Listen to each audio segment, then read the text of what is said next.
I remember the day that I came to you and asked for my dreams. And you told me yes and said don't complain when you get the things that come with it. I prayed for success, this comes with it. Now I'm chasing my dreams, but what does that mean if I am not happy? Thought this what I wanted, but it don't appeal to my satisfactions. It don't appeal to my satisfactions. But if I keep on going and I keep on moving, I know things will change. If I persevere and I keep pursuing things, they gotta change. Happiness can wait. Gotta build up my name. Gotta build up my name. Where am I going? From here I don't know. I need direction. Show me where to go. Gotta get back where I started. Without you all I see is darkness. And you're not to blame for these hardships. I'm coming back home to your heart, yeah. I'm coming back home to your heart. I'm coming back home to your heart. I'm coming back home to your heart. I'm coming back home where I started. There you are, and here I am, right where I belong. Right where I belong. You pick me up every time that I fall. The way that you love me, all that I lost for, and I'll never leave. Lord, I'm sincerely yours.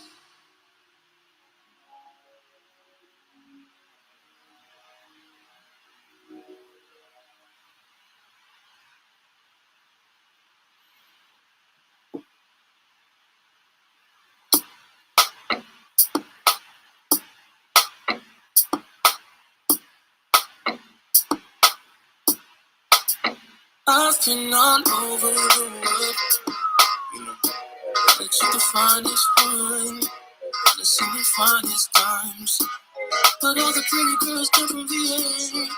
It's New York and MIA, and it's PG on my way, so I'll never have to stay away. No, so you gon' wait. Ain't nobody gonna for you, gon' be there. Keep on young, cause she gon' wanna stay. All the pretty girls wanna be gay, so fuck her and I find out. She like one of mine, and she mine now. You just turn around and she gone now. She'll never stay away.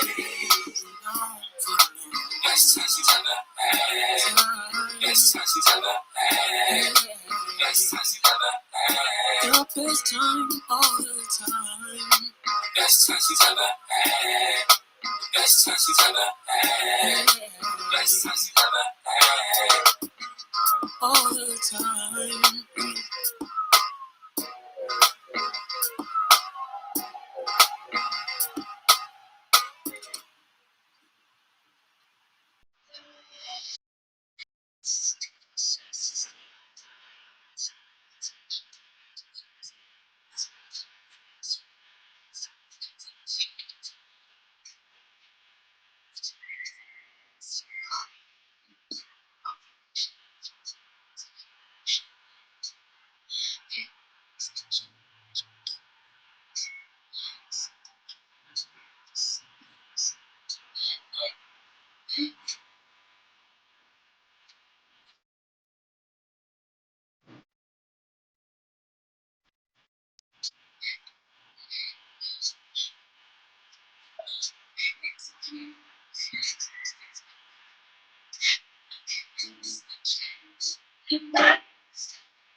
Go, baby, go, baby, go, baby.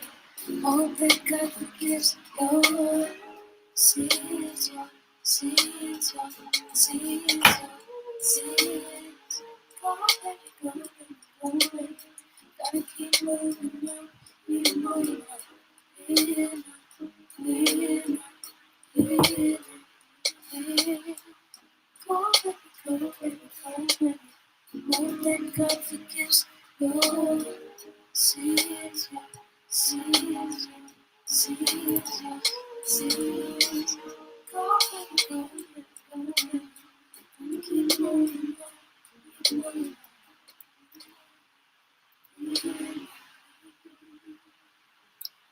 Hi guys.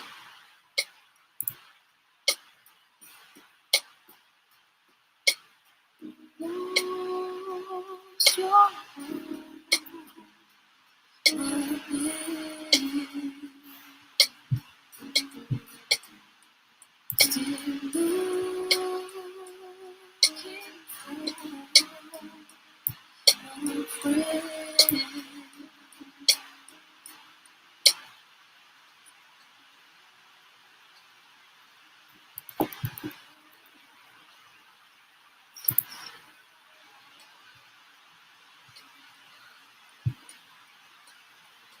Hope all of y'all are doing fantastical.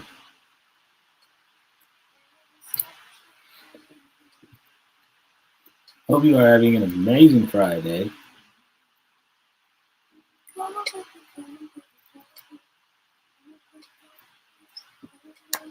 You know, I've been sitting here enjoying the fact that,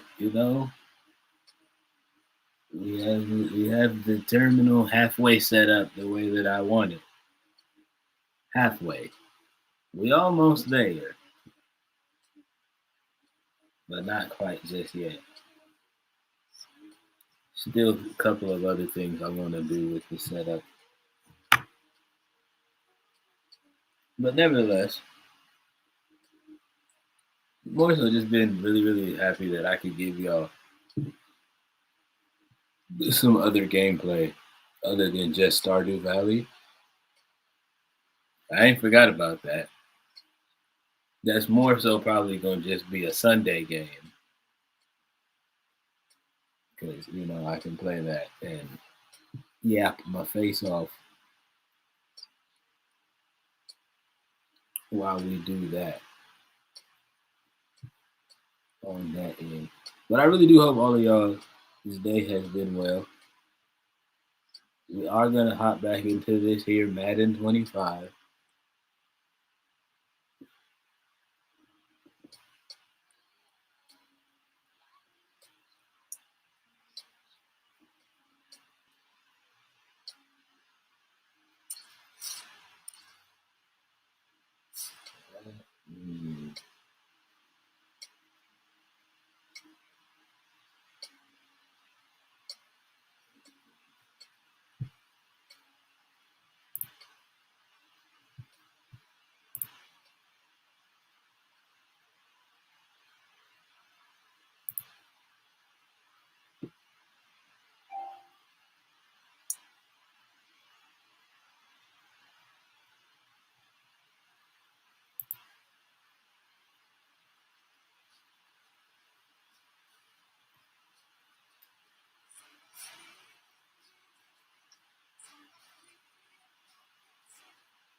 Just gonna work on it. Just gonna work on some things. As we left off last time, uh, the media asked me how I felt about getting ready to play the 0-4 Jacksonville Jaguars, and I simply responded, "They're scrubs. We should win." Um, I guess people didn't like that I told the truth. Um,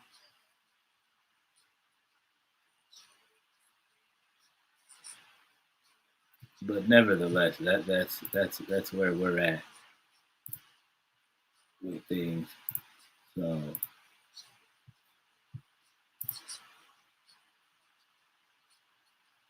you know,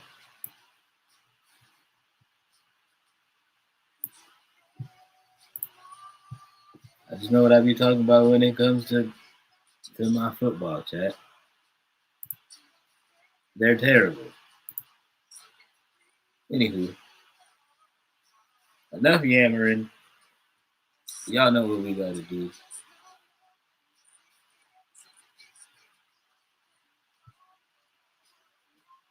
We gotta go down there to Duval County and get this here W.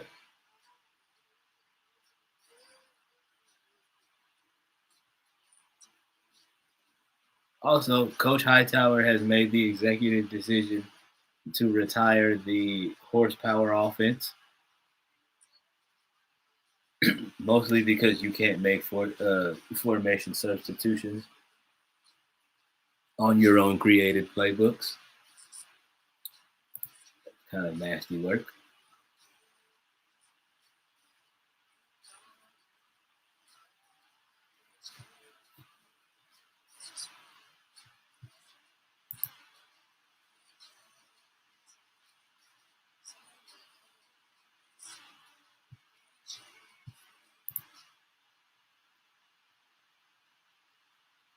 Sorry, Miss Lady, but about to get into the game.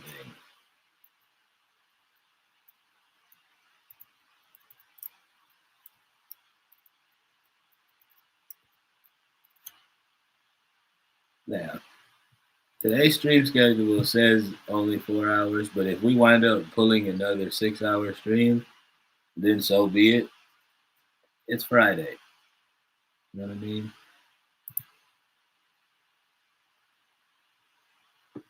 It's Friday and this is my job. And, you know,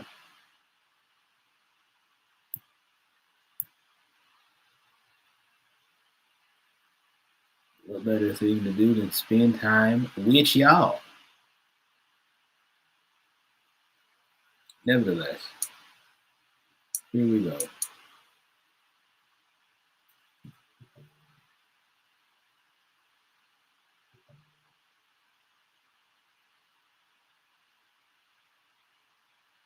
See, I don't know how you figure that's only 20 minutes, but again, you do You do a specific level of math that is just is different.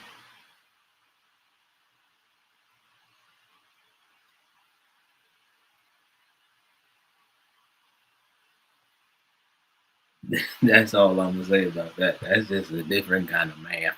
All right. Nevertheless, we're gonna get straight into it. So I did the game plan stuff off stream. But if y'all can't see those goals above my nugget, we gotta win by 17 plus points. Which, if that's the case,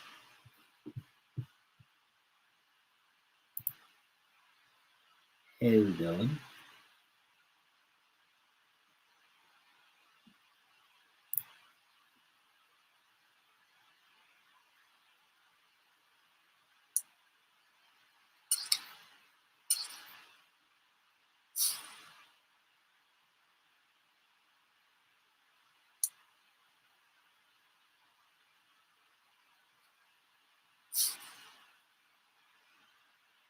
You know what? I'm feeling petty.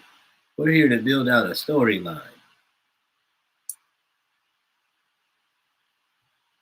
Not trying to impress nobody with my Madden gameplay.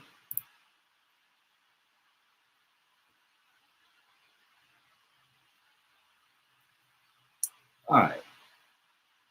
Like I was saying, nevertheless, we gotta get it. We're gonna go down here. We gotta go down here to Duval County.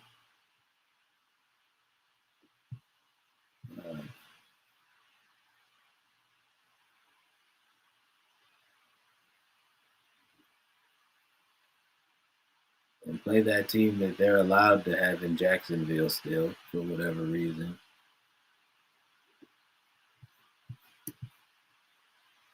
Respectfully, as a football fan, I would riot.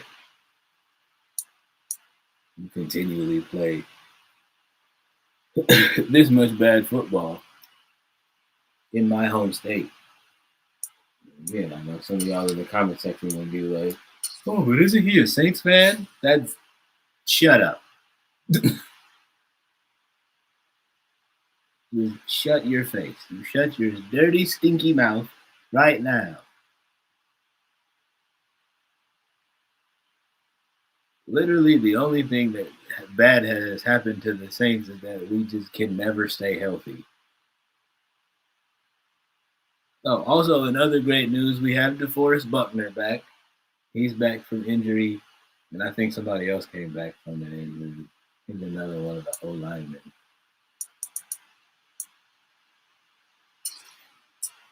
As y'all can see. Oh, and we changed our defense.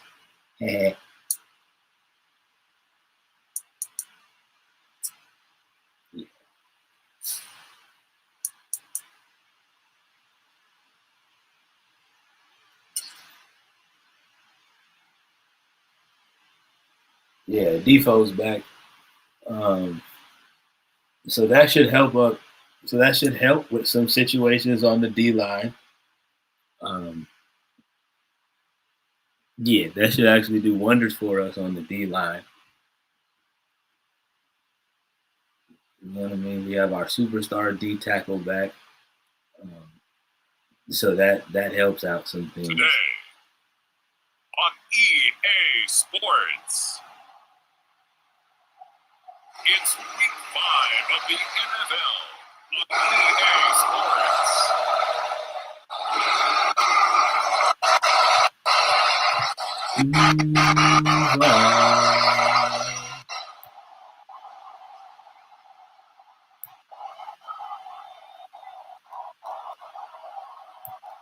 Oh, that's really loud in your ears.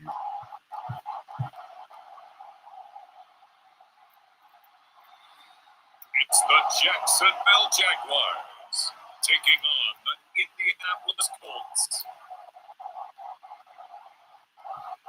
Well, the humidity still a factor on this fall afternoon, but no rain in the forecast. That's the good news as you look inside Everbank Stadium here in Jacksonville.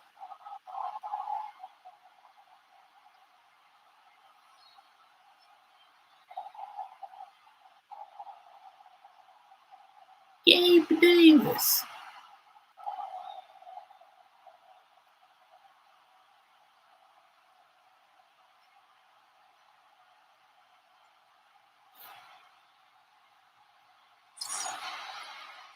Alongside my partner Charles Davis, I'm Brandon Gordon. Charles, you look at this Jaguar team.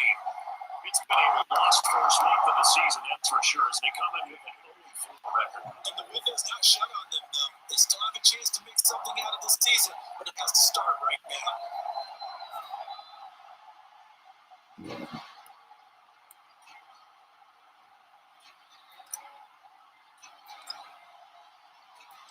Seems like we were just starting training camp, but here we are in October, and off we go on EA Sports. And they will not get a chance to return this one as it's through the end zone for a touchback. No, they will not, because I know they have exciting kick returners.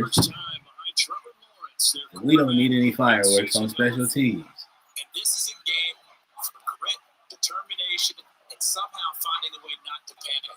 What a horrible start for them. I mean, they haven't won a game yet. But now, as a quarterback, you're not just talking to your team. You got to demonstrate to them what they need to do to win. He's got to be the leader by how he plays. What was some contained work?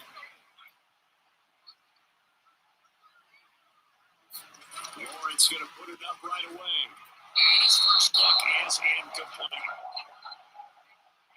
And here Charles has a look at the inactive, some of the guys that are out today due to injury.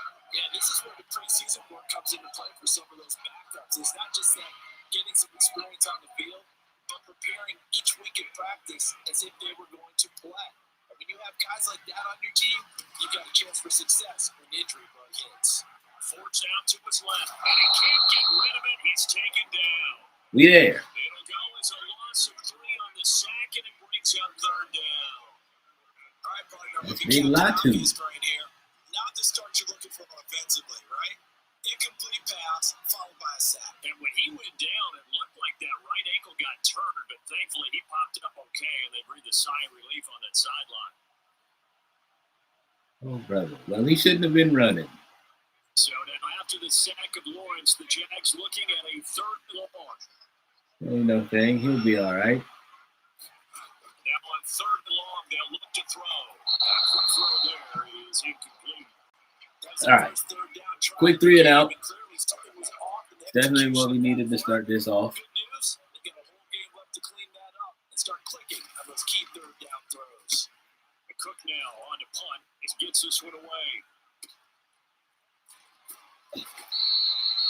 It's a return of 4 following a 42-yard punt. And the Colts will go on offense here, 1st and 10. The Colts heading out for the first time behind their 22-year-old quarterback in his second season now in the NFL, Anthony Richardson. 22? I like his honesty. He's that young? Jesus, the show Christ. Really He's a baby. Didn't find the end zone throwing the ball, but his defense and his special teams in some real jeopardy. But somehow they won the game.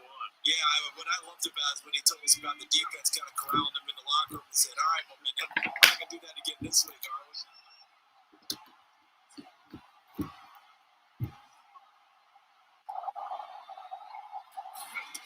First down, Richardson. That is caught. Michael Pittman with it. And he'll go down the number before getting this inside the 30.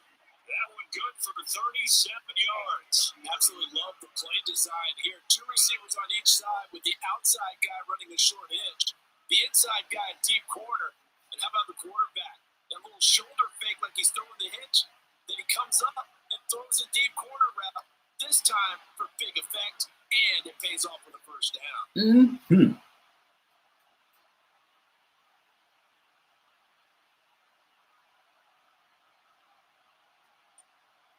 So in Jacksonville territory now, here's a 1st and 10 at the 26-yard line. Also, a personal goal is definitely we got to get this ground game going because of the fact that Jonathan Taylor hasn't had in this gameplay so far hasn't had a very great running year so far. Make sure you use your own line to set the tone of dominance and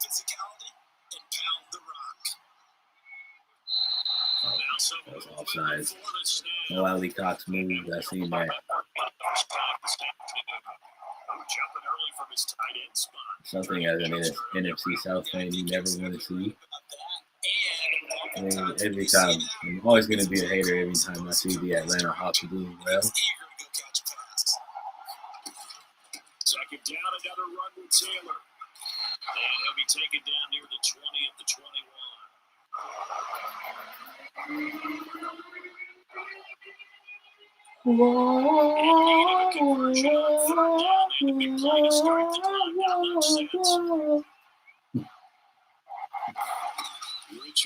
Y'all know what song that's from. Y'all the real one. They're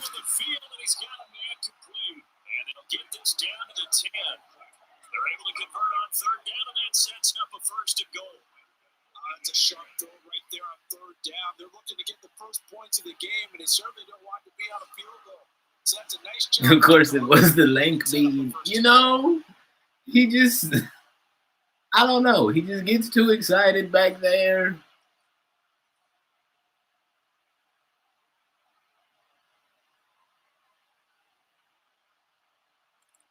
You know, I don't know.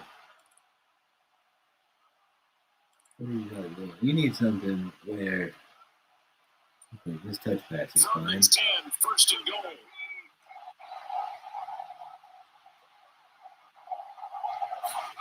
It was a tap forward by Richardson. And he will maneuver his way down to about the 7. He's played this time there with the touch pass. Looked good at the start, but bottom line, the defense was ready. They did a nice job scouting, didn't they? Not just scouting, but now executing once they saw the play for real. After having worked on it all week in practice, they drilled on the play and they drilled him. Wallace. The line of scrimmage, the 7 now on second and goal.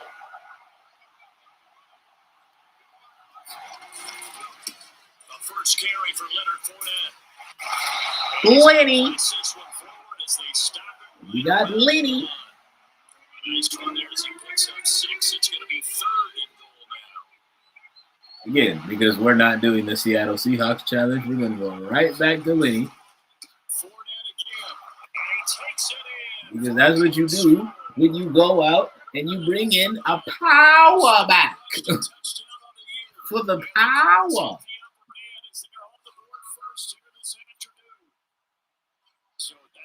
Sequence for these guys to begin the ball game. They force the punt on one end and come right down the field and score on the other. And that's a great example of leaning on each other and building a little momentum that way. How about the defense forcing the punt, turns it over to the offense with confidence, and they take it downfield and score.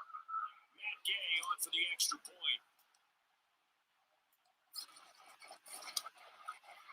And this is good to make it 7-0 ending.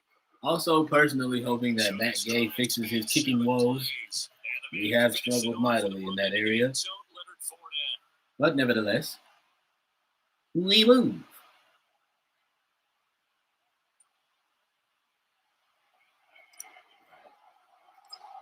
Seven zip down here in Duval.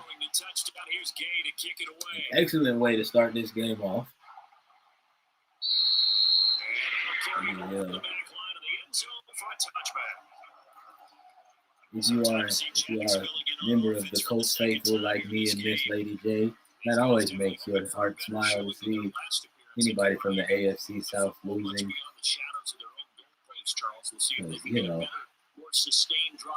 Colt supremacy. Every team that we ever talk to says the exact same thing. When you start a drive from that deep in your own territory, the goal is a minimum of at least 2 first downs. Because even if you have to punt dead, you change the field position, right? You flip the field a little bit.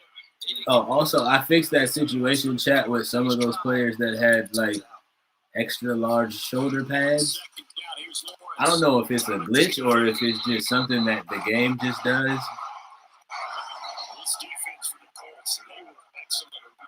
Because it can, or what, but, like, oh, wow.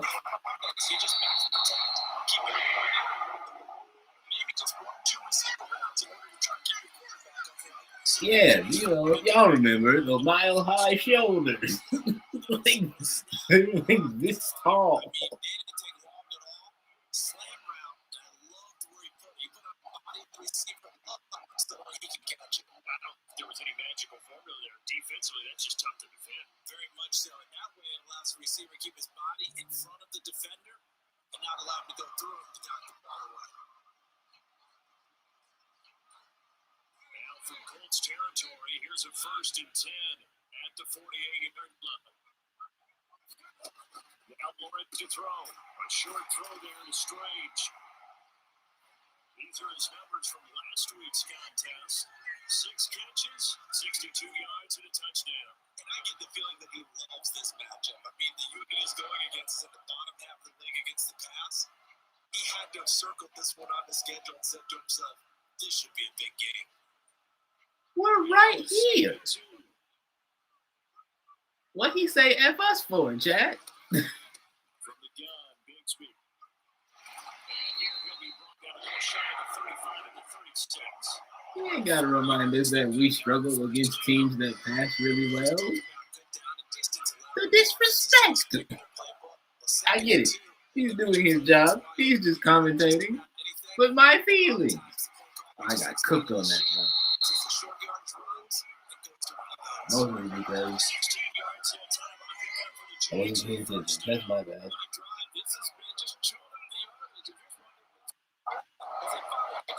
Old man Doug Peterson.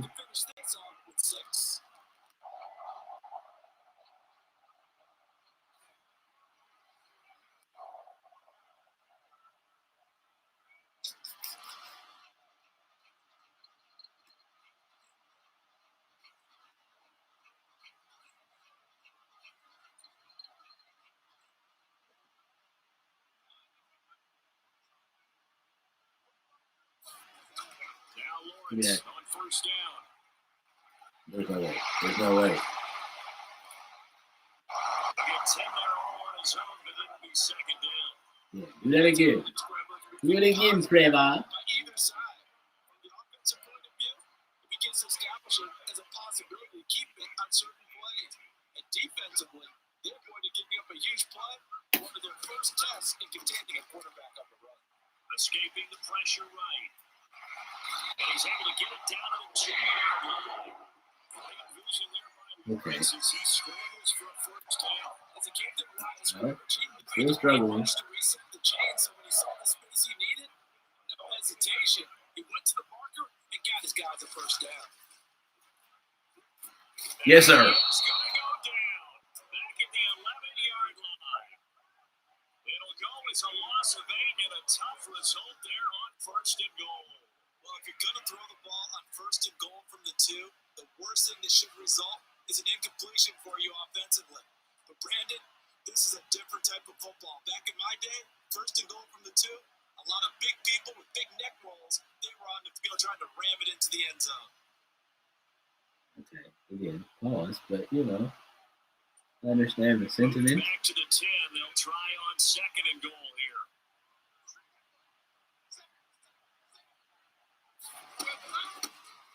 Here with Dearness Johnson, and he gets halfway home from the 10 to the 5 on a pickup of 5. Defensively, I think they could smell a stop going right around the 5 here, brings up 3rd. And I think what they've done is they put doubt in the minds of the offensive guys. What do we do? Because now you don't have a go-to play. Either side they pick, throwing it, running it, it won't be easy. On the 3rd goal, touchdown Jaguars. Gabriel Davis, his 2nd touchdown on the season. And the Jaguars are within an extra point of tying up this ball game. What up, D25? We are tied at 7. Okay. Well, again, remember, y'all, this is a depleted team.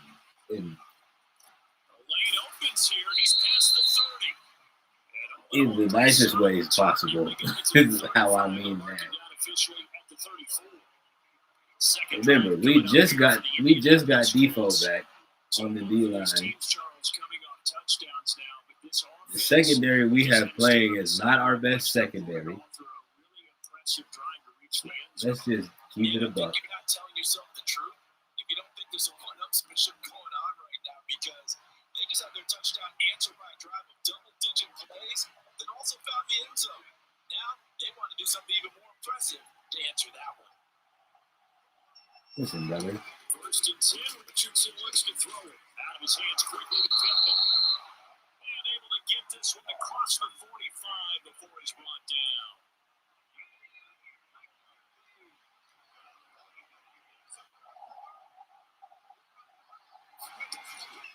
First and 10, Taylor now. And he gets this inside the 35-yard line. 6-7, our score after one. Start of the second quarter, and it's the Colts in possession as they've got it with a first and 10. I like those deep routes. Here's Richardson to throw. No, I hate him, but it's just like, we gotta make sense. Why do you carry the ball like that? The catch and run, good for 18 and a first down. They're going to empty the back. Watching Mo Alley Cox play football is literally the most stressful thing in life. Look at this. And then he carries it like it's a loaf of bread. And I know what everybody gonna say. Oh, but Shady McCoy did it, and he used to have 100-yard seasons. Yeah. LaShawn McCoy is also like 17 times smaller than him. Running straight ahead, Taylor. And he'll get 7 yards from the 17 to the 10 before he's taken down. And all things considered, they have to feel pretty good about getting that type of a gain, considering the blitz that they just had against him. Wait, blitzing, I didn't even realize it. Got a man, it's Pittman, and he holds it in for the Colts touchdown. 10 yards on the touchdown pass. Michael Pittman. Taking the lead. Yeet. Well, that's about as quick of a passing touchdown as you'll ever see right there. Everyone has a section in their playbook called the quick game. That was a super quick game. Out of the hands of the thrower, bam, right to the receiver, successfully for a touchdown. How in-depth is that quick game part of the playbook? It's pretty in. You don't see the zip on that thing?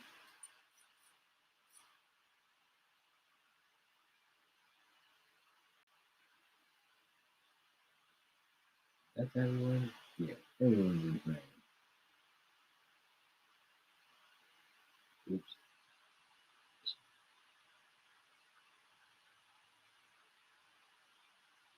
Bada bing, bada boom. What made me nervous about throwing this throw is the fact that Mo Alley Cox stops like right in the middle of the play, which is usually, chat, why you see me sending him on a drag or something. Because it's just like, brother, you're in the way. But in this time, I was just like, we'll just go with the original play.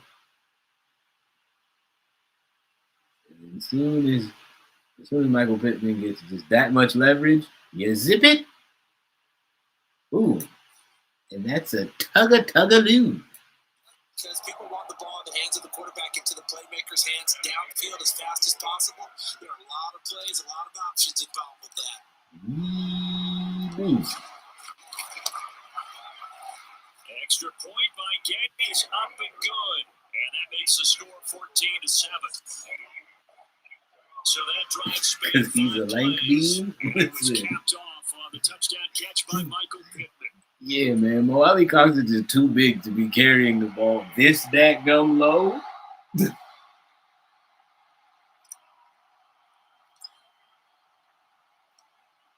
the touchdown, it's Gay to kick this one away. He's like, sir, you're trying to have me bench you. And this will be a touchback as that sails over the end line. Trevor Lawrence held it on, ready to go as he brings out this offense. 5 for 5. That maybe not bench him, but I'll definitely make him tight end number 2. Receivers, I don't want to be cliche, but running really solid routes too. And what I love about it is when you look across any team, all right, the body types of the receivers are usually different. The way that they get open, different as well. Some of them use power to get open. Some of them use those hit fakes. Some will move. Some of them just use pure speed. And the really good ones, when they're established, Speaking of speed, absolutely love the effort there. The ability to flow from his inside spot and stop that one at the line of scrimmage. Nice linebacker play. Thank you. And the run for no gain. Now they'll try again from the 25 on 2nd and 10. Lawrence. And this throw incomplete. The defender all over him that time, and it's going to lead to 3rd down. Chat, I'm not even going to hold you. I thought he caught that. And the defense was ready to jump in and deny it, and they did. The Jaguars on 3rd down. They've been okay, 2 for 3 thus far. This is 3rd and 10. Here's Lawrence. There's no way I missed that. And he's taken down, but able to slip across the 35. Nothing open downfield. He keeps it himself for 11 at the first down. No surprise to see a sideline. That's a quarterback putting his body on the line to fight and just barely get the first down. When he does something like that, it gets okay. Madden. Madden. That's a gain of 6, and that'll bring up 2nd down. Like, that's not even a realistic thing that would happen. Now Lawrence. Buying time to his left. And he will slide to a stop. He was on the first down. It's a 9-yard gain, and it'll keep the drive moving. There he goes. That's it. We're blitzing. But now I'm upset. I'm enraged. And until they can stop him, be shy about continuing to run for first down instead of airing it out. That one thrown across his body, and it's incomplete. This could be the start of a nice stand for this defense now for getting walked backwards on this drive. Come through with another one here, and you have them staring at a 3rd and long, and that puts the defense in a position to dictate to the offense. And a 6-yard gain gets him right around the 43. And that looked like some pretty easy yardage there, right up the gun. He's a guy that has some height to him. So when you get him out to drop his shoulder, or create, or get through contact or trash, it's a lot easier to stay upright, see the field, and make a run as we just saw there. Throw left side complete. That's Thomas. And he will pour the Jaguars first down as they're able to get the 3rd down. You know better than to get it out quick, though. I think it would have been interesting to see what they would have done if they hadn't gotten the first down there. But since they did, I guess the point is moved. And they were right there in that middle ground, field goal range, punt, go for it, but as you said, they picked it up. And they'll get this one down to about the 20-yard line. A 13-yard first down pickup. I don't know how I feel about this.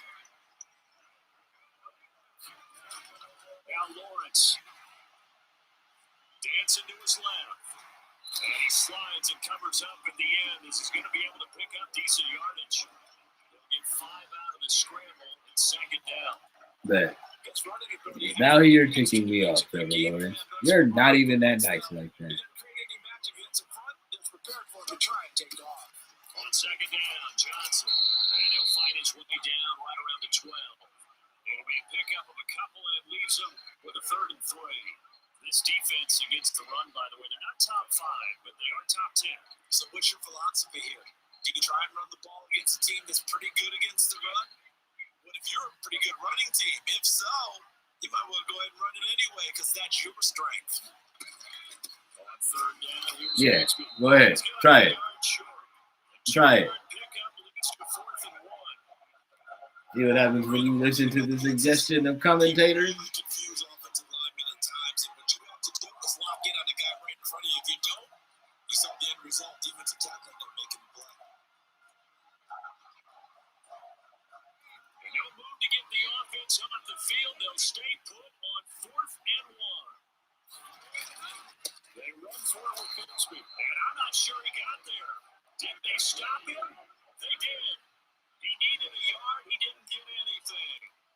No. Wind up yielding nothing.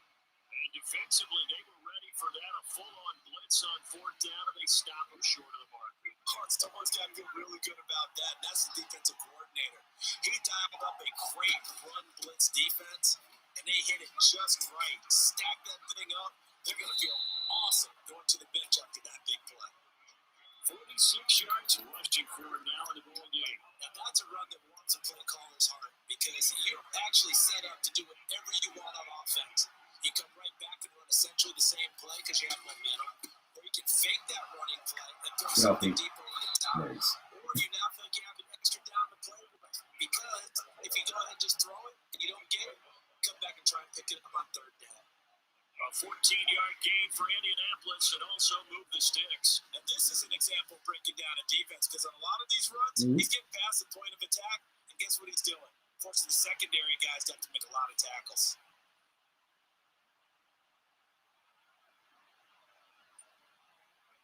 Back-to-back good plays have him on the move on first down.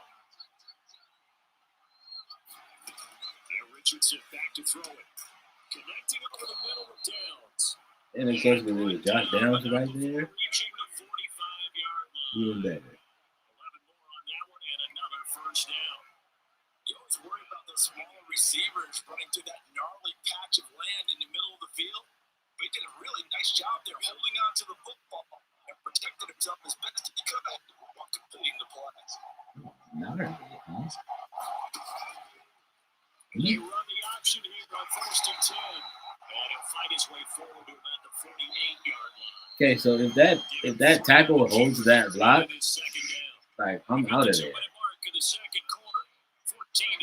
You know what I mean? If the tackle holds that block, we're getting loose. From the 48-yard line, here's second down and 7. They were impressive. From the shotgun, Richardson. They'll find a man over the middle. It's Pittman. And he's going to have another first down as the tackle's made at the Jaguars 33. And they're going to hurry back to the line now. Off the option, here's Taylor. It's a 6-yard pickup, and it gets him to second and 4. They've created a nice sustained drive off the plays like that. A nice strong. How would you spin backwards? That was weird. That was a weird animation. I didn't like it. It's taken in by Downs. And he's going to have another first down as the tackle's made at the Jaguars 16.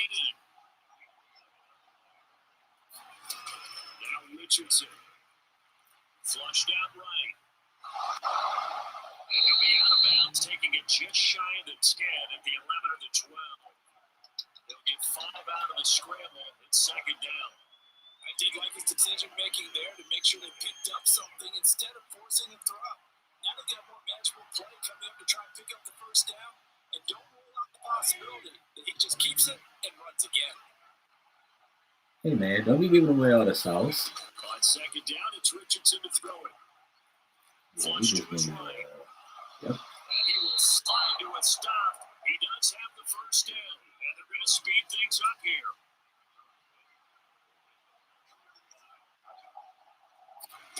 Richardson looking to throw this. This is caught. That'll bring up second and goal after the gain of 5. The Colts going to use the first of their timeouts as the stoppage will come with 23 seconds to go till halftime. Wasn't surprised that he wasn't going to get us in. Second and goal from the 1. Most favorite play from college football. The fullback dive. Because no one ever suspects it.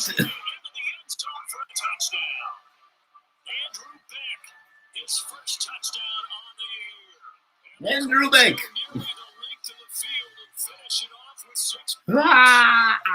This drive, Charles, very well timed as they score with very little time remaining in this first half. And I'm reminded that they get the second half kickoff as well, so they can break this one wide open before the other guys have a chance to possess the football. He's going for the point after.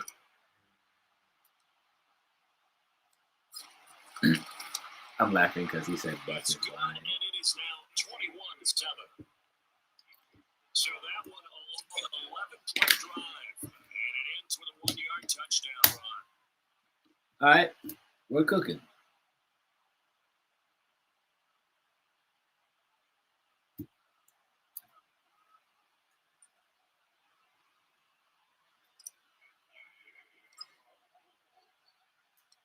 Following the touchdown, here's Gay to kick it away. If there are any Jacksonville Jaguar fans in our community, make better choices. But in all seriousness, it'll get better. Maybe. Probably not, but maybe. But more than likely it won't. On 1st and 10, it's Lawrence. Oh, I went the wrong way. I made the wrong move. I made the wrong move.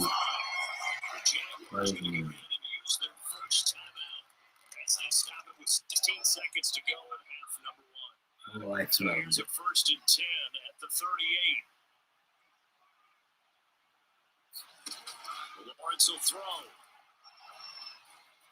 Yeah. And it'll be incomplete with 11 seconds remaining now.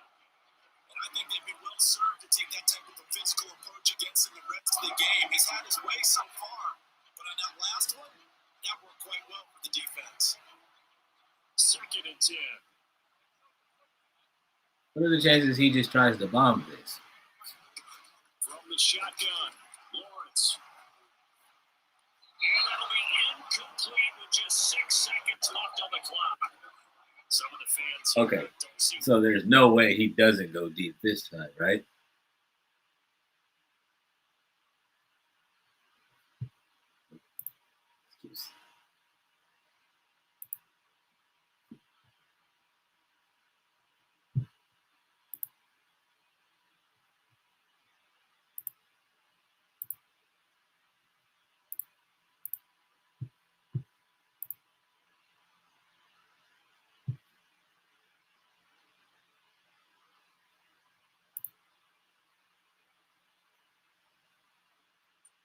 No, not at all, and I understand why they look lethargic.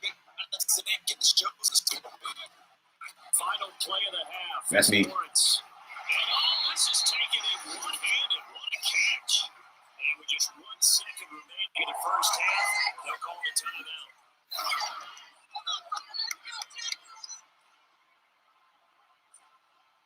So with 1 second left in the half, on is the field goal unit. From the right hash, this from 53. And he hits the upright, but it carries it anyway. Plenty of distance there as he banks it in. So we have reached halftime here in an 11-point contest.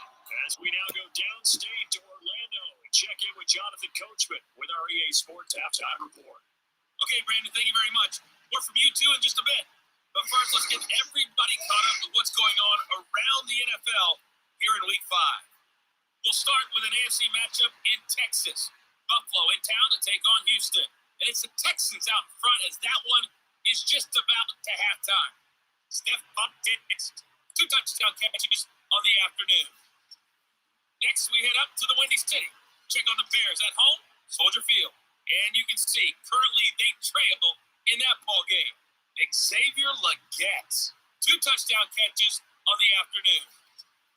Lastly, let's head to Paycor Stadium in Cincinnati. Imagine See what's losing to happening the with the Panthers. Bengals. Anywho, As you can see, the score there in the second quarter. A couple of touchdown passes there for Joe Burrow.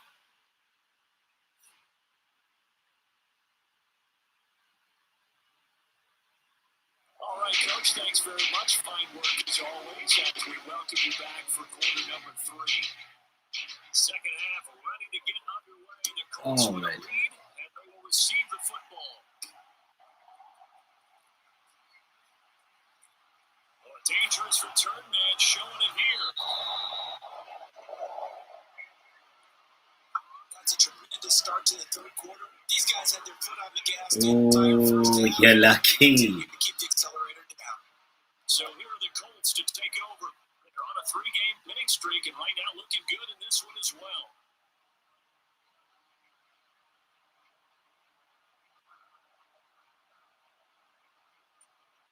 It's about to be forward.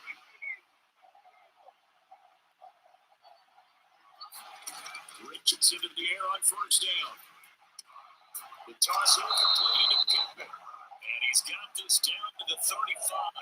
He continues to deliver a first down here. He had 4 catches in the first half, and this one number 5.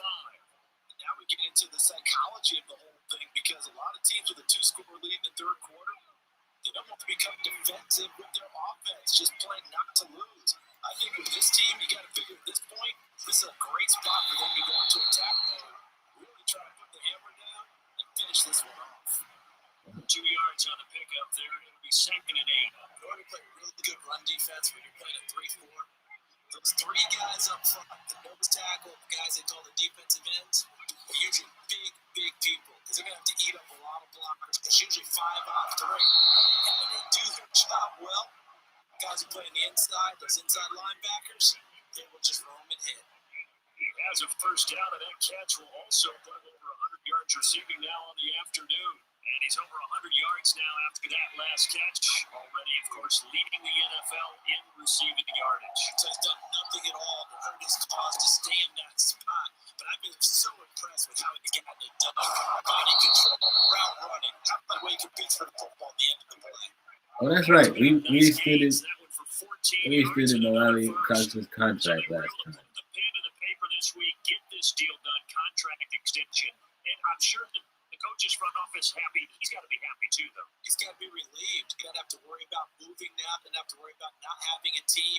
He's back with a team he's comfortable with, where he feels he belongs. Yeah, I think he feels pretty good about this whole deal. This offense continues to be a hot night through butter. 3 drives, 3 scores, and knocking on the door again on drive number 4. Taylor is into the end zone. Touchdown, Indianapolis. And the thing you have to love about Jonathan Taylor, he's a shifty speed guy most of the time when you hand him the football. But he's not coming off the field when you get down near the goal line, because he's as tough and gritty as they come. And he finishes things off here by getting into the end zone.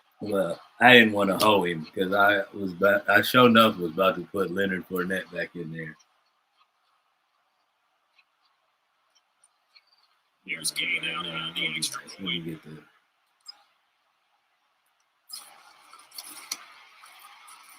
the lead is up to 18 now.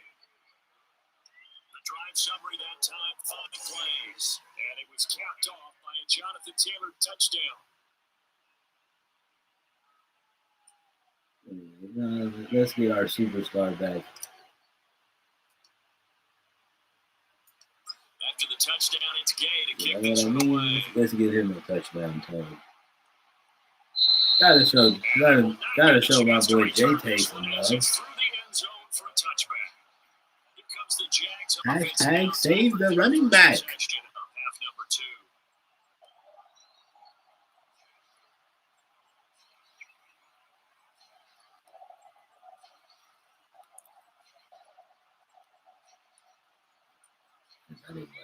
Bringing the Jaguars down 1st and 10 at their own 25-yard line.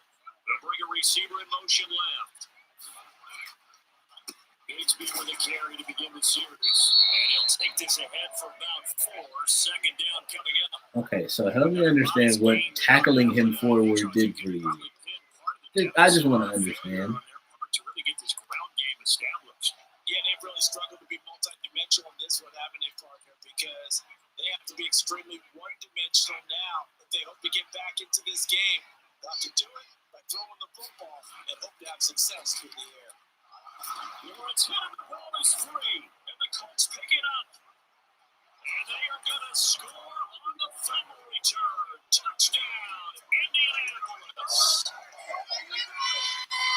That's a tutty. What a rumble that was. Not only to scoop it, but then take it the rest of the way for the touchdown. Scoop and score. We weren't that far away, so it's not like he's exhausted. He's going to want to run with them, do their drills, the whole deal. He thinks he's the penny setter now. It doesn't matter what happens in practice this week, he's smiling.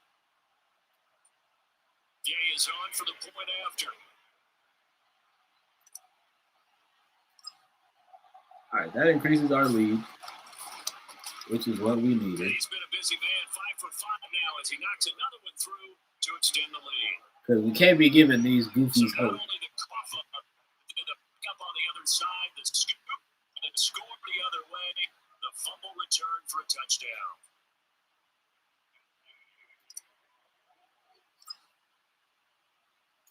So So here's the kickoff now as he'll get it again following that fumble return for a score. And that'll carry over the back line of the end zone for a touchback. Now comes the Jacksonville offense as they get set to take over here.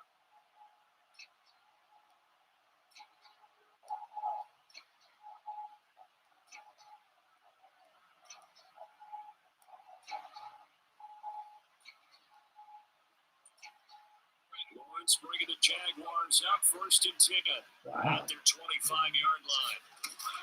On the ground with Bigsby to start the drive. He'll work his way up the middle for a gain of about 4 on 2nd down. Well, this defense has got the 4-score advantage, and you can see why they continue to bottle up the run game, and really they've just been sharp in all facets here. Also, shout out to all of you. Check the entire game. I think it's been led by. He can't find anywhere to go with it, and he goes down. Dino Odegbo. Credit him with a sack, and it goes as a loss of 6. You can just see it in their body language. They're starting to see victory on the horizon now. And if it comes to fruition, they got to give a game. Happy Call of Duty release to all of my Call of Duty players out there. Shooters go and shoot. Keep on shooting.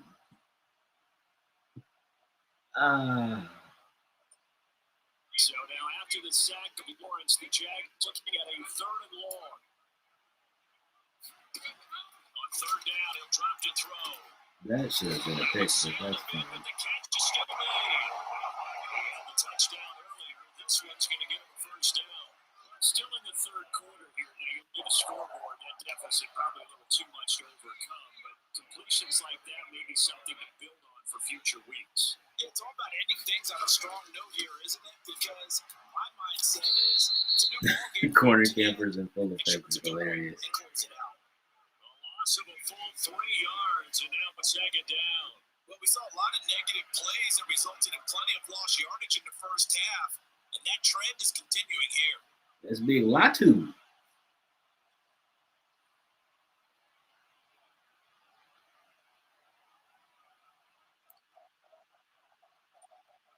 So their task a little bit more difficult now. 2nd and 13 that they're walking up on.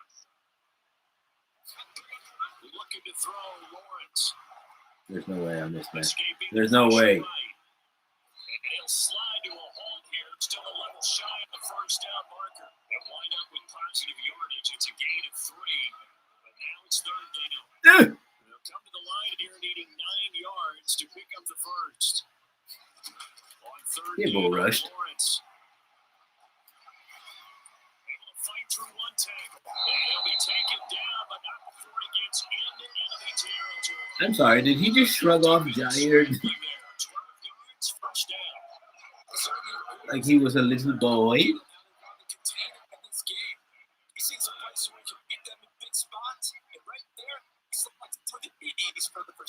I really love this stack formation. He dropped it.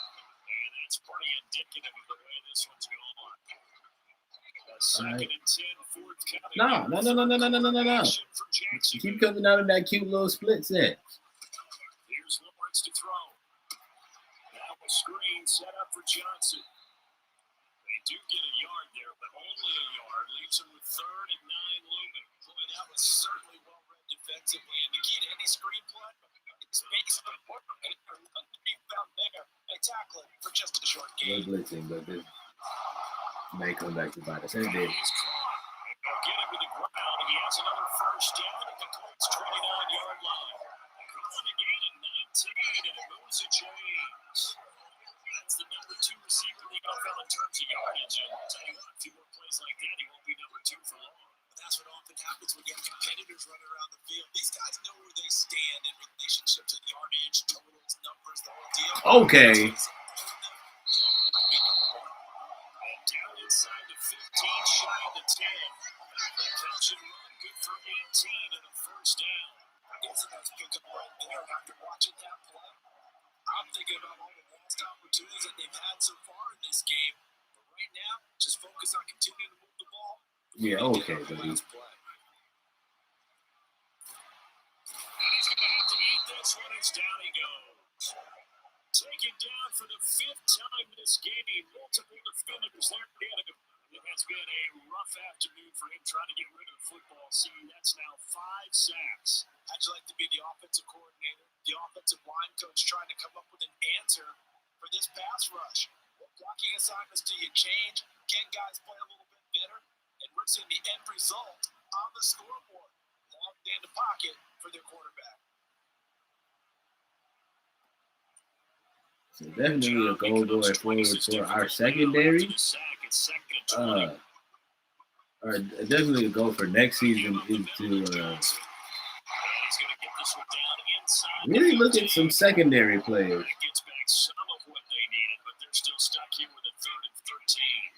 Some folks' jobs might not be guaranteed next season. Now Lawrence on 3rd and long. Quick throw there, but it's going to be incomplete. And there's another stop. One of the league's best defenses is certainly bringing it again this week.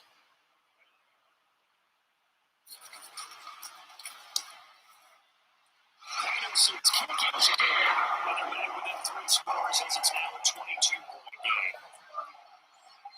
Okay. As long as it's not anything under 17. That's the goal. Because again, remember the game goal this week.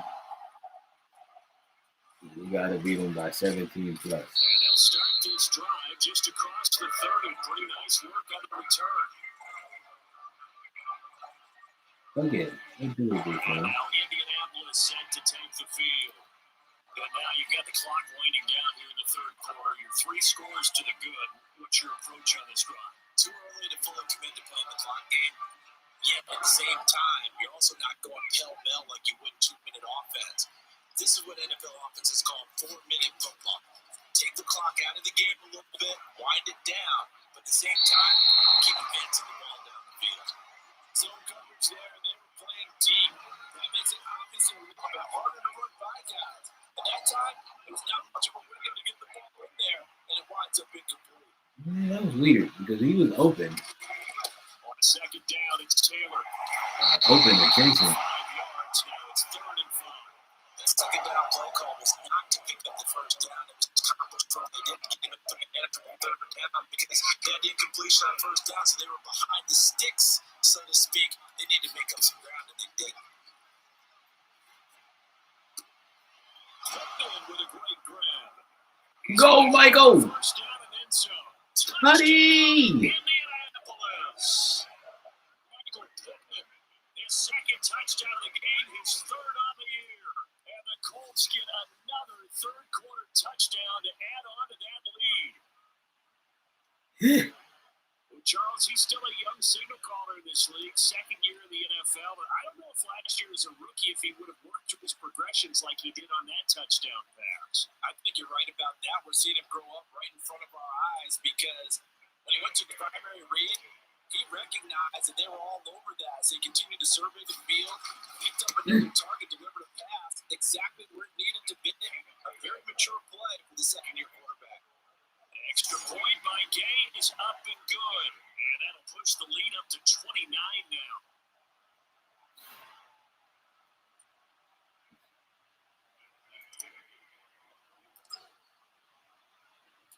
Following the touchdown, here's Gay to kick it away. And this will be What a W. What a W. Out now comes Jacksonville as they get ready to go. Their drive last time, it stalled out. They were forced to take the short field goal. And the key phrase, you nailed it, forced to, because, coaches look at these short field goals as a last resort, right? To them, that's not how drives are supposed to end. You're supposed to put 6 on the board. That's a consolation prize. Like going to the county fair, you don't get Lawrence here, and the ball is free. And the Colts pick it up. So they've got the football, and they'll start right on the edge of the red zone at the 20-yard line. I was just playing in the secondary as fun. For funsies. Most of them keep their eyes downfield. They want to try and make a play throwing the ball. Some of them, they want to tuck it and go. But when they scramble, in this case, as you said, to the right, you're cutting the field in half. So good defenses kind of converge in that spot. and they don't give you much territory to throw the ball, you have nowhere to go with it. Ends up getting the ball stripped. So 1st and 10, and if they score on this drive, might have to start digging in our second half blowout material. Following the fumble recovery, Richardson. Oh, I hold him. He's going to get a solid gain of 9 before being brought down. Second on the right of the yard. So the completion results there in 9 yards. I feel so bad. I hold Josh Downs on that. I don't even know what I wanted to run. And they're not going to get to the line to run another play. So we will switch again as the third quarter has come to a close. You're watching the NFL on EA Sports. Y'all see that count?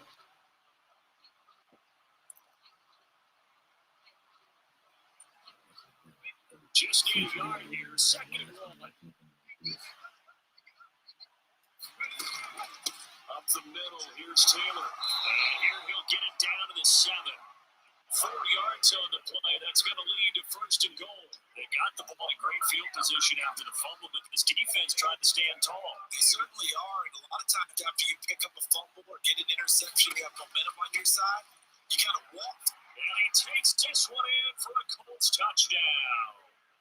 Jonathan Taylor, his second touchdown of the afternoon. And the Colts are closing in on a 4-1 start as they extend their 4th quarter lead. Well, this offensive line has really stepped up to the challenge here because those Mastodons, they've been sensational clearing holes all game long. And this is great work down here near the goal line to give their back the space he needs to work his way into the end zone. Here's Gay now to add the extra point. Ooh. And this one was over a while ago as they just add on to their big lead. Hey, man. 3-play drive, and it was capped off by a Jonathan Taylor touchdown. Coach Hightower is petty. He's trying to prove the point.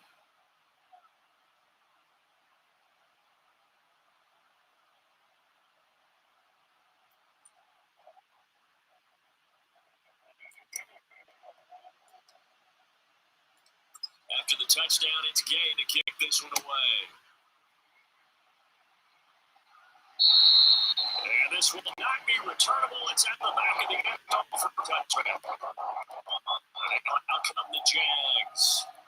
It's now appearing that this losing streak is going to continue. You know, the coaching staff was confident that this was going to be the game to stem the tide, but that just has not been the case. Oh, yeah? Is that what you thought, Dougie P? Bringing the Jaguars up yeah. 1st and 10 at their own 25-yard line.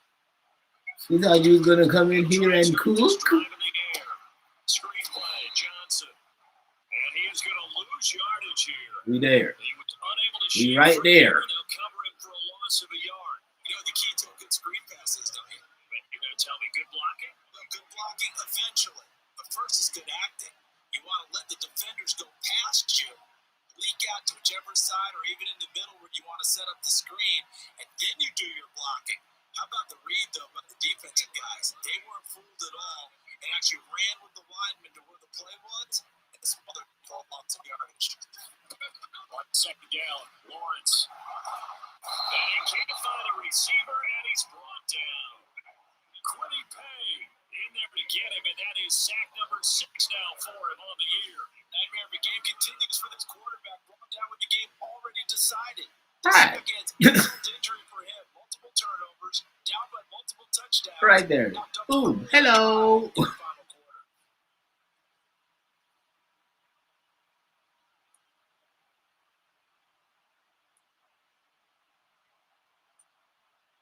So good job by Tay to get there. The Jags looking at a 3rd and long. You know, excellent defense.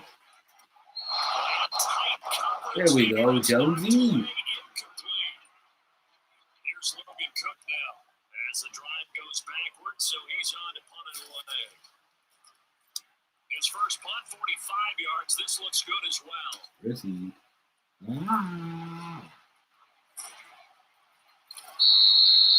A nice punt, but a good run back as well, 13 yards. And the Colts are set up well as they take over 1st and 10 on the short side of the field. Here's Michael Pittman and the rest of this offense getting set for the upcoming drive. And And now he's inching closer to a 200-yard game. He's been so solid. And he's really denting the pride of the guys playing defense, too, because there's certain barriers that you just don't want to give up. Never give him a 100-yard rusher, a 100-yard receiver. He's closing in on 200 yards. Wow, that's a really big game. What I picked. Now a handoff. Yes, it was. 90 yards rushing for him so far as his terrific season continues here. That was a good first one. And it demonstrates why you got to put your body on a runner when you try to tackle him. You just go in there and just try and get him down with the arm tackles. Usually doesn't work very well. And we saw in that play, he'll run right through those attempted plays. Oh, he's got a little daylight. Now he's into the clear again. Touchdown, Indianapolis. Jonathan Taylor, 39 yards. And the Colts add another 6 points to what's going to be a blowout victory. Hey, man, we needed this. They've really just had one speed, and that's been all out. They're still driving the ball downfield despite the circumstances in the big league, and they just continue to find ways to get into the end zone with ease. They're certainly in that zone where almost everything they try is successful and often leads to points. Teams don't get those types of games very often, so when they do, many of them just want to take advantage of it to the last second. Extra point by Gain is up and good. And this one we needed this for team morale.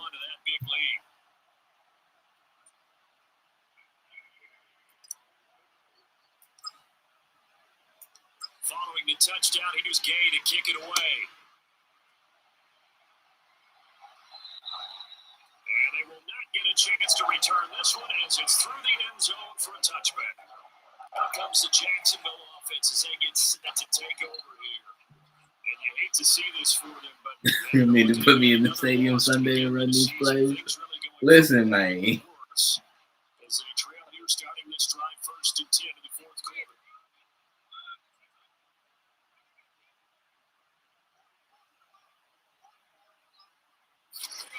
Throwing to start the drive.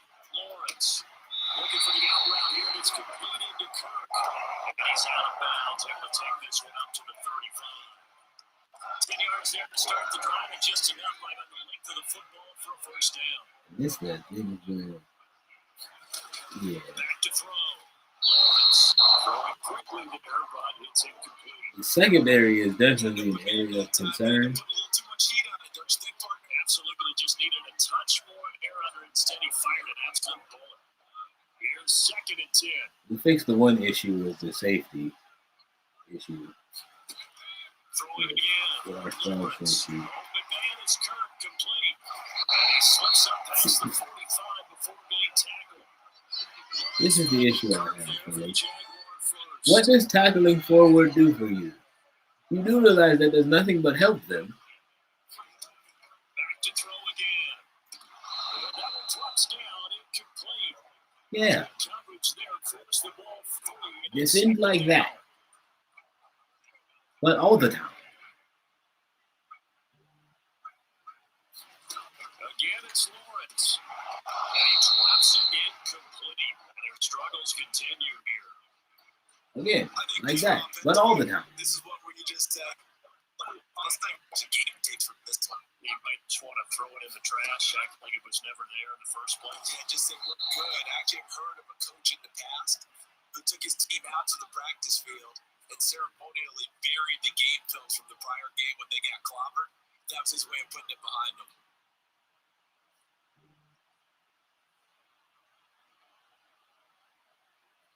Looking like y'all might need to do that in Duval, because, yeah, ceremonially cooked.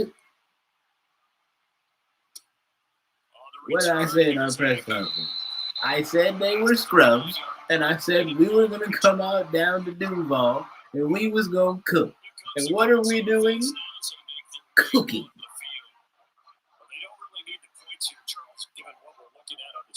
Tyler Hightower said, quite literally, man, I do this. Don't doubt me.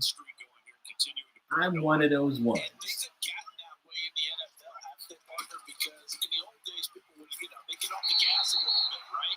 But now, people continue to accelerate. But we'll see what they decide to do if they come out with this one.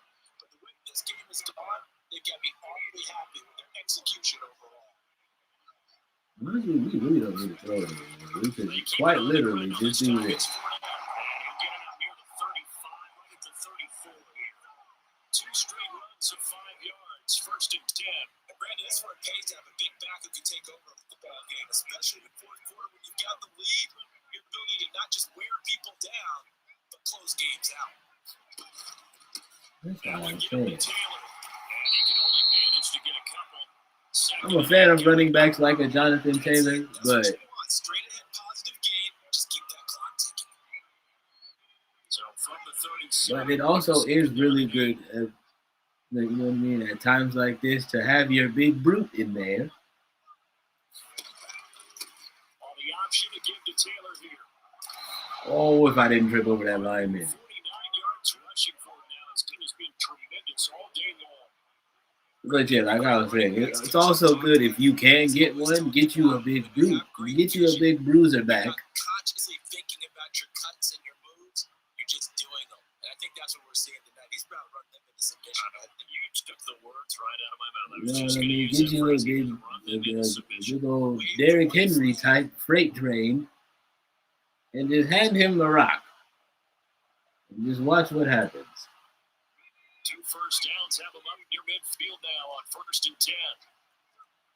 That's what you want to play. Yeah, you want to get cute, man.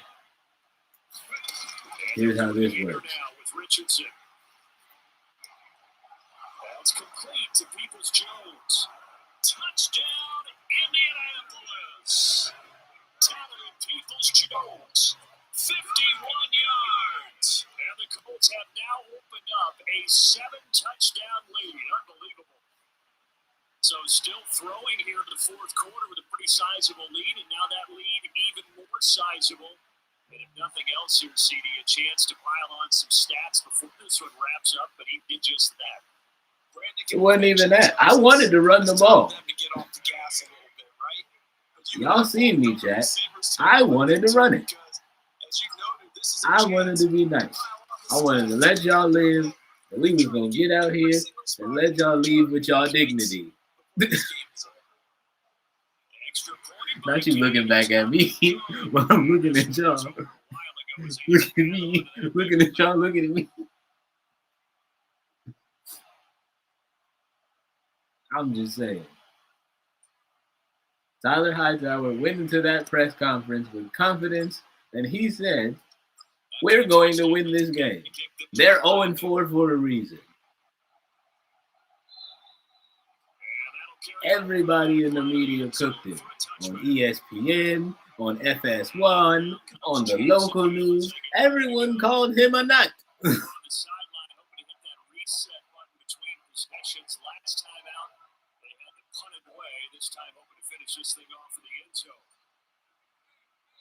Bringing the Jaguars up 1st and 10 at their 25-yard line. They'll come in throwing here to start the drive. Well, they don't have to throw. The tight end Strange with it. They'll be dropped after a gain of about 6 across the 30 to the 31. It certainly feels like there are more stars at the tight end position than were even 10 years ago.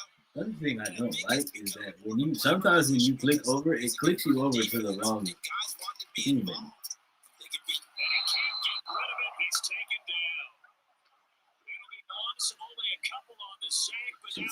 Put him in the bag. Just put his legs in there. Zip it out. For this defense, that entire team, but really this defense has sparked what's been an impressive effort here in this one. He's dead. Because you're not seeing that on the other side of the ball, are you? The offense right now, the spark has left their game. It's been because of what you described, the defensive pressure. From the gun on 3rd down, Lawrence working the middle of the field, and he's got a man complete. And he's going to have a chance for the Stars to be able to get the conversion. The slot on 3rd down. And the slot position has become the bane of just about every defense. So I got a little eager. I wanted to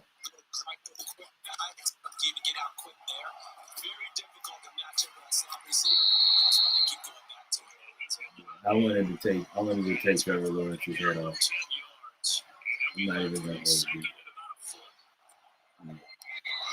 Just 2 minutes remaining here in the fourth quarter of what has been a one-sided affair. So it's Jaguar football here as we welcome you back.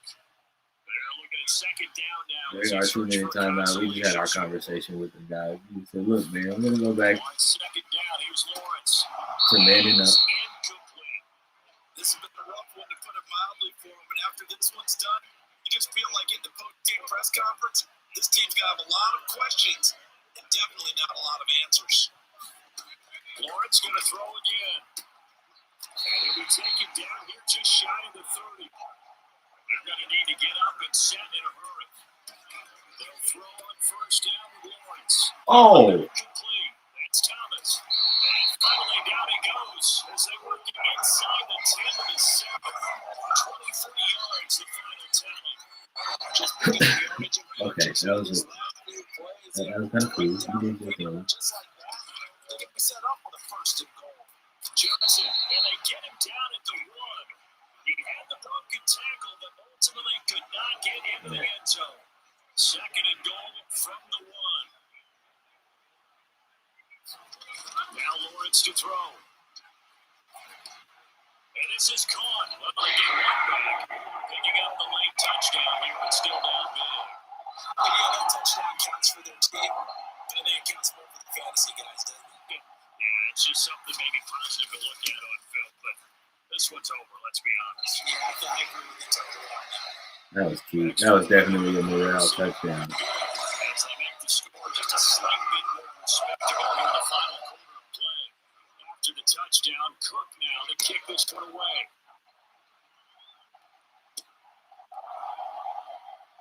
Now Jamal Agnew from his end zone. And now what he was hoping for when he brought it out, they're going to get him down short of the 15-yard line. I should have let him. The Colts come to the line, ready to start their next drive.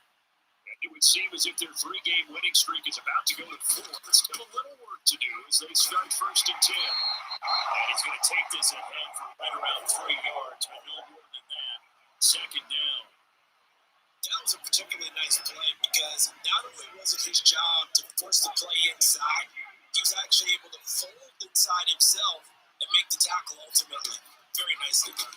On second down, here's the option. And he's taken down, but not before he gets this across the 25-yard line. The decision to keep it turns out to be a good one. 11 yards in the first down. Yeah. Yeah.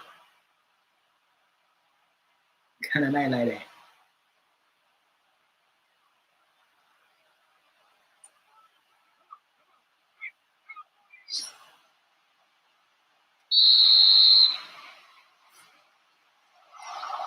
Fans usually love to see scoring, and there was no shortage of it today. What a dominant showing from an offense that was truly playing at an elite level in this contest. Partner, this game was over a long time ago, and you noticed they did not want to slow down anything. Absolutely a dream scenario for everyone on that offense, and they took advantage of every second. Guaranteed popcorn for everyone in their film session. So for the Colts, they boost their record strong 4-1. And they'll get another road date next week as their opponents will be the Tennessee Titans. Meanwhile, for the Jaguars, the calendar changed. October didn't help as they dropped to 0-5 on the year. And they'll try and turn things around next week as they have a date at Soldier Field with the Chicago Bears. Actually, it's in London. That'll do it for my partner, Charles Davis, and the best darn crew in the industry. I'm Brandon Garden. This has been a presentation of the NFL on EA Sports. With that, we sign off from Jacksonville.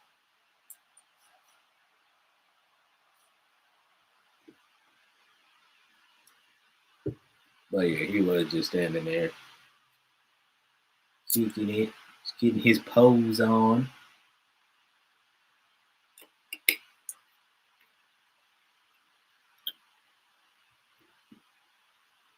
All right, man, you keep on. You're going to have to find your own way back to Indy.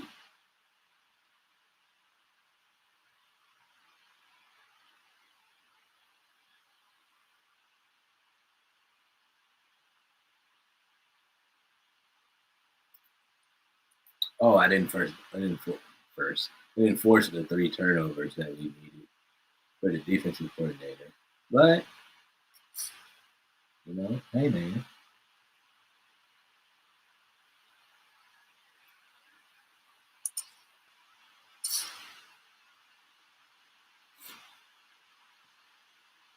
Definitely did our thing.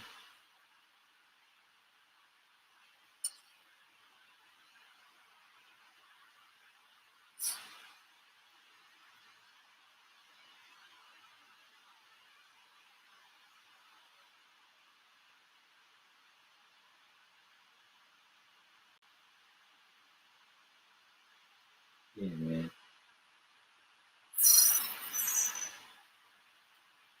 Jalen Jones did his thing. He got his 2 deflections. He really should have had an INT.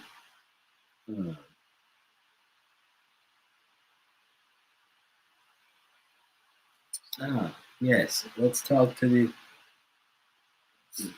the folks at the media.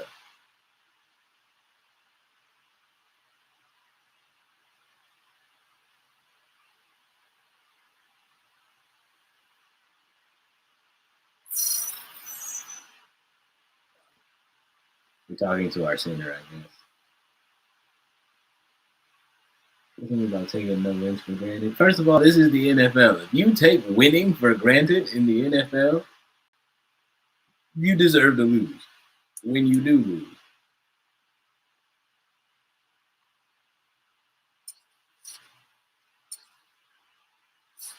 You're literally playing the best in the world every weekend.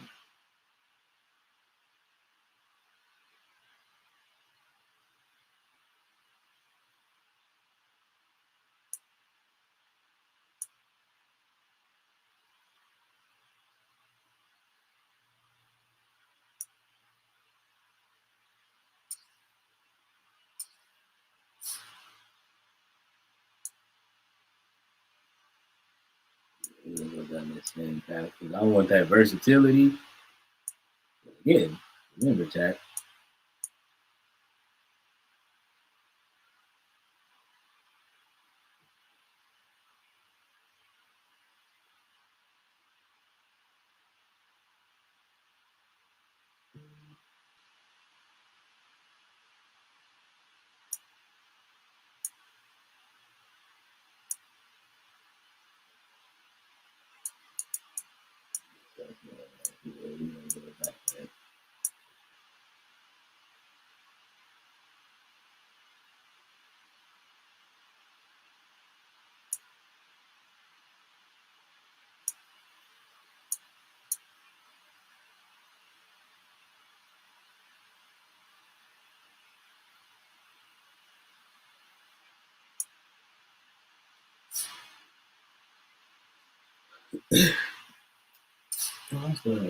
Not enough for me as the head coach. We need to do stuff for the coordinator.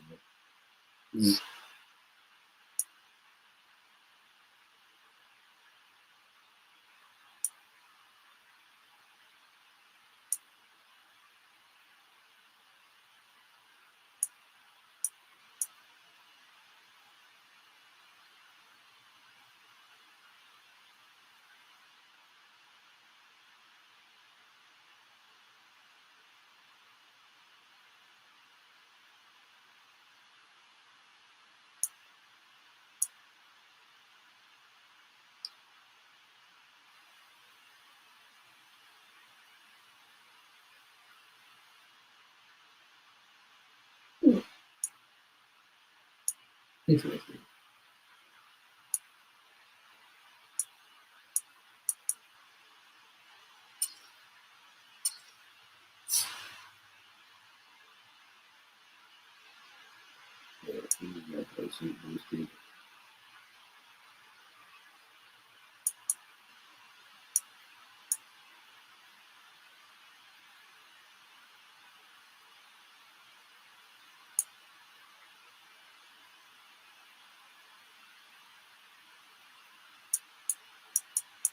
Okay.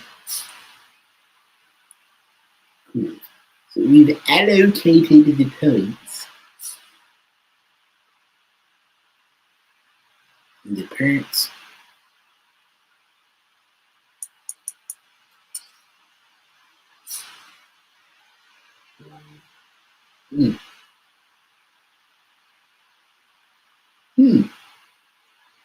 Y'all can't see. Y'all might not be able to see that on y'all screen unless you're on YouTube, and then you can do the thing where you expand. 501 yards of offense.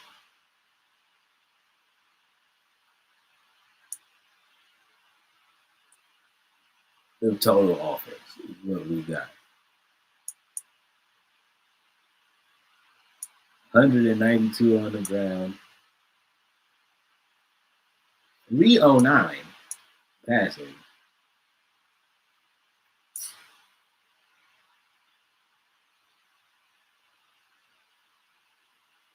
Again, AR5 having another excellent game. Throwing a lot. You want to talk about it, Trevor?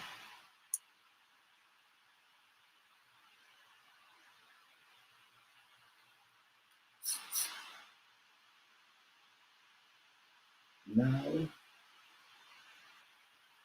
Okay, we get it. And we keep getting trade offers for Odegbo.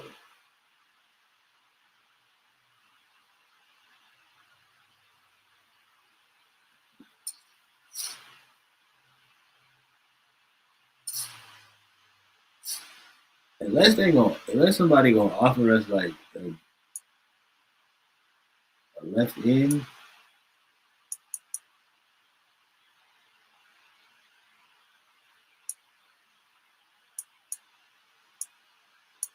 Or a defensive tackle that I can convert to left end.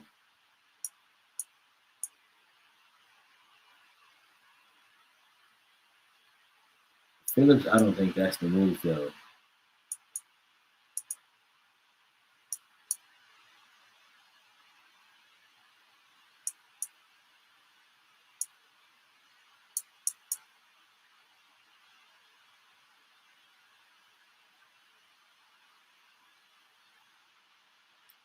I don't know. I just gotta say nah. I just gotta keep saying nah. We're gonna keep Odegbo.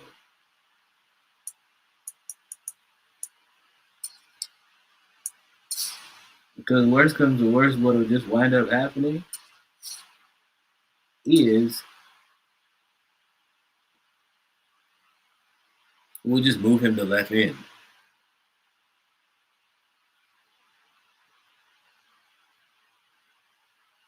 Either this season or next season. Oh my God.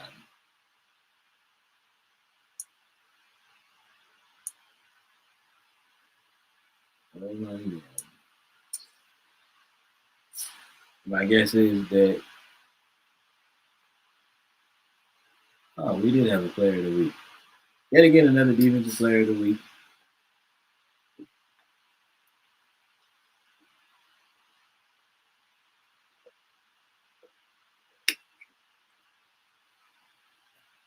Russell Wilson just out there carving them up and what's in the call, I guess.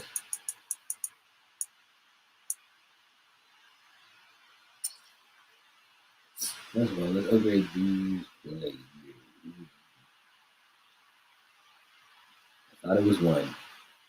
That's a lot of y'all.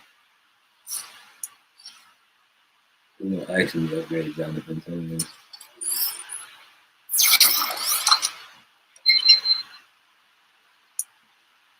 Pushes him to 92 because he also has a morale boost. Why does he have a morale boost? Because we're winning. That's what success does. It boosts morale.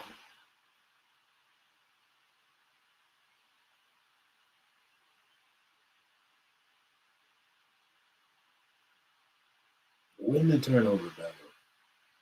Again? Didn't we do that last week? 350 plus yards of 350 plus offensive yards. That's for the offensive coordinator. Defensive coordinator also wants to allow 10 points or less.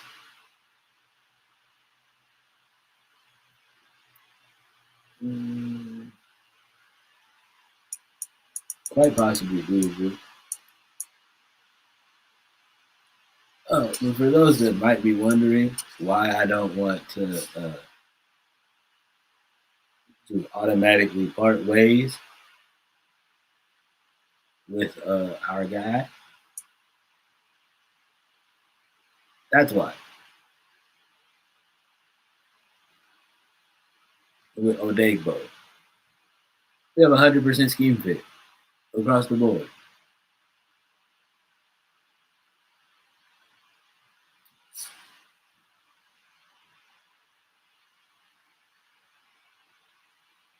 We're doing good, feeling great, sitting cute.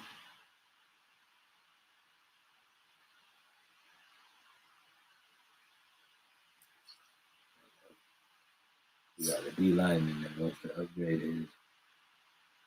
his trade. Let's keep an eye on pay. He has been balling the last couple of weeks.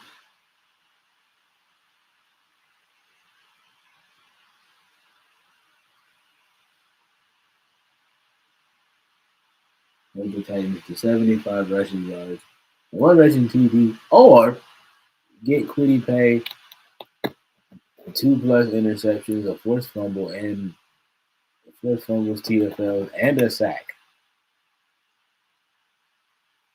Oh, 2+ in all of those categories.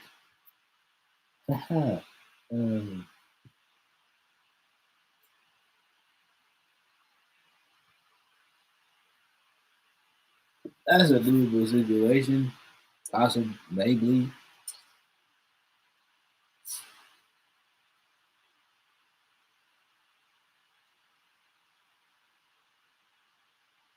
It's a high point in my season. If you didn't me the ball against Tennessee, I'm going to pick up where I left off. So this is going to be weak running back.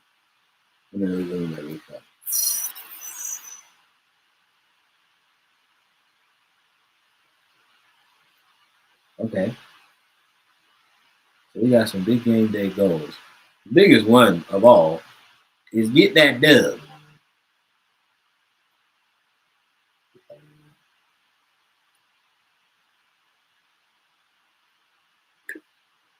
All these individual performances is cute and all. But them W's is what I'm out for. One of our defensive players wants to have a conversation.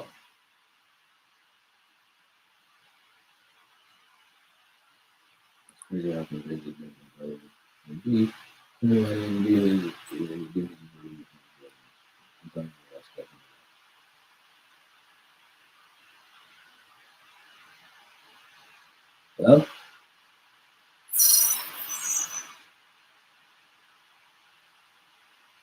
Force 2+ turnovers against the Titans to boost your entire defense. Yeah, our defense is really coming together. The defense is really coming together for Coach Tyler Hightower. You know that makes him happy as a defensive-minded coach.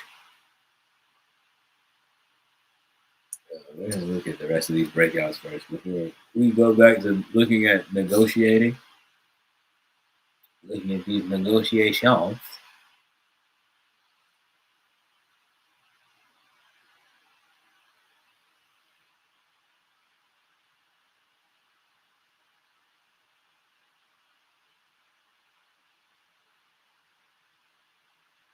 You know what?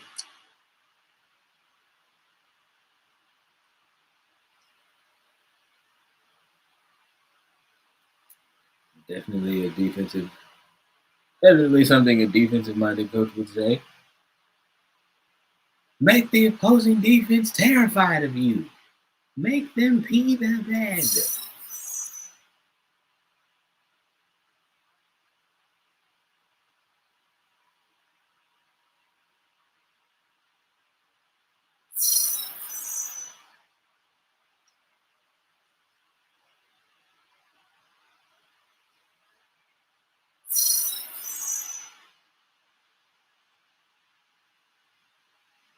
Here's my thing. Donovan Peoples-Jones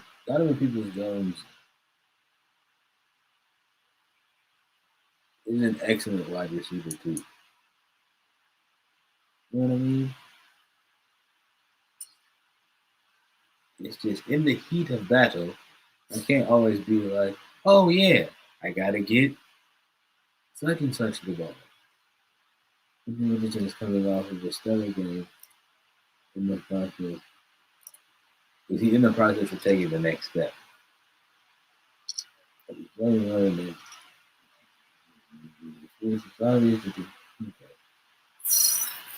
Yeah, man. Do I think Anthony Richards is doing his thing out there? Bro, throw one or fewer interceptions. I don't think he threw any last night.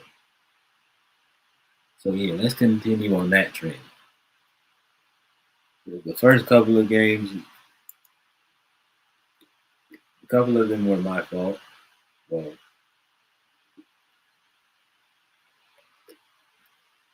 all of those ones in the Texans game were my fault. I would definitely take responsibility for those.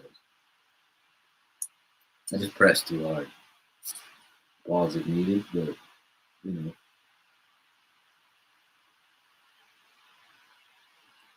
Oh yeah, that's right. EJ Speed,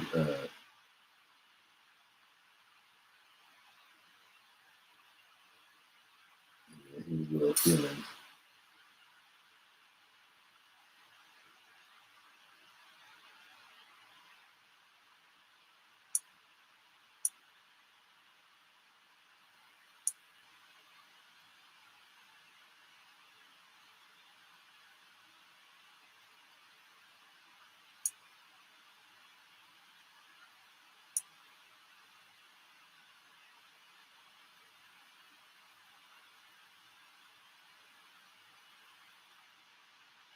How old is he? 24? Wormley's 30. Wormley's not going to come back next year.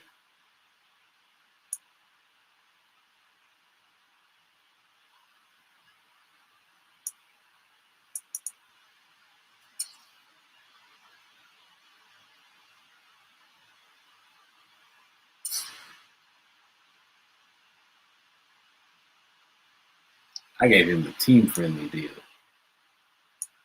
And he said, heck no. But again, with Joe Flacco, we're going to do that. We're going to withdraw our offer from Joe Flacco. We're not going to offer Joe. He's too old, chat. Too old for football. He's about to be 40. Everybody always want to talk about, oh, but Aaron Rodgers, he's not looking the great. He's looking like an old man out there too.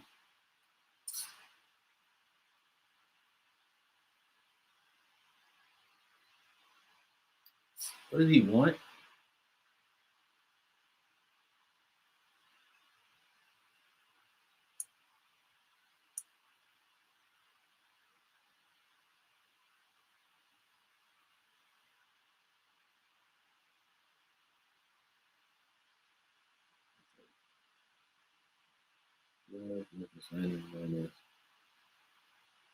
Years for $6 million.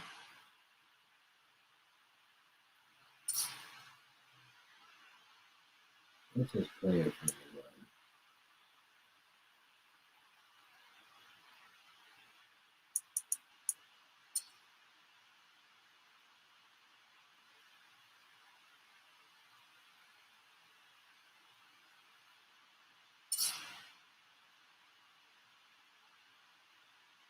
Okay.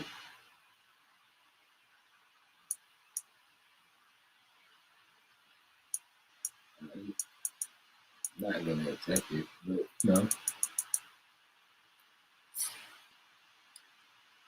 Initially, you said no pause needed. I just realized you said that.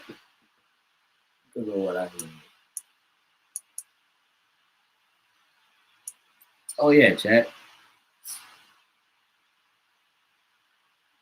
And I fixed the prospect list.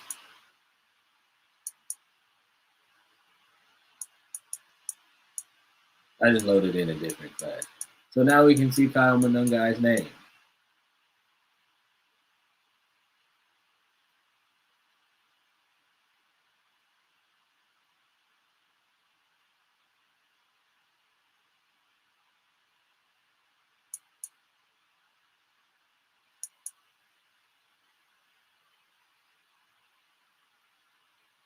I'm not gonna hold you like that. I really do like Kyle Monungai.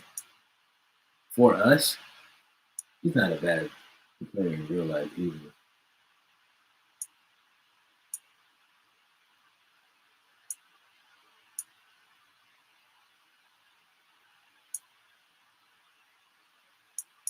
But also,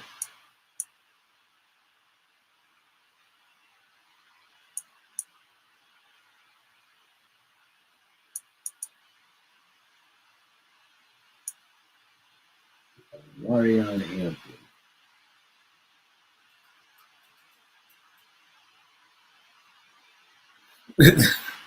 Not only that, you just I am enjoying it, and I'm also nerding out. So excuse.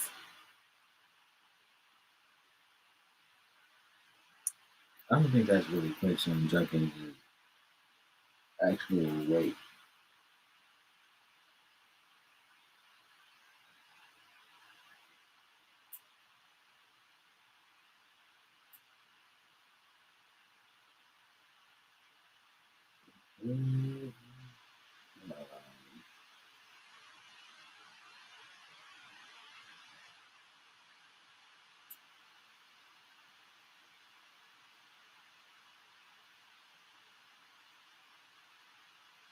What does it say on his measurables?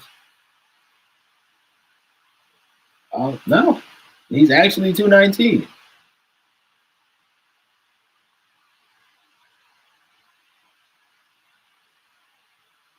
I'm not gonna hold y'all chat, and again, pause if needed.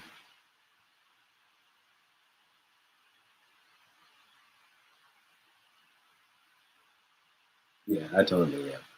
But you know what I mean? I'm not gonna hold y'all chat. In watching the Ohio State games that I've watched this year, Quinshon Junkins looks way bigger than 219. Or maybe I'm just a goofball and I don't know what 219 looks like anymore. I know for sure. But,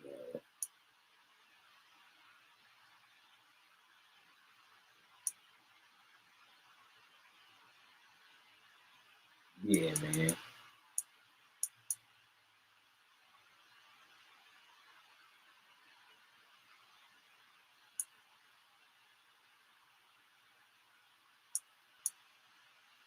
Again,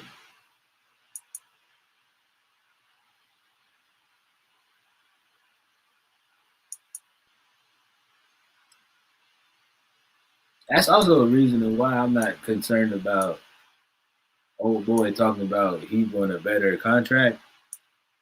Like, bro, you do realize we got a whole class full of we got a class full of rookies that even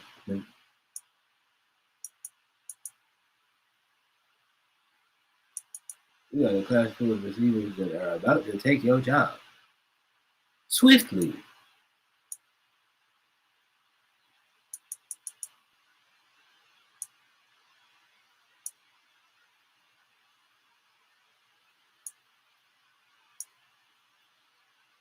Swiftly.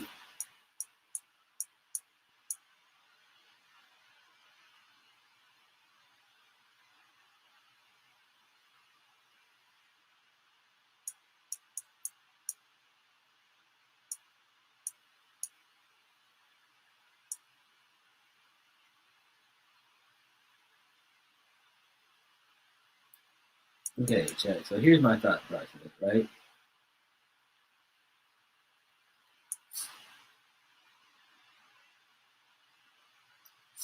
They go What did Odeko say? Let's go back in.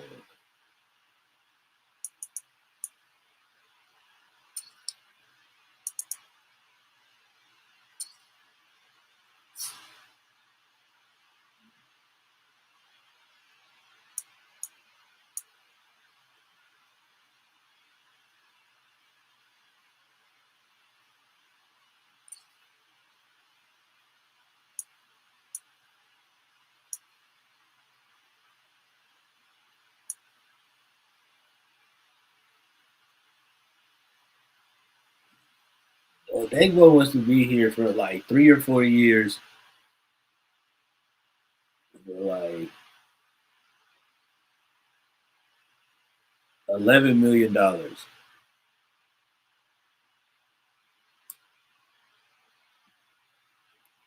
First of all, that doesn't really make that much sense to me personally. Just because as we come back over here to the prospect list,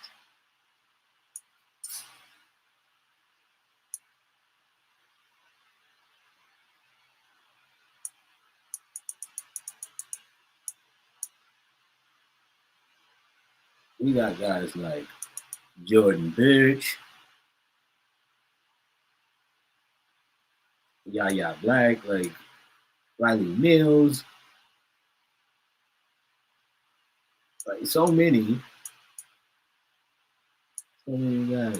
LT Overton?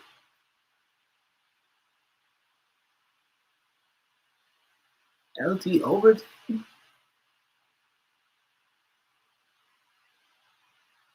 He wouldn't be a pass rush guy. He would just be our regular like D lineman, and then Pay would just continue to play as our pass rush guy. And for some people, y'all might be like, why? For my fellow football nerds, why? Because LT Overton is like dag near 200 pounds, or dag near 300 pounds.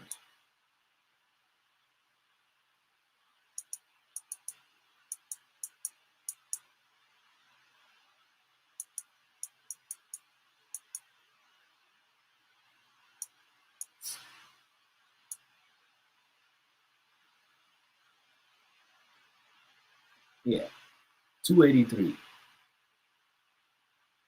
And I feel like they're being nice.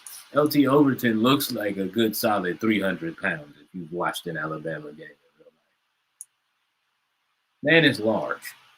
Again, pause if needed because some of y'all are weird. But also, there's that thing of where we could do a thing of where we draft, like, oh, I don't know, a Tyler Batty. And we move Tyler Batty over to the left side. Like, you know what I mean? It's just.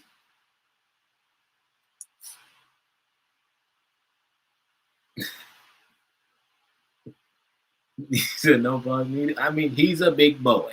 That's all I'm saying.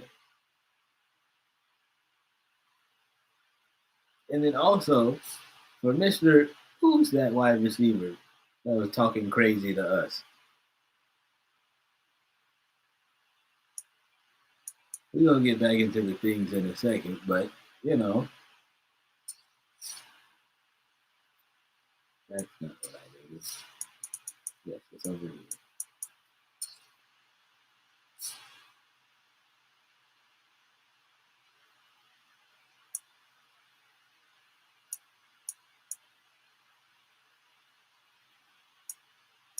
Ah, yes, Mr. Ashton Doolin. Let's go look at his player card, shall we?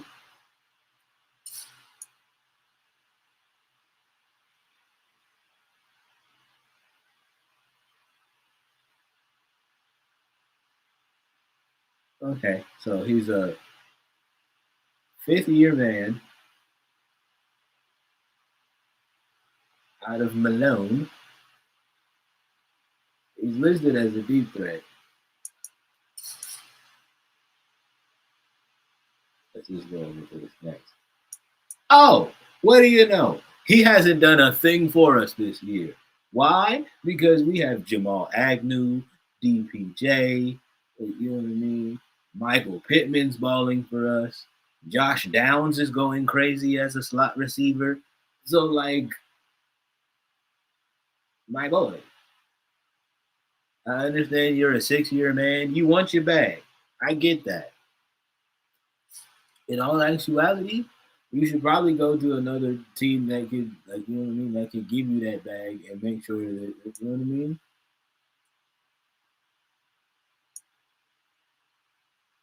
To make sure you can do the things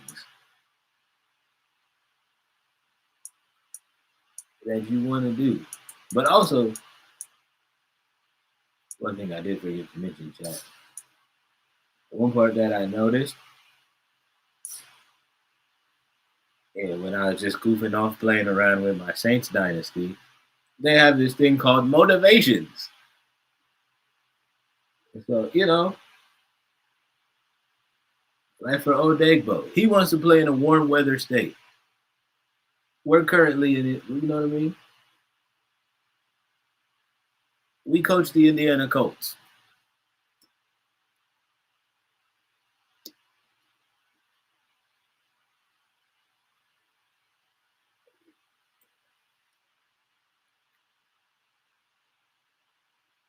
Miss Lady J and my good sis Bree will tell you, Indy's not exactly. I mean, it gets hot, but I believe he wants to be in a place where it's warm all the time. So, you know, there's a thing there. Uh, he's really in the midst of beginning his Super Bowl chase. So, yeah, a lot of you Colts fans might be like, "Oh, he wants to win a Super Bowl, then what's he doing here?" Probably because he thought there was an opportunity for him to get one. Now, the one thing that is saving us on his motivations, though, is that we are winning currently.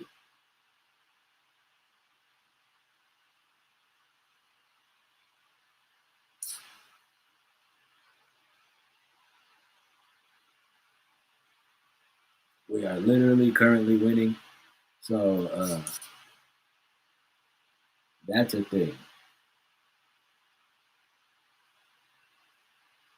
So with him, I'm going to give it a couple more weeks of negotiations. And if he like just officially locks us out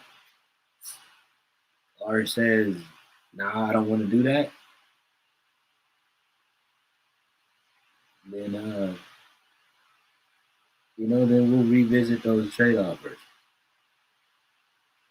Because again, we have till week 8 to do the things to make it the trade.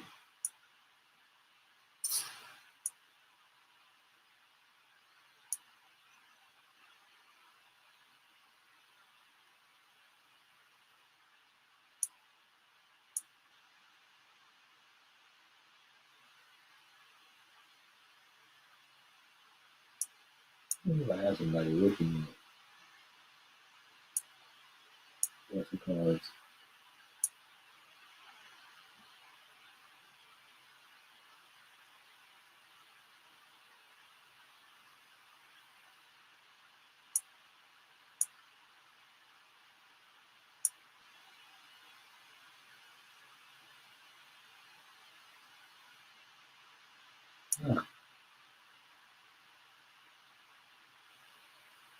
Because I know that this person is good at looking at tackles. So I know that'll help for us.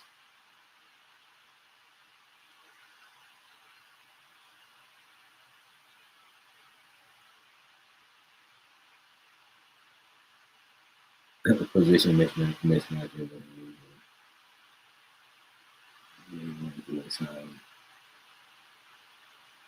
It was a reassign or hire. First of all, they're not scouting tackles right now. They're currently scouting running backs, so that's fine. And then we have this person looking at quarterbacks from the Southeast. Why? Because Carson Beck and stuff. I'm not saying Carson Beck. Carson Beck's really not necessarily at the top of our list. Because, again, as y'all see, for those that don't play Madden, let me go back over to the team scheme and put y'all on game real quick.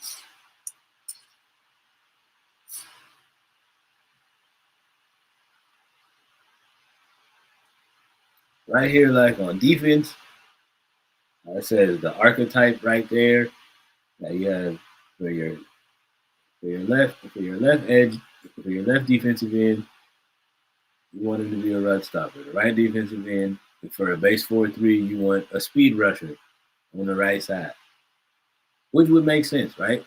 You have that speed on the right side for pass rush purposes. Get back there, like, you know what I mean?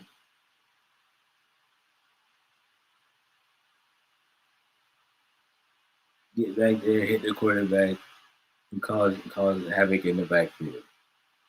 Defensive tackle and left outside backer are also run stoppers. Mike Backer's a field general. It's usually the same in like almost every defensive thing.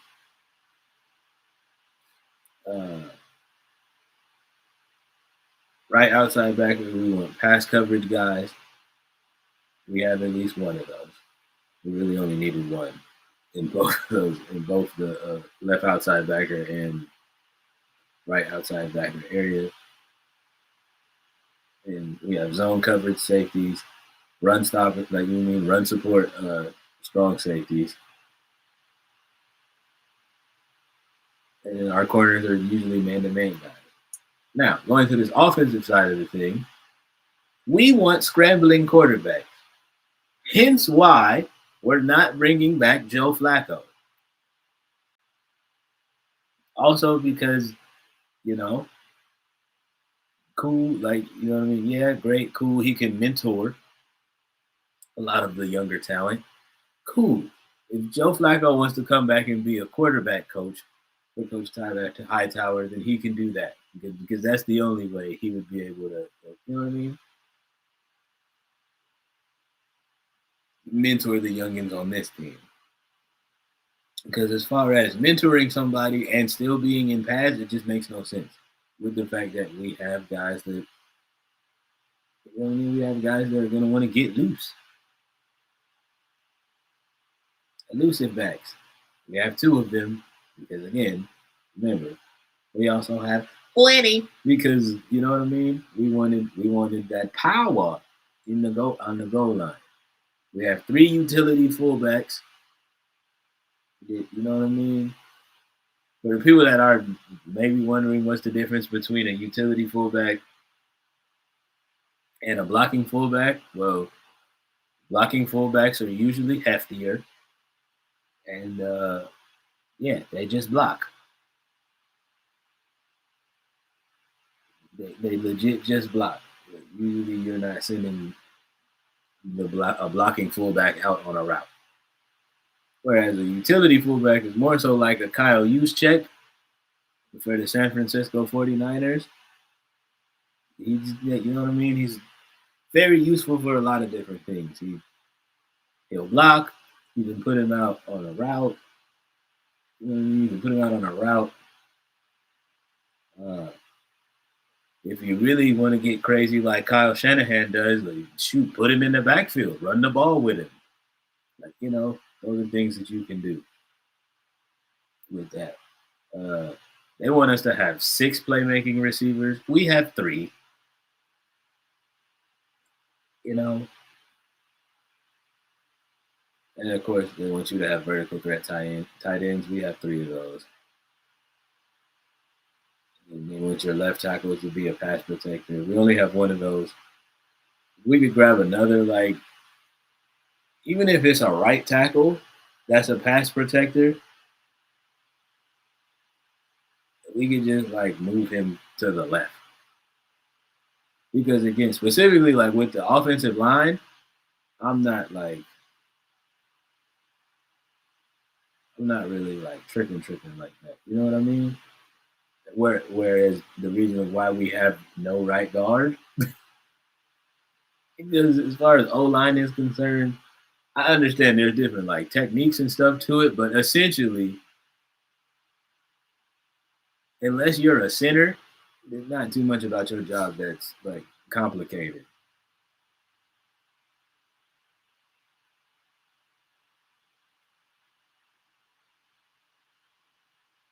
You know, if you're an interior or exterior lineman, like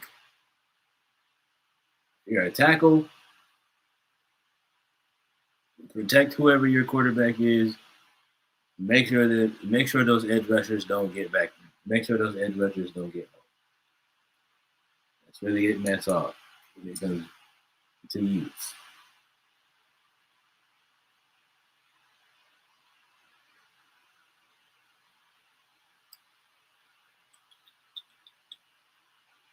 %52% pass. Is it deep or pause? Deep or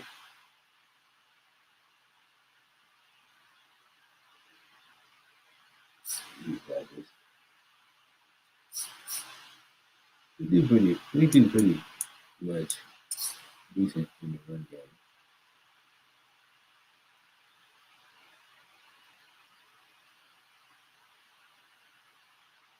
Okay, listen here, you freaky frog, you.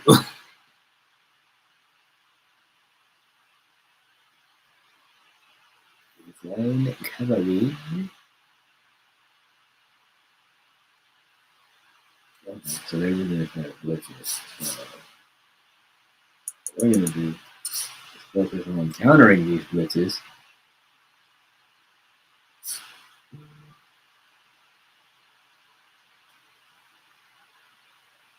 Well, at least you're listening.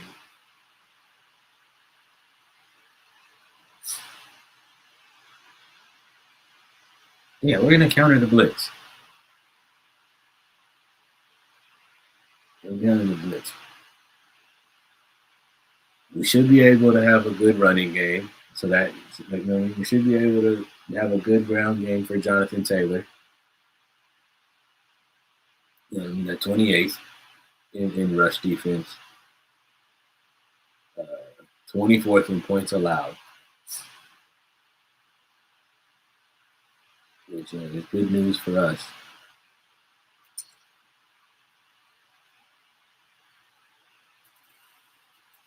Which is good news for us, and it should probably be really exciting to see, considering the fact that we just flexed.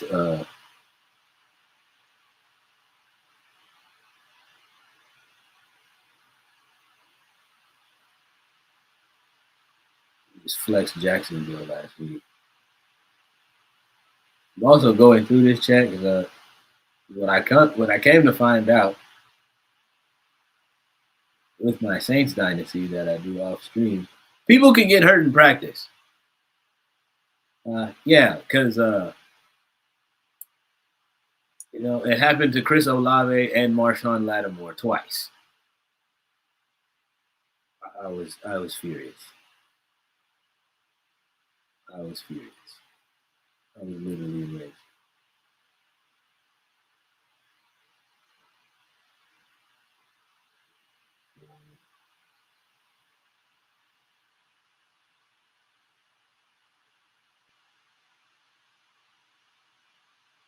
Cool. Case in point.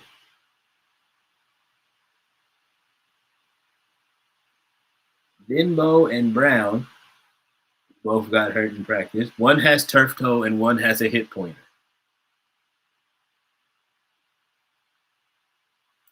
You can't make stuff. Sometimes you just can't make this stuff up. How we're able to win these, how we've been able to win games in the midst of all of this going on, it's but a miracle. We're gonna put that to your man tonight, buddy.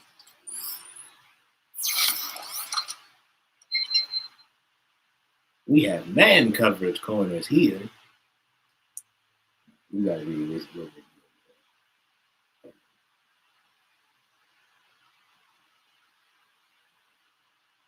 You could be a little bit of zone. Speaking of which, chat, that's why he's so good at free safety.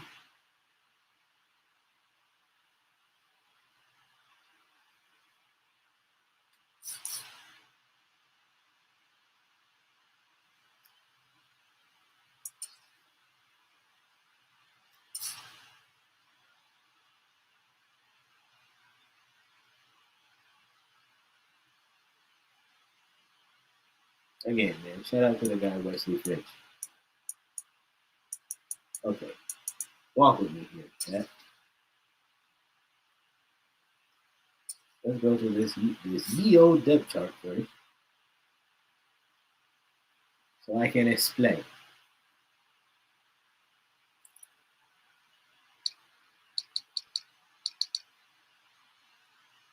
The slot corners, right? That's why we have this man Rodney Thomas, our Yale graduate,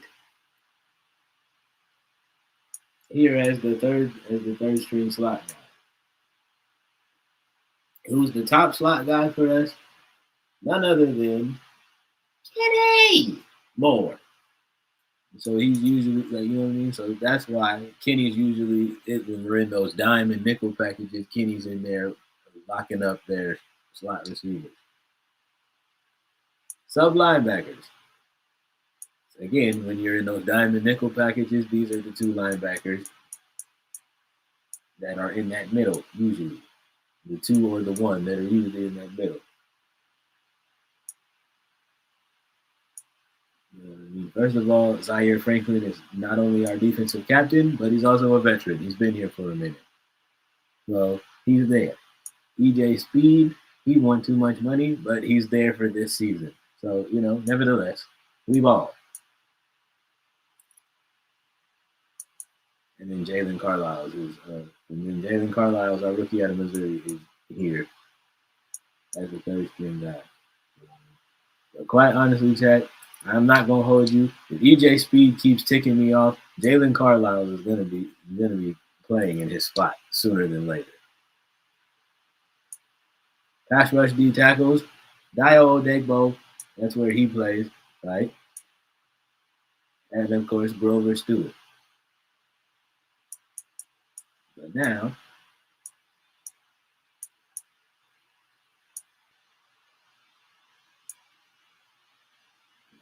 Raekwon is too.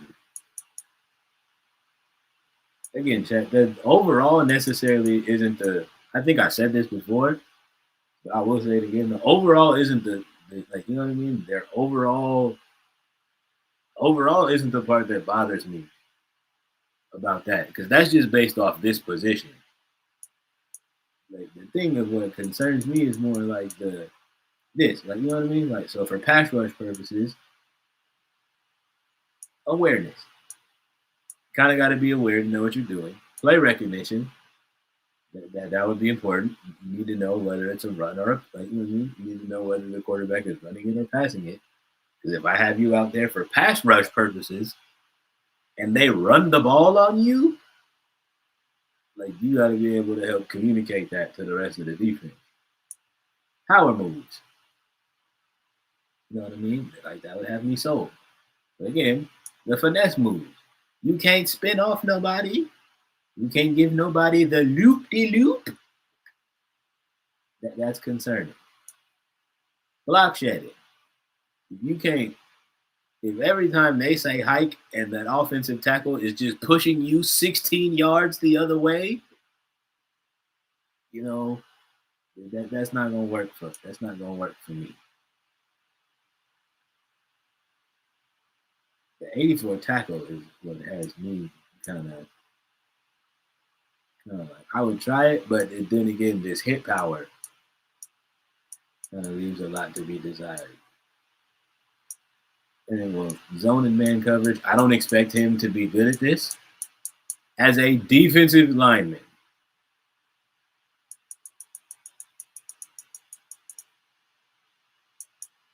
And first of all, we don't really run nothing that exotic that would have him to do that.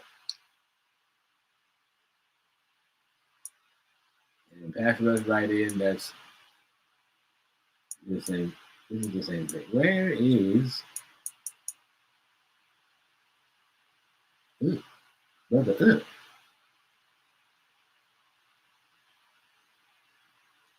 Grant Stewart? Yuck. Why are you so bad?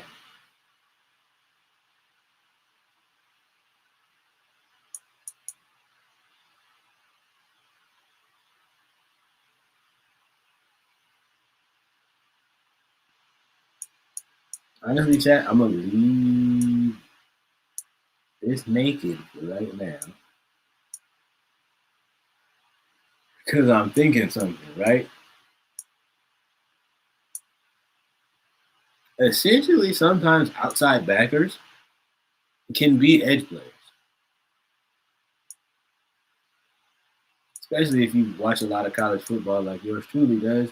A lot of these guys usually do play both. Like, you know what I mean? And of course, that's Quiddy Pay.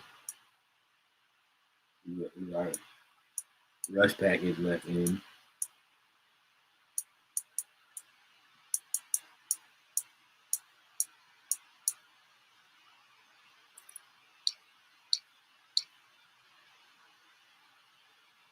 But again, as y'all know, power back for our power run formations. Really, the only one we have is like a goal line formation, and I think one other formation that's like really like a power run kind of formation. So that's why we have plenty for that specific reason. I want somebody to run at you. That's what we got Lenny for.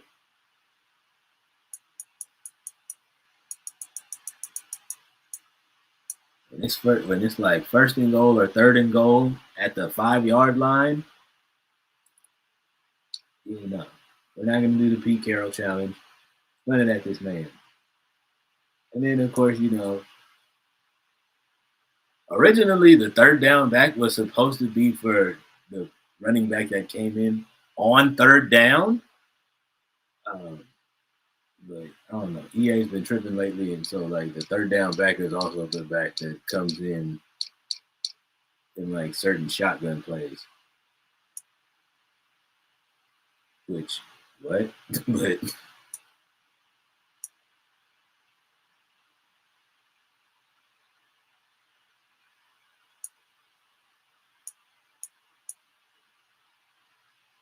why is Kenny our strong safety? Oh, that's right. Because we lost both of our strong safety. Holy. One got turf toe. And then the other one was at practice. Ow, my toe. The other one is at practice. Ah, coach, my hip. Ah, my hip. Ah, it's pointing. Ah. So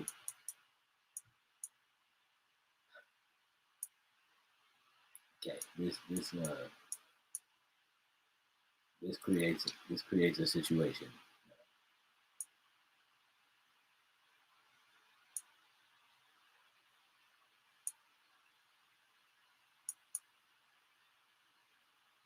The reason why this creates a situation is because we're not going to be the coach. We're going to put Jalen Jones there.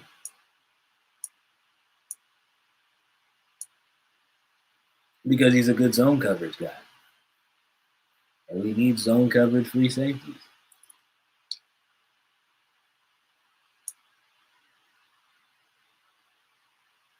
Okay. So here's the issue now.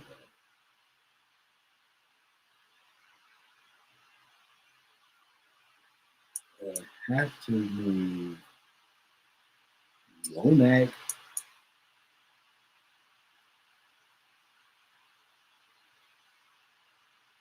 as a starter.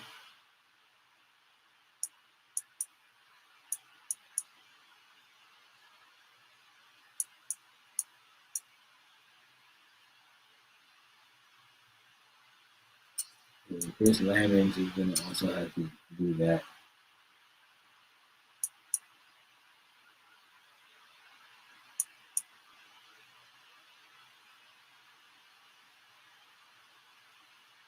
So that we can have him do that. So that while those guys are out, Kenny can actually play safely.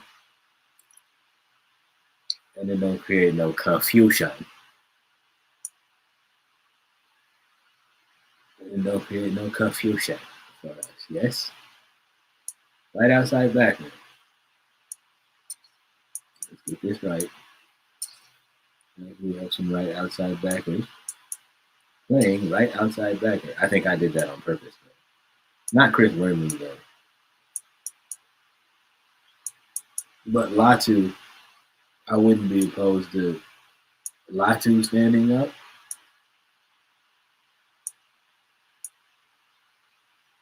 Basically 260, that's probably still a lot. But,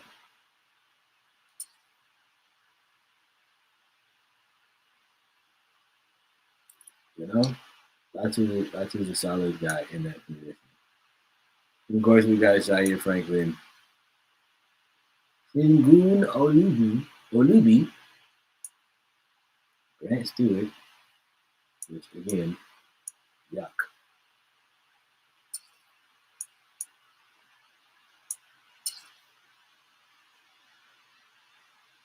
Do that.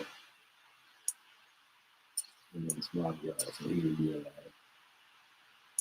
He would be the last choice to play middle linebacker. Which again, especially now in today's NFL, versatility is key, chat. Versatility is key. Odegbo.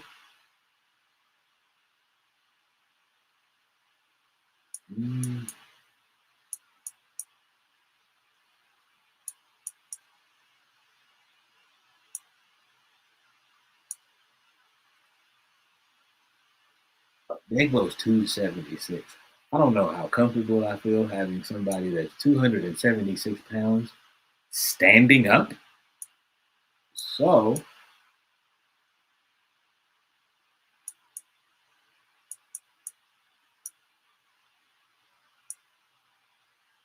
we also don't have that much choice right now, given the depletion.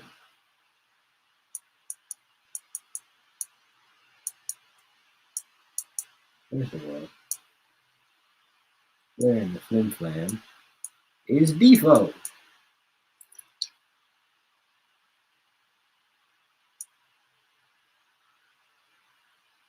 Because now I'm about to ride it.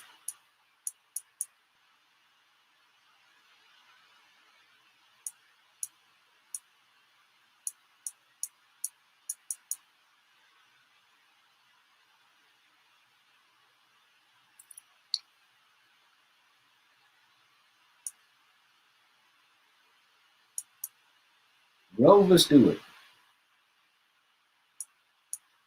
Again, him and somebody like Chris Wormley, I would let them be like just like base formation, D ends, but I wouldn't let them be like stand up ends.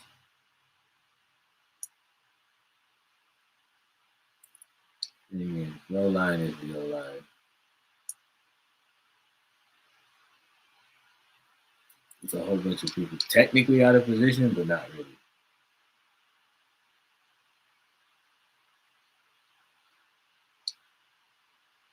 Because again, I'm not that kind of person. When I was younger, I used to be like, what difference does it make? They're just blocking. Only person I feel differently about is the center position. Why, you ask? Because of the fact that they communicate to the rest of the O-line whatever the quarterback communicated to them.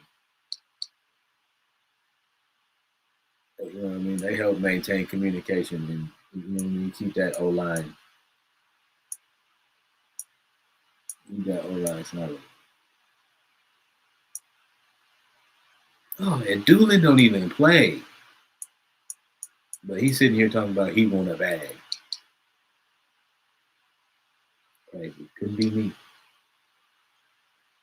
Me personally.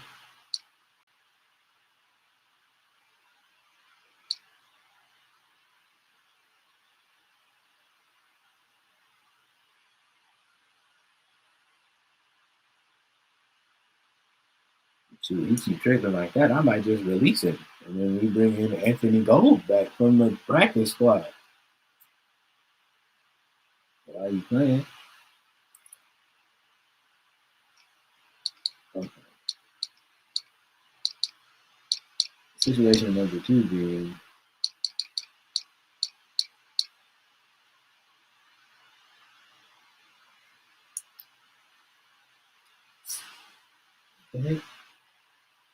they said Defoe was back.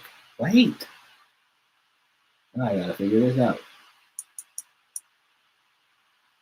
The game automatically plays him on IR.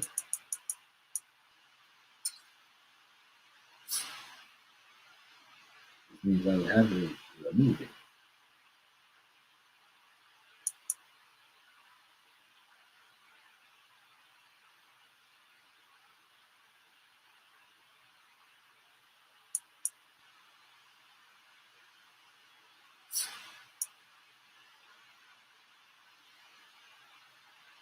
I do. I gotta remove him from IR.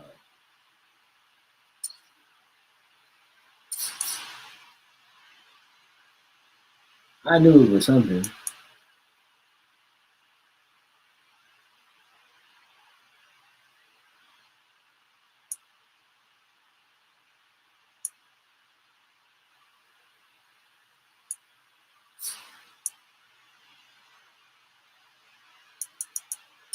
Okay, chat. Now this is a new development. This is new. Not the removing people from IR. You always have to do this in Madden.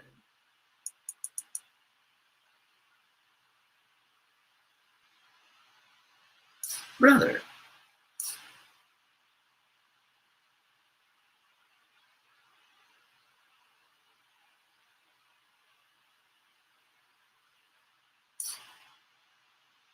Sixth on the depth chart?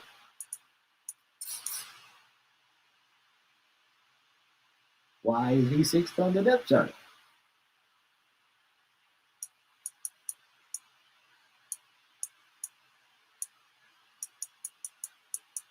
No, he's not.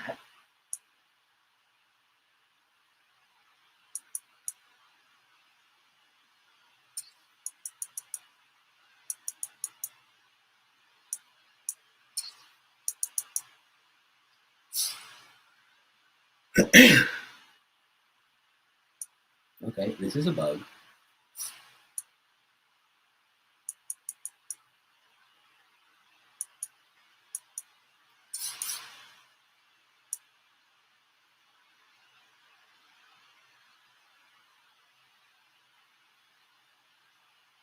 This is a terrifying man.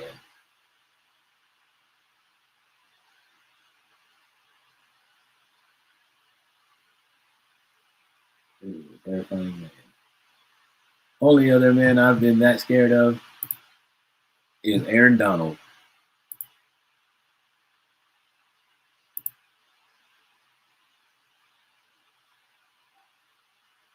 Oh, and TJ Watt, because y'all were here for that.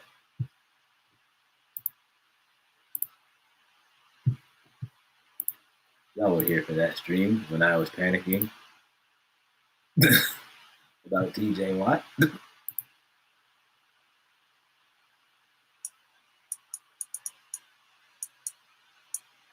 Okay, so what's the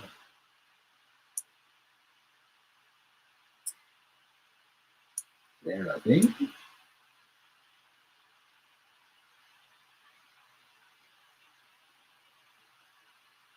That's injury resistance. That's good. Right.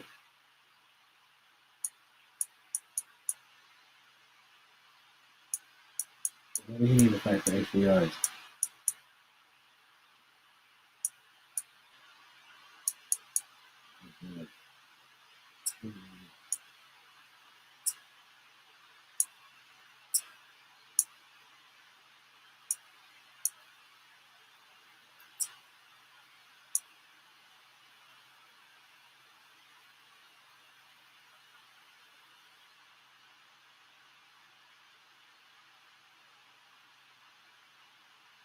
Shout out to the Forest Butler, though. He depots that man.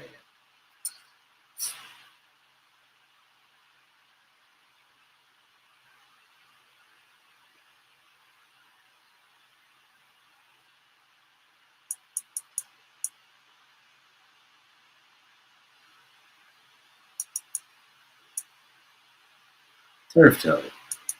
Hit pointer. This one is depressing to see every time. I'm going to stop showing it. It just makes me sad.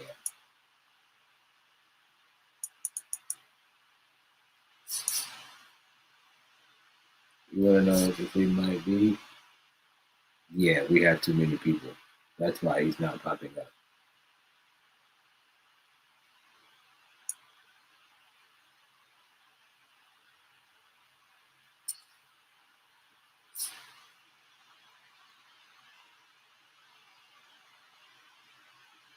That's why people weren't popping up. Ah, okay.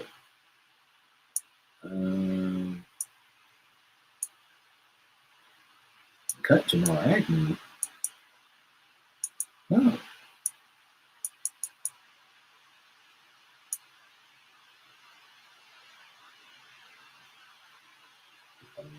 You're going to move to the practice squad.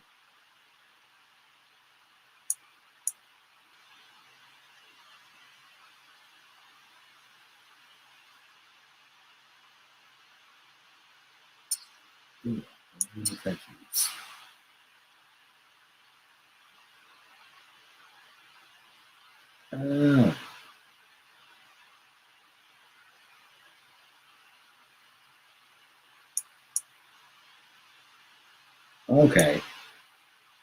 This is an interesting development.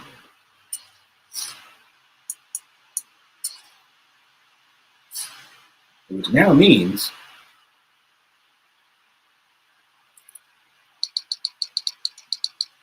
excuse me, if I could go for the reason right outside back there. So we will do that.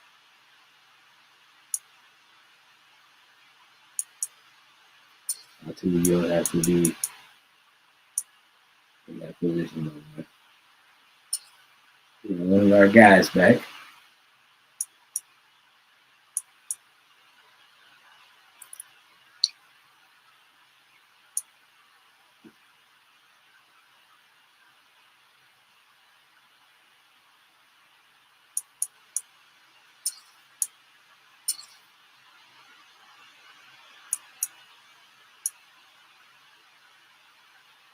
Arlington State? Where the devil is that? This brother's from a school I've never even heard of.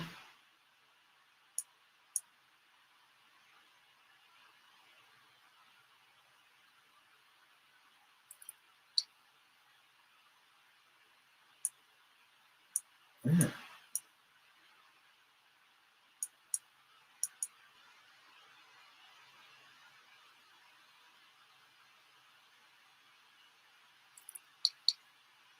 What position is he on the depth chart? What is actual position? Okay, cool. So here's what we're gonna do.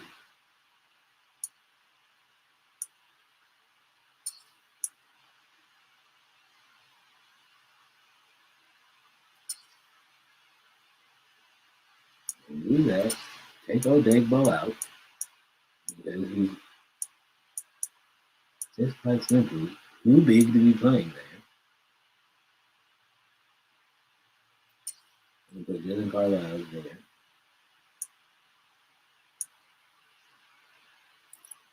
Because I believe in defensive versatility.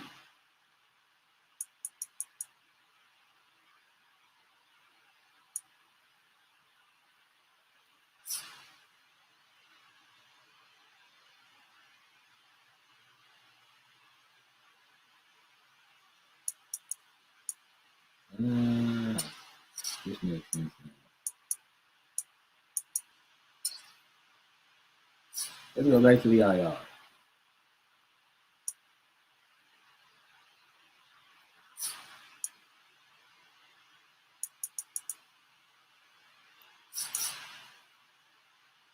Okay, we still got to cut some.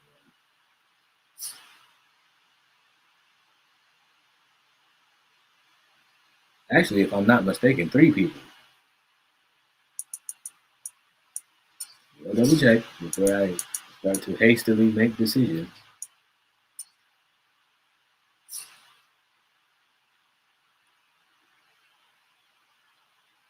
Okay, 1, 2. Oh, no, just 2. Oh, no, 3. Because Jelani Woods is back as well. I was right.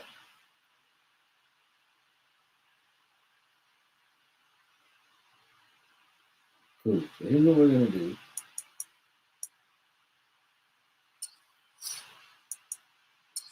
I hope that you guys are ready to catch this groove.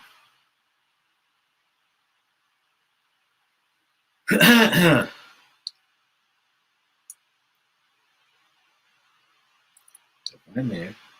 You don't have to move. Only 3 deep there. That makes no sense.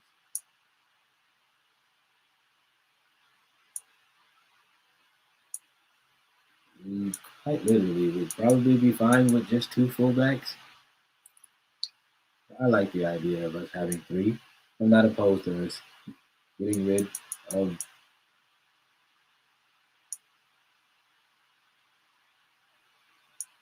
Honestly, Doolin could go. Good. We got what? 1, 2, 3, 4, 5, 6, 7, 8. Oh.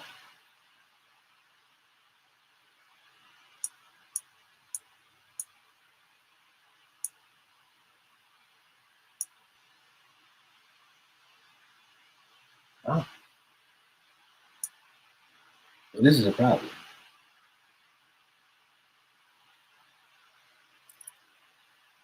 Because you're supposed to only have really 6. So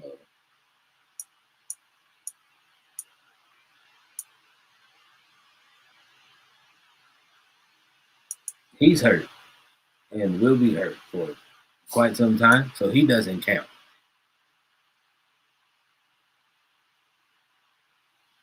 No, y'all probably can't see on y'all screen, but where that red little blip is under his player card, it says what his injury is. It has a little it has the little medical symbol.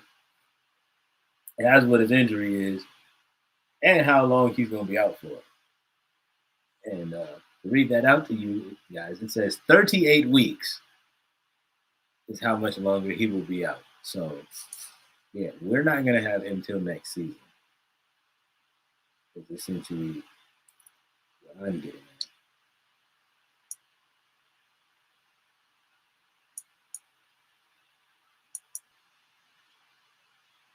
Okay, so I think I found the 2 positions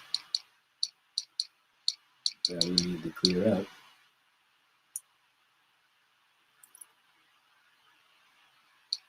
Yeah, 38.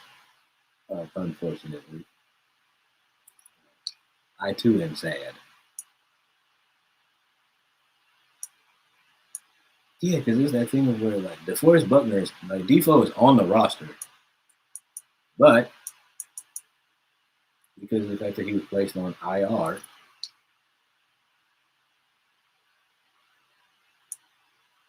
it's making him essentially like unviewable on the depth chart.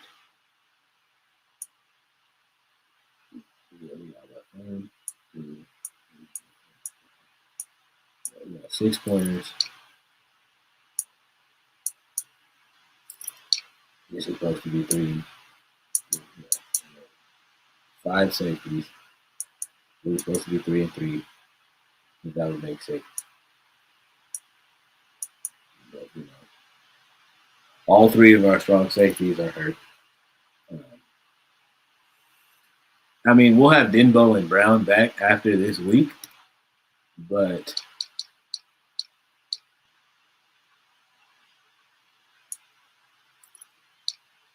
that just creates some issues right now. Unfortunately, Jason Candina is going to have to go.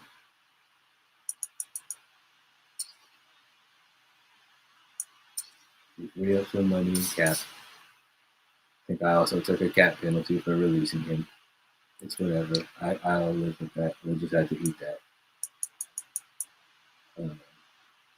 Which is also what she told me to do. But anyway, then we will also...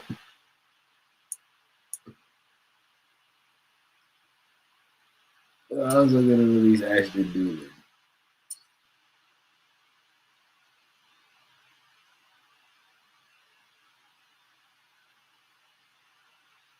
And incurred a $1 million.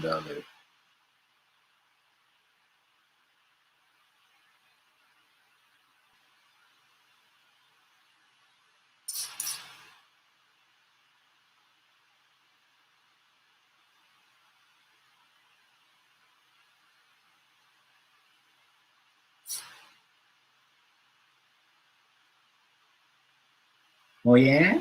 Oh yeah, what? What did I do? What did I do?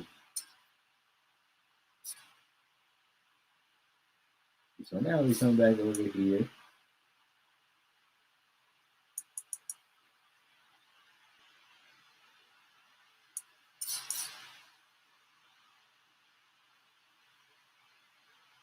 If I view you in the depth chart and you're still not here,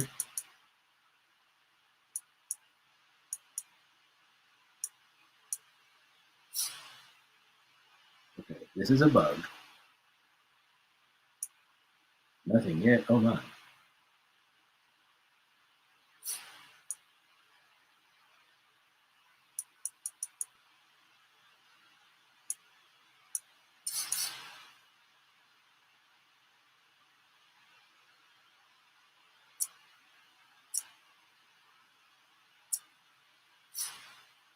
Before this, I would like to have you on a roster.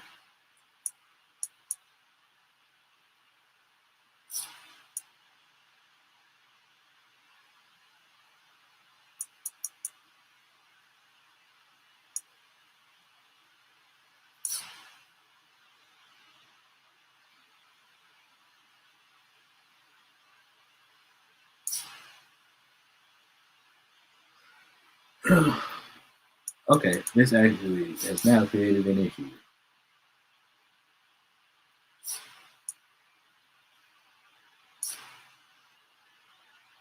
Okay. Yeah, he's good.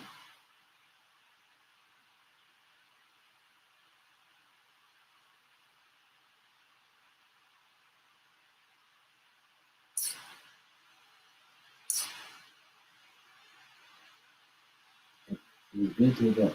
So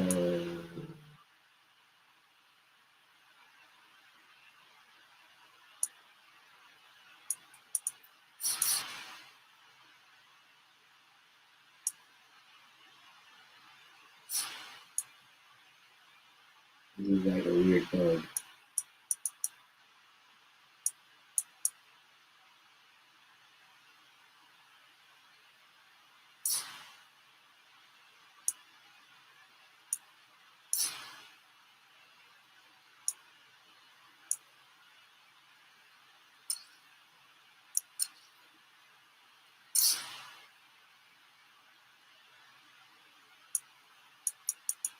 Okay, so that did nothing.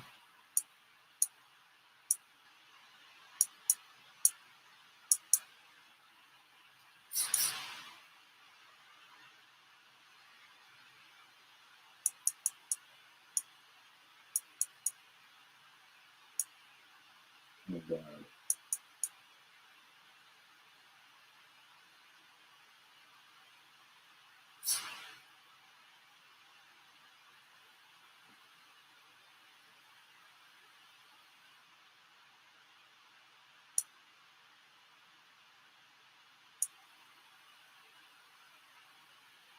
Those are probably not going to do it.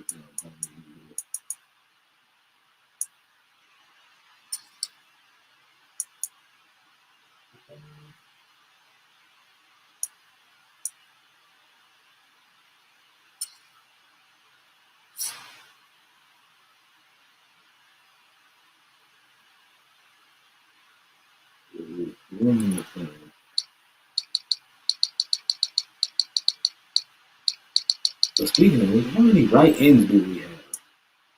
Because Jesus Christ.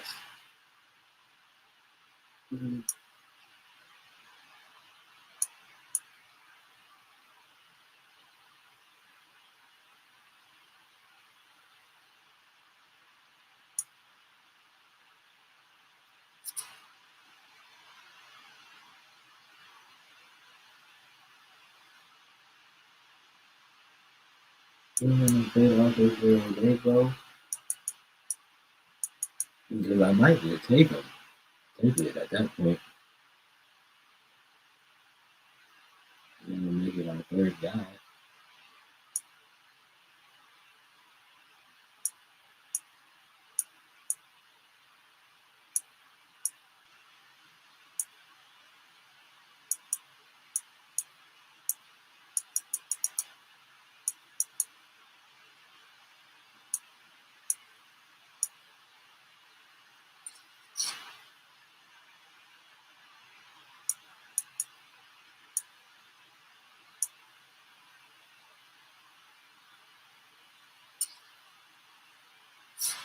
Did that ruin anything on the defensive side? It did. But it ruined it because of injuries, not because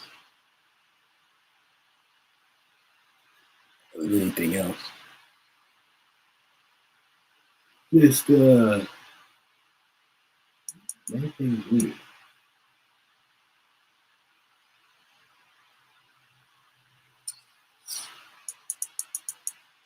That was a trade center.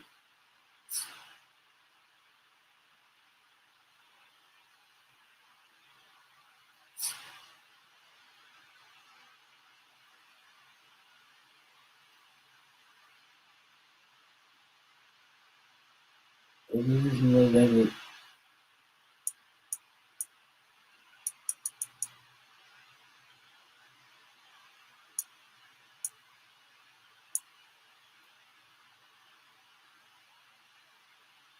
Was that the Commanders?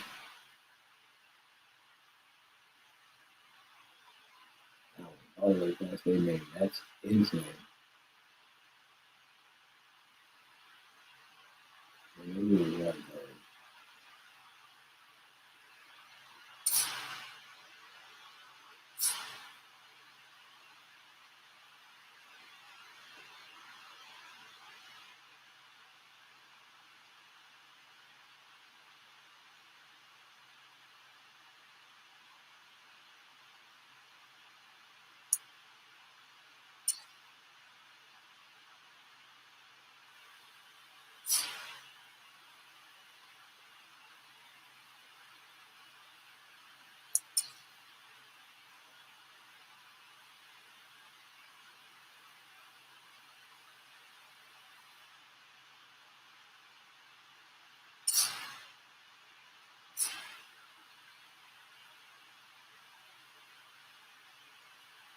Okay.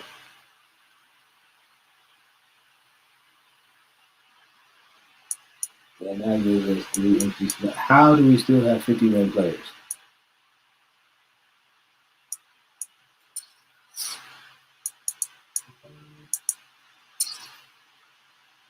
How? Oh, because we acquired one in trade, huh?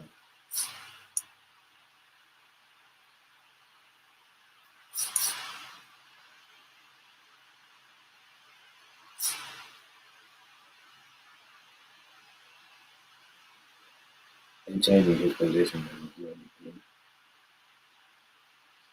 I'm gonna have to do the thing.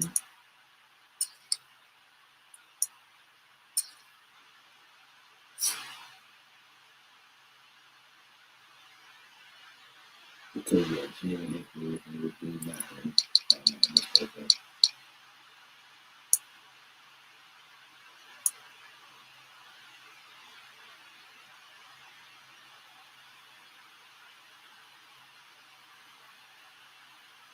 That is it. That's a last name. That is a last name. Throckmorton?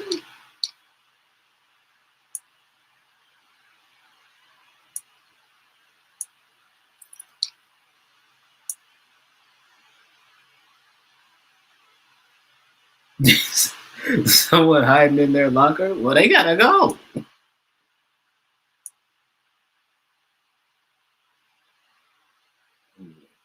Quentin Nelson is our best online, so I'm not gonna go for that one.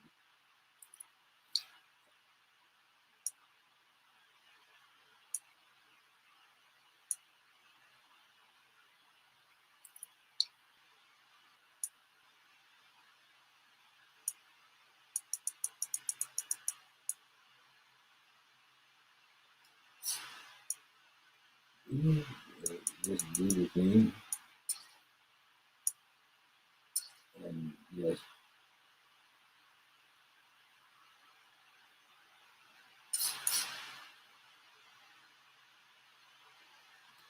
Okay. I see the sneak peek that they gave us 3 spots. That should now give us the ability to come over here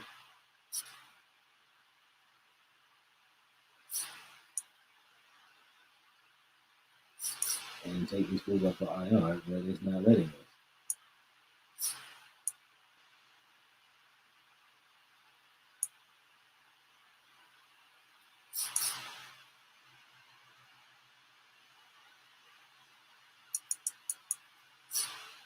Oops. I went too fast. It's going too fast.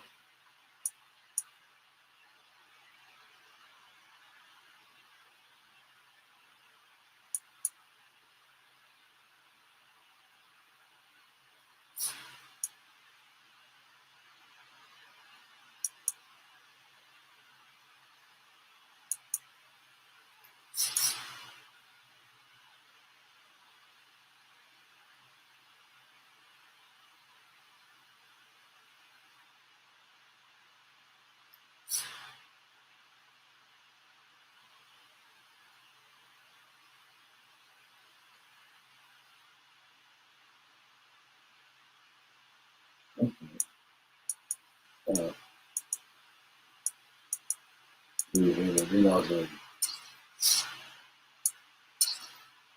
create some holes in the depth chart, which I thought I was going to be able to fill by just taking all of those guys out from IR, but then it would materialize what I wanted it to.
Because he's also currently doing that. So that hurts me.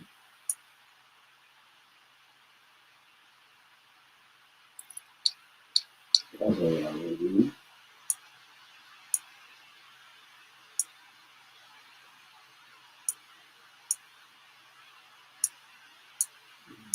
Just let it go. 300 is just too much.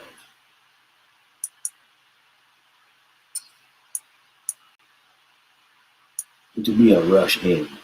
You know what I mean?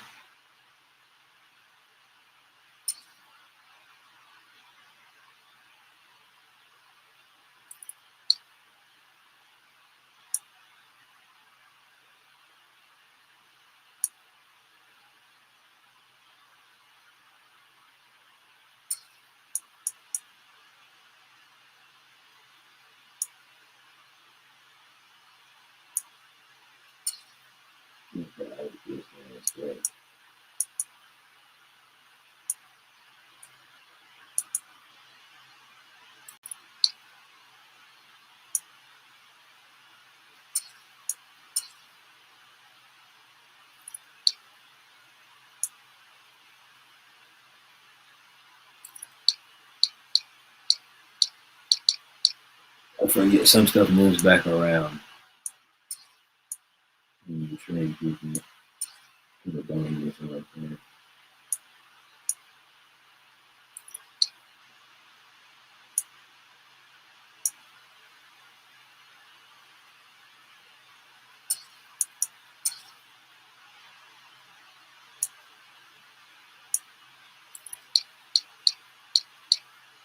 A lot of Texas kids on this team.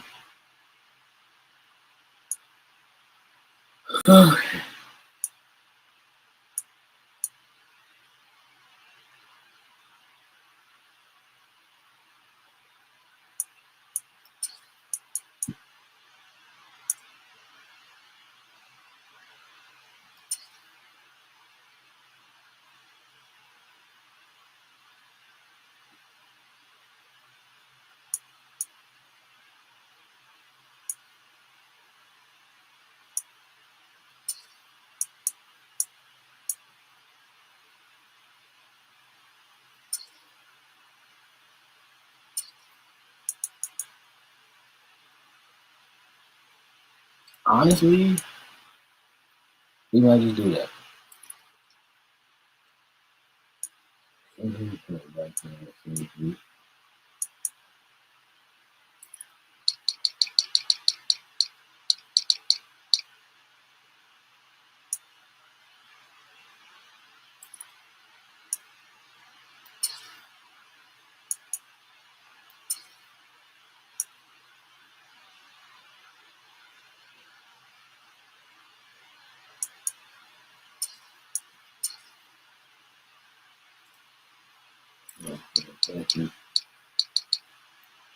That's just the best available body in that position.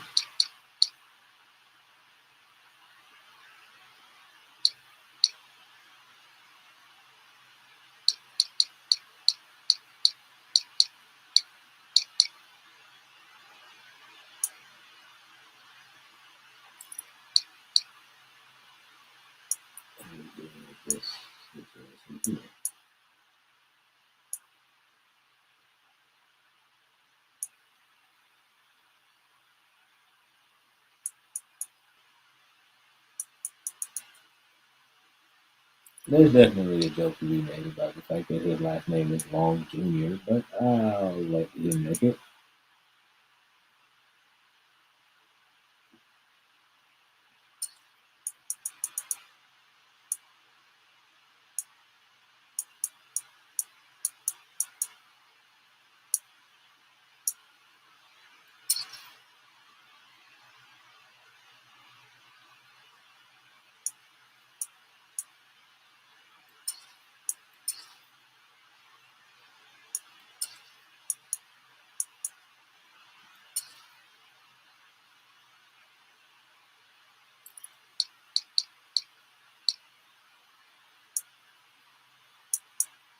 That really does, like,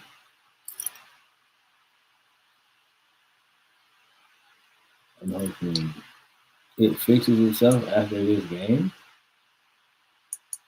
Because we need the Forrest Buckner back.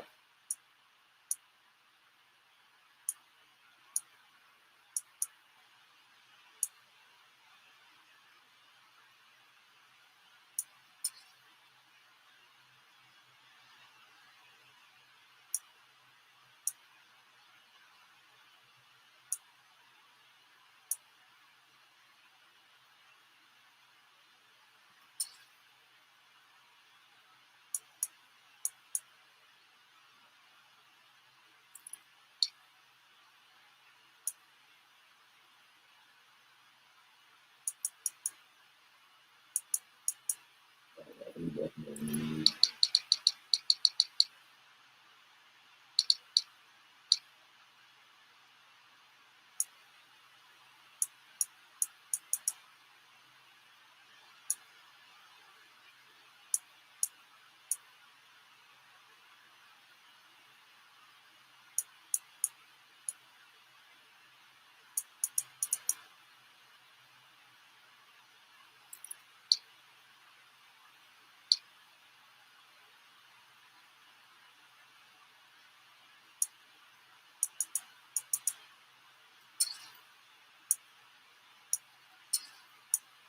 Oh, man.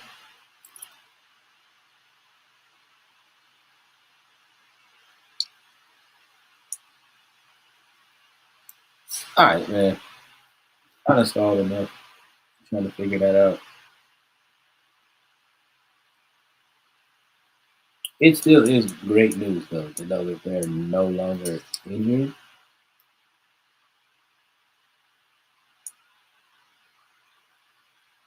It is terrible because we have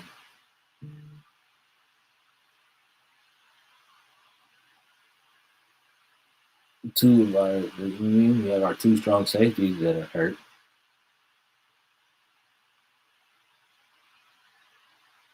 One is crying because his toe itches a little bit, and the other one probably because he slept wrong.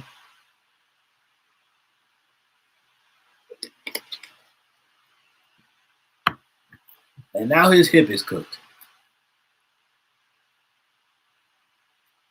Oh, this is definitely a bug.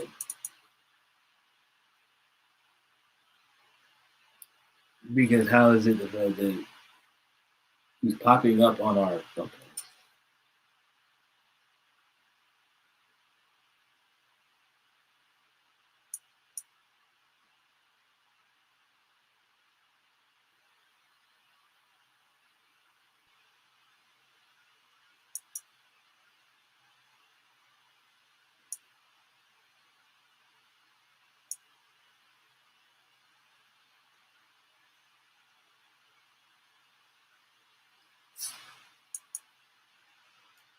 All right, man.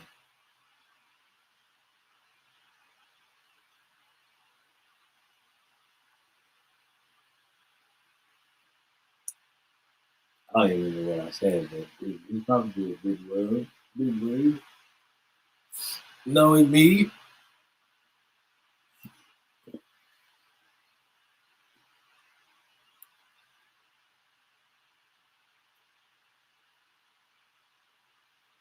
Today, from Nissan Stadium in Nashville, Tennessee,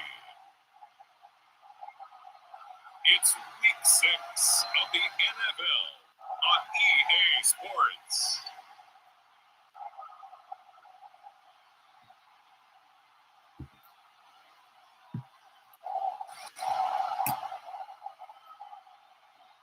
Oh, that's right. Desmond Ridder is their starting quarterback. Oh.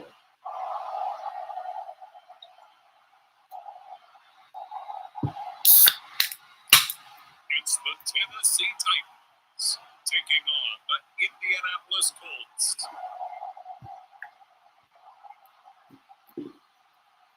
We are in a sweet spot as far as football during the day in Nashville. Just enough chill in the air for a shirt, light breeze, fall in full swing at Nissan Stadium.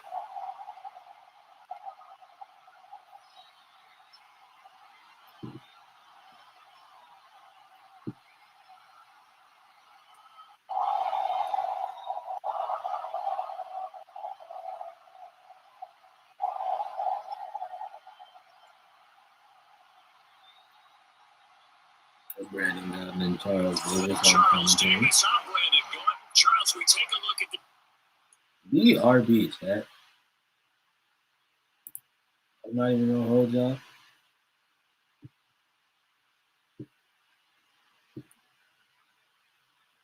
I get the give.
Titan ball club during play.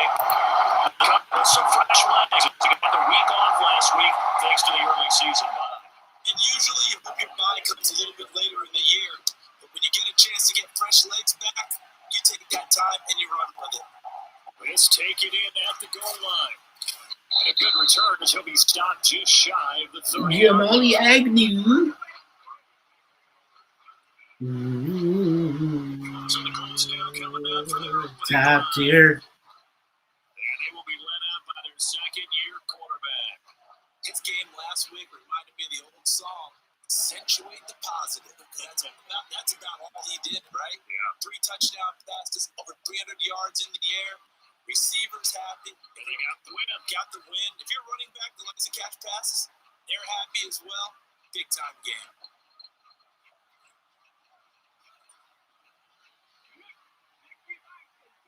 Yeah, this makes more sense. Even like a Josh Downs or a Alec Pierce in this situation should be. By Richardson. And they'll get him down after a pickup of 8, 2nd and 2. And that's something you have to get ready for defensively because in today's NFL, teams will use their wide receivers on jet sweeps, end arounds. They'll move it back in the backfield and make them running backs. Gardner This was much more of a tap pass, but effective nonetheless. And I think both guys love it. If you're a quarterback, it's an easy completion. If you're a wide receiver, you get the easy reception and also a chance to try to make a play with your feet. And this is going to be a Colts first down as he's got this up to the 45-yard line. The Colts in a very solid 4-1 here in the early part of the year. They've been playing their best football of the year, winners of 4 in a row. And I thought that they played pretty well last week. Their execution, their discipline, their resilience, all on display in that victory. First and 10, Richardson looks to throw it. This will be taken in by Michael Pittman. And a gain of 4 gets him right to the midfield.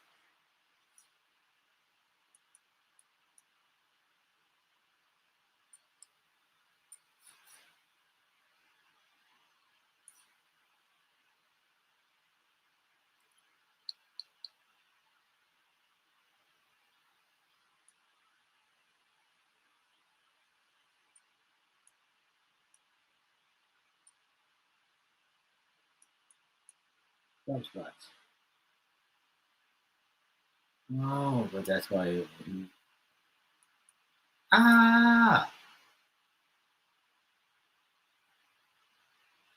It's fine.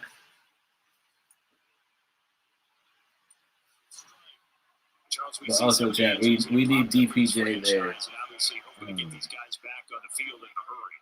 Brandon, I'm going to go ahead and age myself. I'm going to ask you, when you were in high school and there were injuries, did you hear next man up from your coaches? Well, you hear it every week now in the NFL, that's for sure. You know, back when I played with dinosaurs roaming the earth, you didn't hear next man up. You heard, oh, no, we got to put in Davis.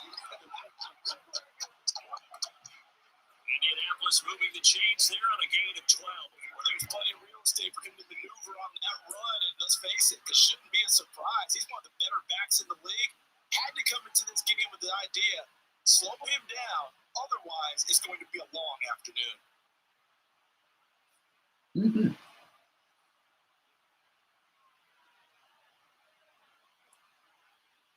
Does it show what those other goals are?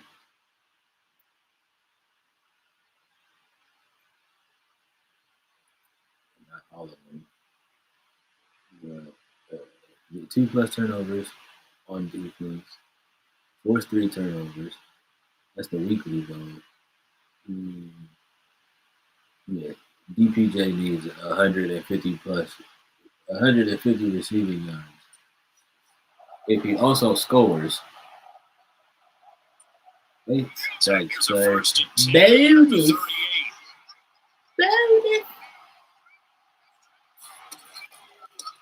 The option, here's Taylor. Did I? I think I accidentally tapped that. Bring up second down. You talk about this Titan defense. And this unit very tough to throw against. Currently second best in the NFL. And I'm struggling a little bit trying to really categorize this group. Oh yeah, tough to throw against. The pass, but the bottom half of the league is sacking the quarterback. That doesn't make sense. Imagine if this group ever come touchdown Indianapolis. What was that they said? Donovan Peoples-Jones, his 5th touchdown now on the year.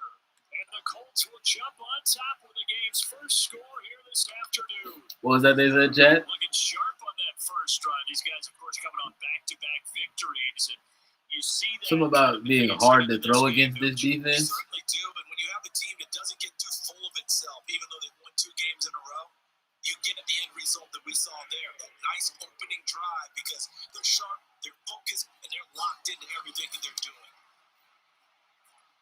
An extra point by Gain is up and good. And it's now a 7-0 game.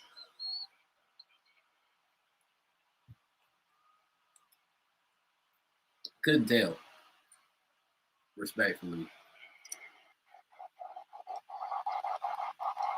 Following the touchdown, here's Gay to kick it away. And this will be a touchback as that sails over the end line. So now the Titans get their first shot on offense. And they are lit up there by their mobile cornerback. And coming up with an early season open week. And in this situation, what he told us when we sat down with him was he spent a lot of time working on fundamentals, kind of getting back to basics during that time, as opposed to having to worry about healing up or resting up. It's totally easy to Get back to the basics, get his game going again.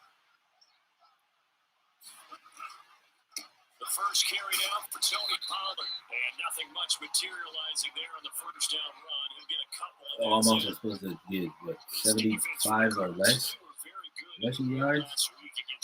Allow 75 or less rushing yards? So that tells me that they've got all their assignments down, and they're playing with extreme confidence. Second down, Pollard again. And they're able to get this one across the 35. That's a first down pickup for Tennessee on a gain of 10. Now, look, that wasn't a huge gain, but those are the types of carries I think they were missing in their loss last week. They couldn't get them going on the ground. Did you get the same feeling I did during our meetings, that they kind of regretted that he didn't touch that? Absolutely. You know, hey, he should have touched it more last week. They weren't going to make that same mistake. They've taken care of that early. 2 yards on the carry there. It'll be second down. They suspected it was a power play up the middle coming out, and boy, were they right. That defense got downhill in a hurry and limited them to just a couple on first down.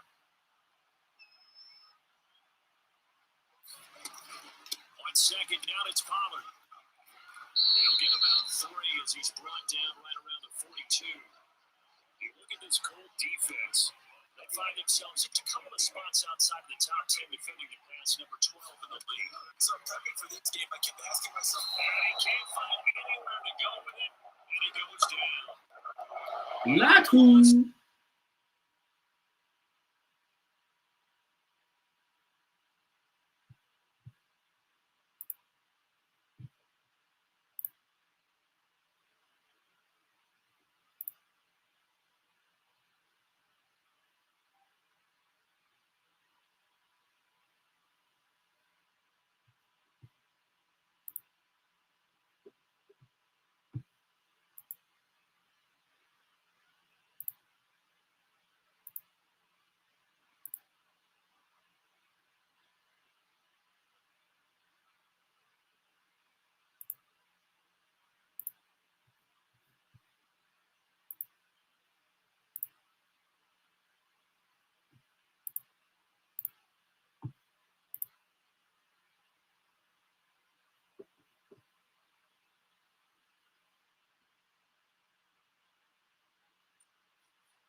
Start of this game, Latu. on that visiting sideline. how about that? You get your points on the opening drive, then you get a big sack there on third down, and you make the home crowd go, There is a hush indeed.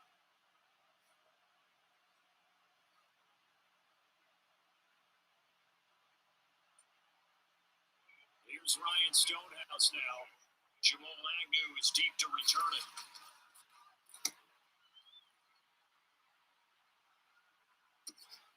This is taken at about the 14. Pretty good punt there. Also a nice return of 12 yards. Second drive coming up here for the Indianapolis Colts.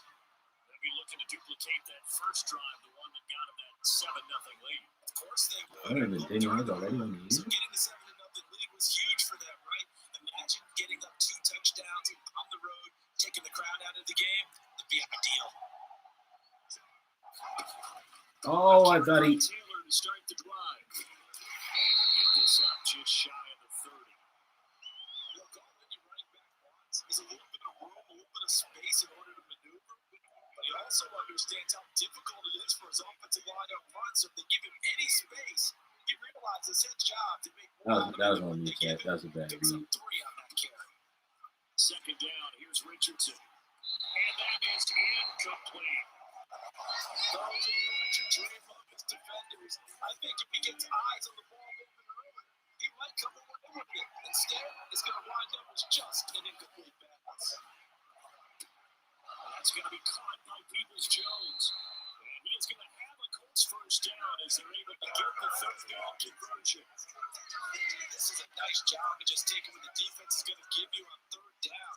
You're not looking for a big play downfield. You just want to find something that can get you past the marker. They found it, and were able to keep the drive moving. On the handoff, Taylor. And he'll manage to pick up about 4. Ow. Second down. At the end of all that, getting and hollering, it was a 4-yard run, so the offense going to go back down and feel pretty good about themselves. Defensively, you have to feel okay because you didn't let it turn to a bigger run. But the goal, shut it down for 2 yards or less. That's when you start to feel good about yourselves. Richardson has got this complete to Pittman. And he's going to have another first down as the tackle's made at the Titans 40. Oh, and I also have to throw one or none picks. Just remember that. He's flinging it around really well here. Really nice throw there to pick up the first down. You kind of just feel laser focus and confidence about him. And I think we saw that this week, didn't we? Talking to him and the coaches, they felt good about his performance coming up. Yeah, I was really impressed with that last practice we saw when they went through 2-minute drill, when they went through all the different situations. Hardly hit the ground, and I thought he might be locked in for this one. 40 yards rushing for him now to this point. He was well over 100 yards last week. He told us this week, a little ambitious, that he wants to get to that 200 mark. We'll see. Makes sense, doesn't it? Have we ever run into a running back that had a great game the week before that didn't think that's just going to naturally continue? Just make sure you feed me the football. And that's what they're all about. Continuity, rhythm, number of carries. Just keep giving it to him. And Taylor going to pick up the Colts first down as he'll take this down to the 26. Yeah, once more, strong running, excellent blocking at the point of attack. They get a nice little drive brewing right here.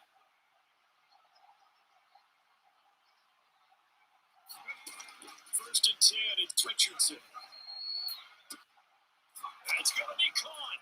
Touchdown, Colts. Michael Pittman, 26 yards. And the Colts lead this now 13-0 here in the opening quarter of the ball game. Well, this has been a flawless start for them. They score, they get the stop, and they score again, Charles. Complimentary football at its finest. You just mentioned how they got it done. They scored. The defense got the ball back for them. They score again. That's the way you win ball games. Ba-ba-boo! Extra point by Gain is up and good. And that'll make the score 14-0. Wabba-la-boo! So that drive takes him down the field in 8 plays. And it was capped off on the touchdown catch by Michael Pittman.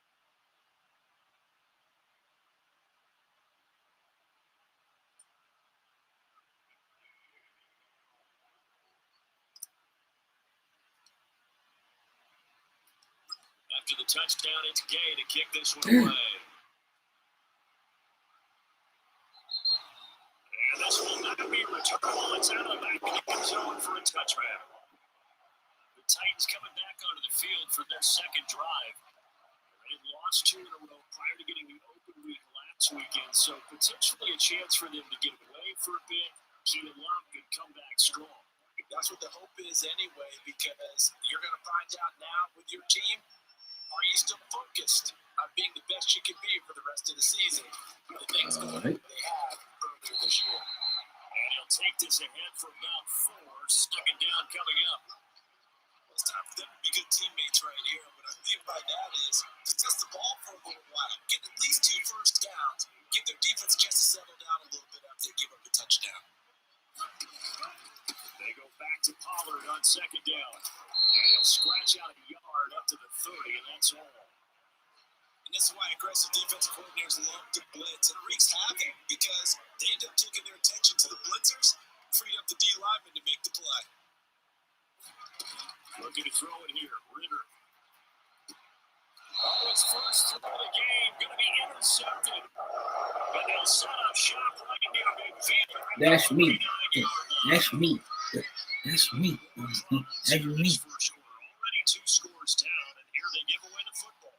And if I'm the head coach, I think it's time to start lighting the fire. I'll take that. These guys. Now, you have to do it within your personality. They can't perceive it as fake. But I'd go get after some guys because they don't look ready to play to me. They look flat, uninspired. It's time to get moving.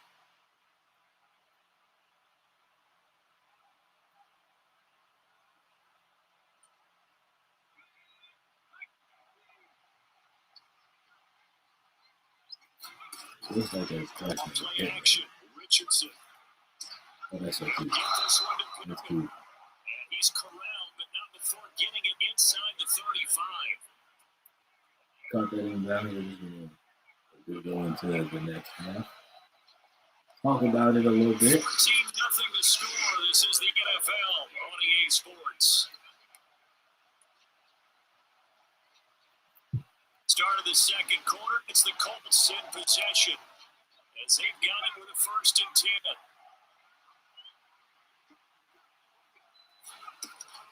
To the right side, this is Taylor. Touchdown, Indianapolis. Jonathan Taylor with his 9th rushing touchdown on the year. And the Colts are able to strike quickly to add on to their lead. Week after week, Charles, when we see this offense operate, I don't know, they just seem to get more impressive.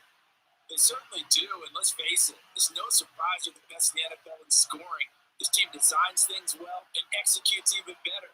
And here, it only takes a few snaps before they're in the end zone. That's how they demoralize teams. That's how they put them on notice. An extra point by Gay is up and good, and that makes the score 21-0. They should have done very, very well for JT's towards JT's rushing total. Following the touchdown, here's Gay to kick it away. And they will not get a chance to return this one as it's through the end zone for a touchback. Out come the Titans now. Back down to the 500 mark after 2 straight losses. Charles, this is a team that, to be frank, their play has really dropped off the last couple of weeks. And Brandon, I think there's a sense around the building that they can't let this losing streak get any worse than it is. Because if they were to lose here and fall below 500, then you're playing catch up the rest of the way. They've got to take a stand and make it stop right now. 7 yards on the pickup there, and it'll leave it with a 2nd and 3. What a way to start a drive. An excellent run, a tone setter, and now, if you want to take a shot on 2nd down and go play action and make it look. That'll be brought down by the Colts. Quiddy Pay make that now 8 sacks for him on the season. You told plenty of games in your career. Do you believe him? That one. I do, but I think we're seeing it right here. No, there's no doubt about it. The run that he's been on, how about that? 3 sacks in a game a week ago, and another one right here. Oh, he's feeling it in a big way. That one. Still needing 10 yards. Now it's 3rd down. Here's one. He does need another one. Ritter. It's up to almost, but not quite. Needed 10. He got 9. 4th down. Way to bow up. Way to bow up. Locked up all his progressions downfield, forced to get it to his running back. But how about the way they went to the football and knocked him down to force a 4th down? That really should have been a tackle right there. But it's really weird when you click over and hit the square button, they decide to dive in an awkward direction. It's like not even real. Here's Ryan Stonehouse now as he'll punt it away for the 2nd time.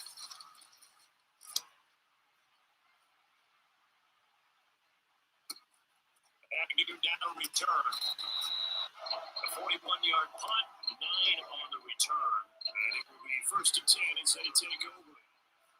So here are the Colts to take over. They're working on a 4-game winning streak, and they lead this one as well right now as they start 1st and 10. Down half. And BCX.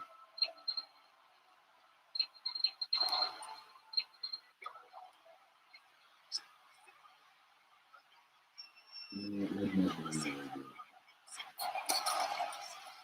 drive will start with an option going left. And trying to push forward, but he is going to be stuffed up in the backfield. They'll lose a yard there, and it's 2nd and 11.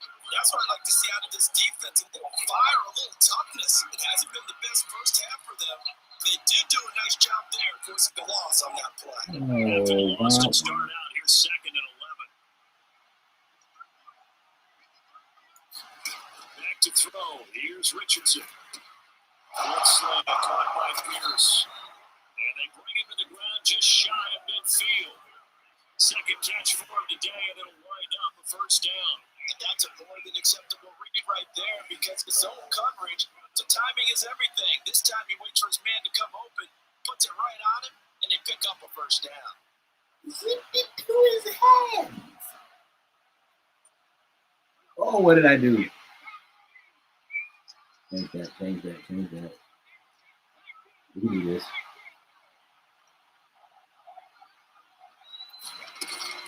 Richardson off the play fake.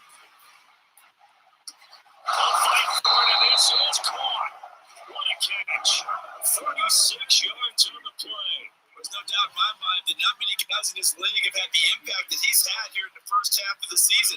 He's been a big play guy from the word go and continues to be one with another one right there. Mm-hmm.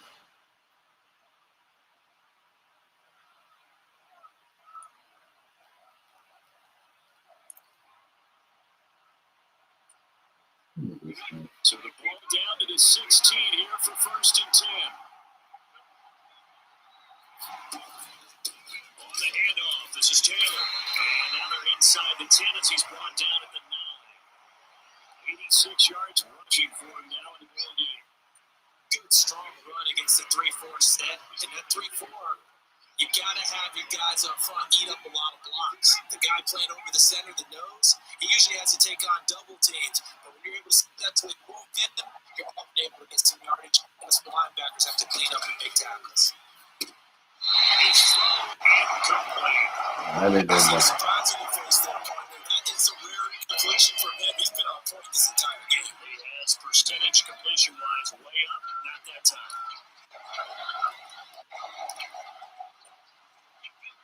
Now they face a 3rd down and 4 after that incompletion on 2nd down.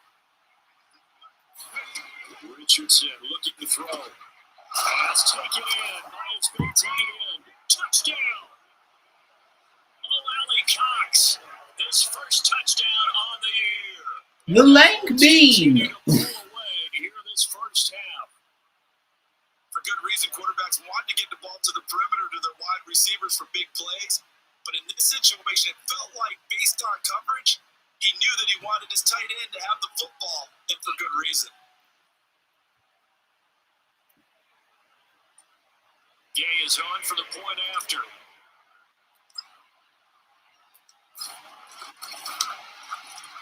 It's good, and they stretch their lead to 28-0 now. A drop time of 6 plays. He's still lanky. I can't help that. Touchdown.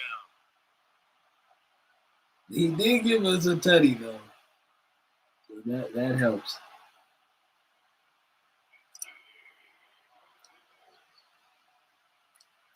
After the touchdown, it's Gay to kick this one away. And that'll carry over the back line of the end zone for a touchback. The Titan offense now working their way back on the field. And still no points on the scoreboard. You're coming off of the 3 and out.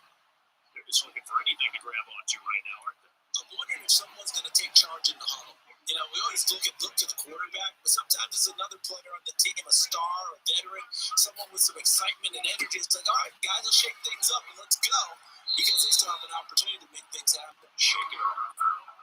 Call it no gain on the play, and it'll be 2nd down. Defensively, though, they had a chance there to hit him for loss. Couldn't get it done. Looked like someone was able to knife it to the backfield, but he wasn't able to get him down. But his compatriots, they were able to grab him at the line of scrimmage and not let him get any further downfield. And the catch made. It's Tyler Boyd.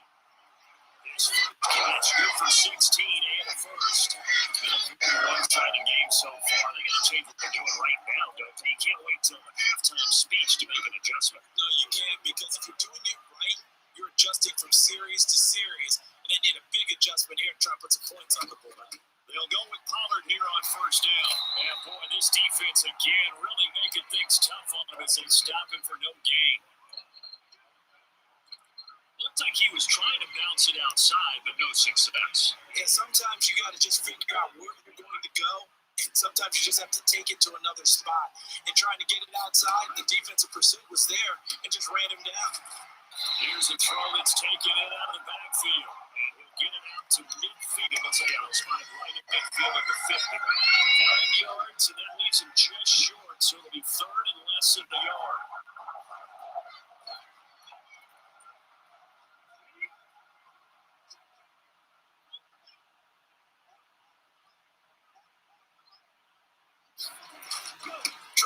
and 4 with Pollard, and he will have the first down as he gets this to the 47.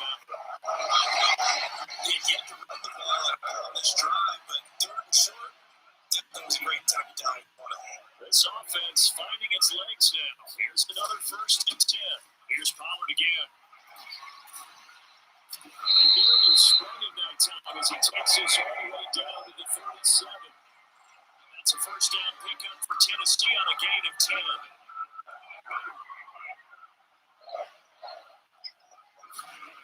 Back to throw, Ritter. Short throw taken by Conquo. A good gain of 9 before he's brought down at the 28. I know sometimes we can get fooled when we watch him make catches, as we just saw him do there, because he really looks like a wide receiver when he goes about his business. Yeah, 230, 240 range. Yeah, not super huge. Maybe not counted on to be that inline point of attack blocker that we used to have in the good old days, but you can flex him out. You can run wide receiver routes with him. You can make him a primary target, and that's how he'll shred the defense. Part of the thinking when you bring in extra tight ends, you're hoping that each of your guys gets those one-on-one blocks and creates a crease to your runner. You know, the converse is, though, you've got to win those one-on-one blocks, and when you don't, that's the result you end up with.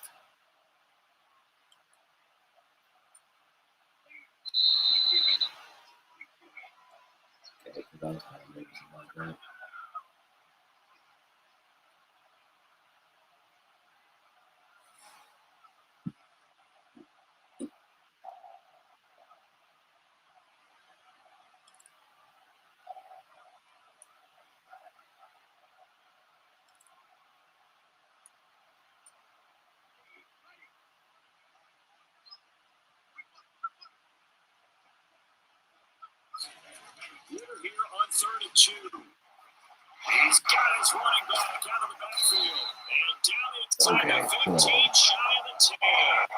The Titans efficient passing on this drive. Now he's just him passing the ball. Like, let's just be for real. This man threw a pick. Yeah, exactly. It's incomplete. They're putting together a drive here in the final minutes of the half. But the coverage has been tight all game long, and they certainly want to keep them off the scoreboard here.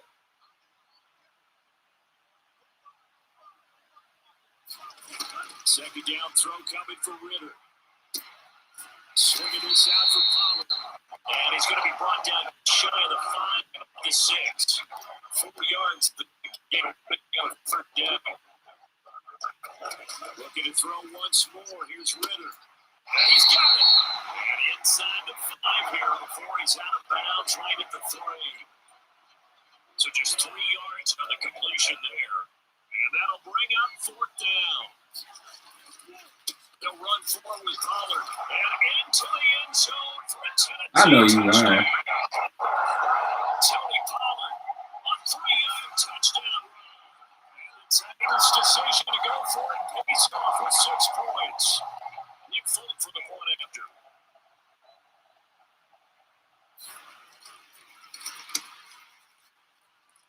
He's got it to bring it back to 28-7 now. Drive spans 13 plays, and it ends with a 3-yard scoring line.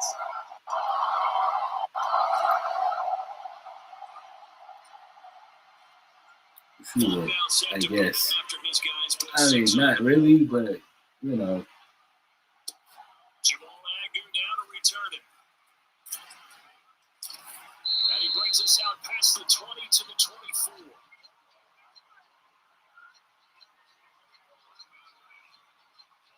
Now Jonathan Taylor and the Colts offense retake center stage. He's been good. His guys are winning. So far, the recipe working here in the second quarter.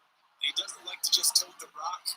He wants to carry his team on his back, and that's what he's done throughout this game. Yeah, he's done that. He'll be hoping to continue that trend.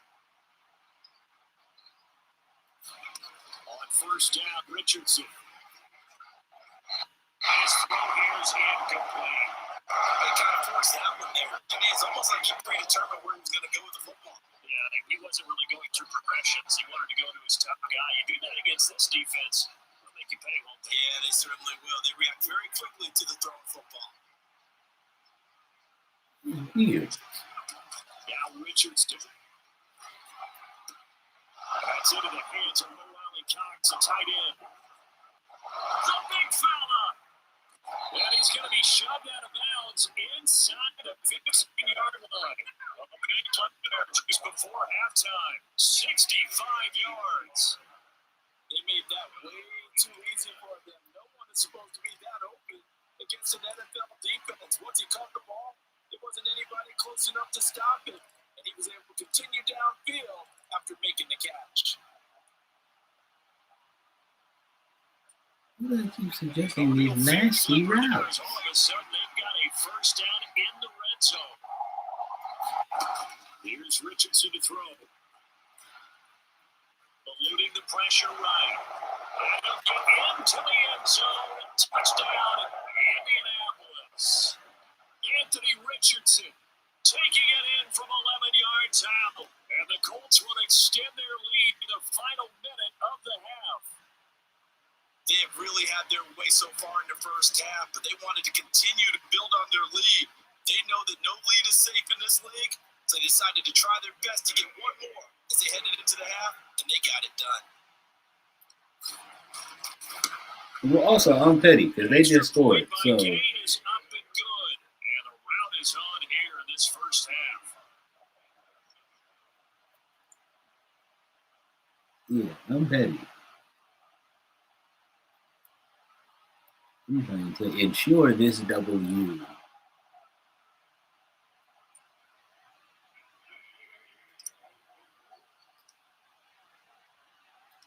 Following the touchdown, here's Gay to kick it away. And this will be a touchback as that sails over the end line.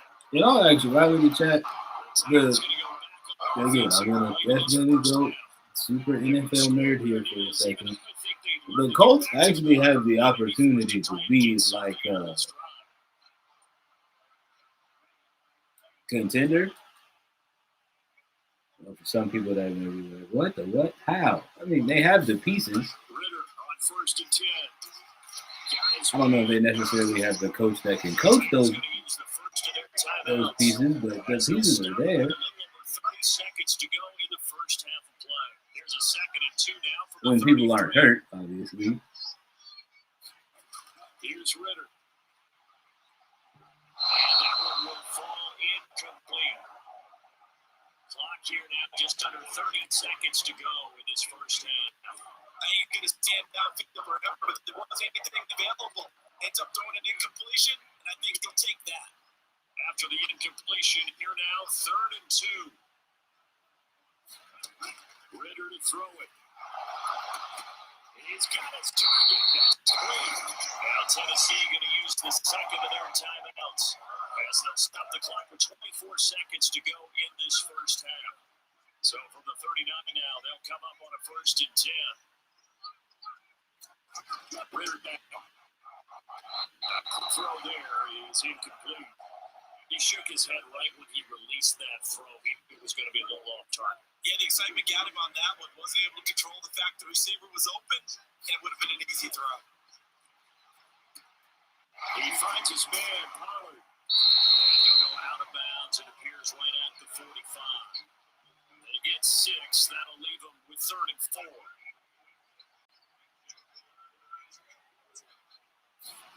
Another throw coming up here for Ritter. He had him. He was open, but he couldn't get it to him. It's incomplete. Boy, Desmond Ritter back there tap dancing. Ha! Ha! Ha! Got him killed, chat. Angles this one for the sideline. And this is going to be ruled out, I think, just inside the 20. Yes, it will. Side judge calls it at the 19-yard line.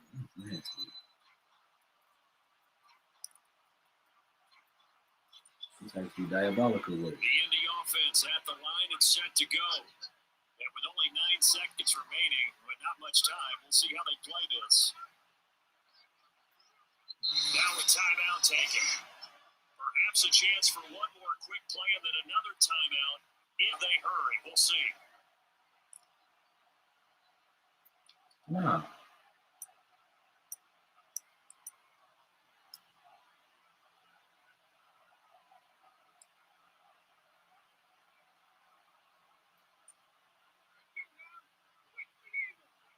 We got 9 seconds. Let's just get out of here.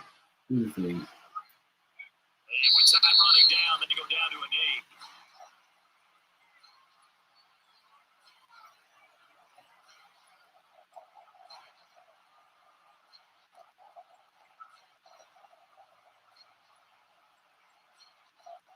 So we've come at halftime after a very one-sided beginning to this one. As we'll head down to Orlando, that's where we find our man Jonathan Coachman at our EA Sports Halftime Report. Coach. All right, Brandon, we'll get back to you two in a bit. For now, plenty of early game action around the NFL to get you caught up on, so let's get to it. We'll start by heading up to Foxborough to check out Houston visiting New England. And it's the Texans out in front as that one is just about to halftime. Joe Mixon made a couple of touchdown runs. From there, we head on over to Wisconsin to check on the Packers at home at Lambeau Field. And they've got the lead over the visiting Arizona Cardinals. The new acquisition for 2024, Josh Jacobs, a touchdown run. Finally, let's take the trip across the Atlantic, see what's happening over in London, where it was the Jaguars in their yearly visit who were able to come out on top. Trevor Lawrence, 4 touchdown passes in the victory. All right, Coach, thank you, and we welcome everyone back for quarter number 3. I still want to know what made Jacksonville so special that they got to be there for 3 weeks.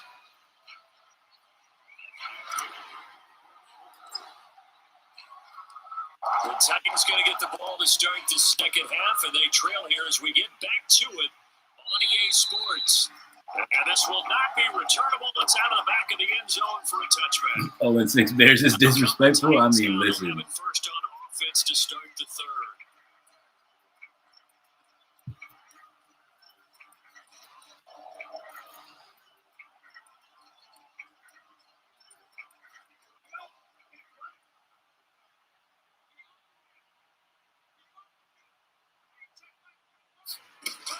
Second half begins with a run by Powell. And this will be a gain of 5 as he gets it to the 30. That's a really good gain right there. They pick up 5 yards halfway to a first down. About to smack him. Everyone's going to want to touch the football. Be a lot of chattering now because they've seen that they can move the line of scrimmage. And he'll be brought down right around the 37.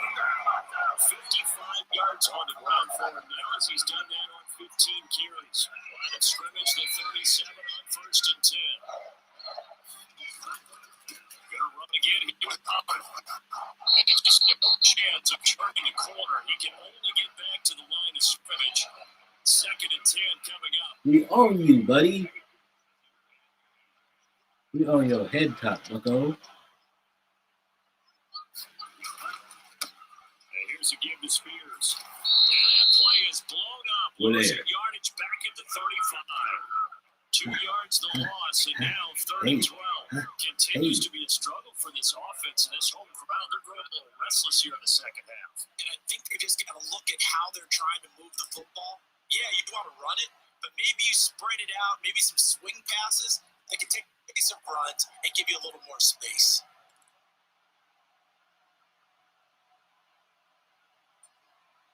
For the Colts, an extra defensive back in there now on third down. Ritter will set up to throw it. Ball had his hands on it, couldn't bring it in. Pretty symptomatic of how this game's been going. Just more frustration here offensively, and you can see it in their play. And now their body language. You know they were hoping to put a drive together to begin this third quarter, but it's just not cooking right now. It's going to be a quick call to the punt team. And good hustle here as this is going to be blown down right at the 9-yard line. That's a little the flex. These players, leg drive, able to get it way up in the air, and that allows the punt team to get down there and down it inside the 10 because they've had some time. Here's the Colts now as they get ready for their first possession on offense of the second half. And it's hard to imagine that the first half could have gone any better for them. So what's the approach here in the second half? Just continue to play smart football because they got the other team down and they feel good about the position they're in. The obvious thing people would say is just keep attacking, but I think you also have to be smart about it. Avoid turnovers. That's about the only thing that can derail you at this point. Attack, but make sure you take care of the ball.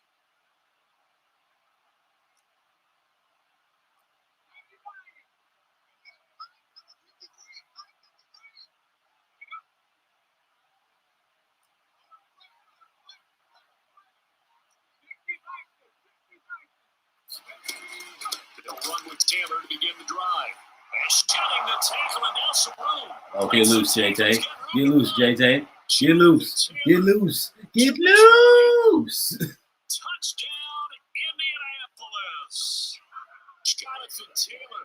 That's what they talking about. Touchdown of the afternoon. And the Colts have taken a 5-touchdown lead. Boom. And that touchdown's going to put him in double digits now for the year. It's his 10th rushing touchdown of the campaign.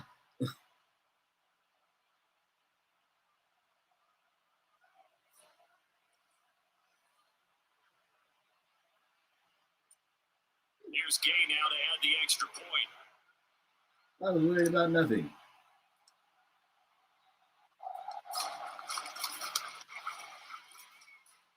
the lead grows even larger here in the third quarter.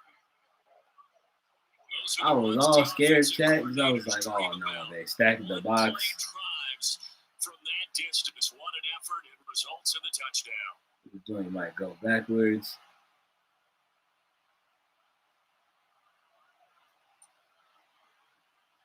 My boy Jay Taylor got loose. He was like, Coach, have you forgotten? After the touchdown, I am it's Gay to Hennessy. kick this one away. And they will not get a chance to return this one as it's through the end zone for a touchback. In my mind, I was like, nah, I ain't forget. I was worried. I ain't forget, but I was worried. Forced to punt. And now they'll try to do better here and come away with some points as they begin this drive. 1st and 10.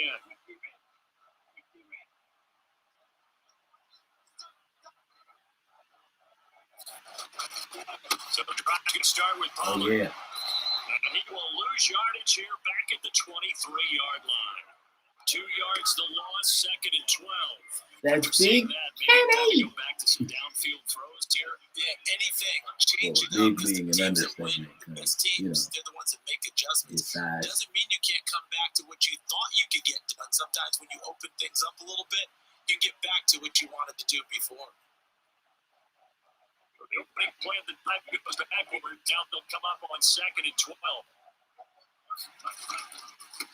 Running right is Pollard. Takes this to the 27. Give him 4 yards. When you find that kind of yardage, you couldn't be more confident as a ball carrier. And guess what? Chat, I don't know. There's something about this cover 4 that I just don't like in this game. I honestly don't know how I feel about Pay being dropped in coverage. Just a yard. And it'll be 4th down. Here's Ryan Stonehouse now as he's on for the 5th time here today.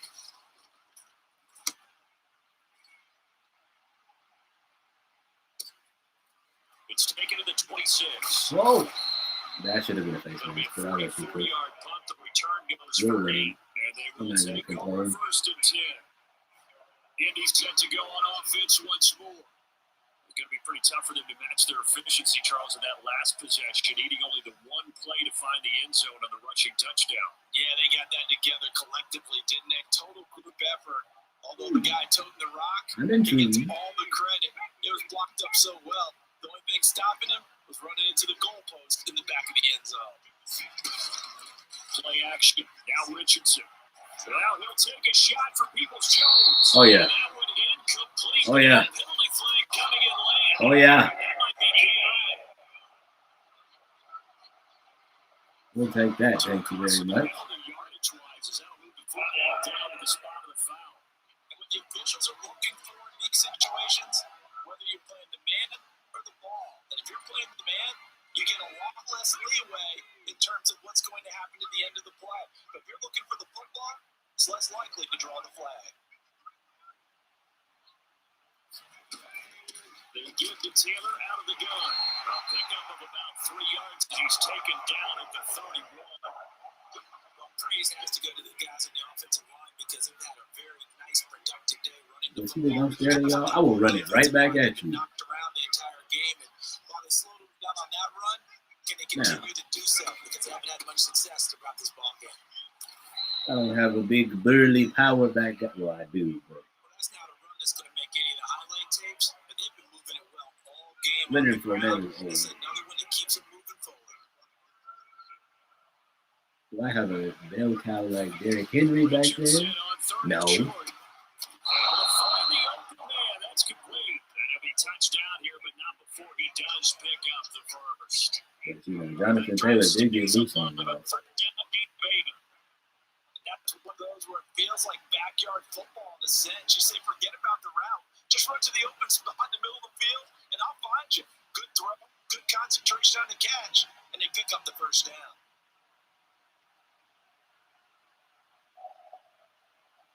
You know what I might do, chat? I might put Josh Downs in that formation.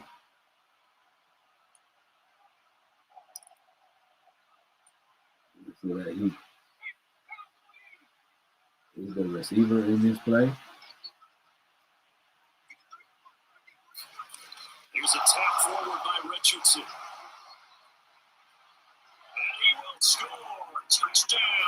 But that also counts as a pass. So Donovan Peoples-Jones with his second TD of the game, his sixth on the year. And the Colts have taken a 6-touchdown lead. A nice throw there by the second-year quarterback. And I don't believe that's the kind of play he would have made as a rookie. Because usually your rookie season is a continuation of your college days. A lot of one read. If you don't have it, you just take off and go. Now he's settled in the pocket a little bit more. I'm laughing so hard because they're saying that, and it's just like, progression. That's a nice play.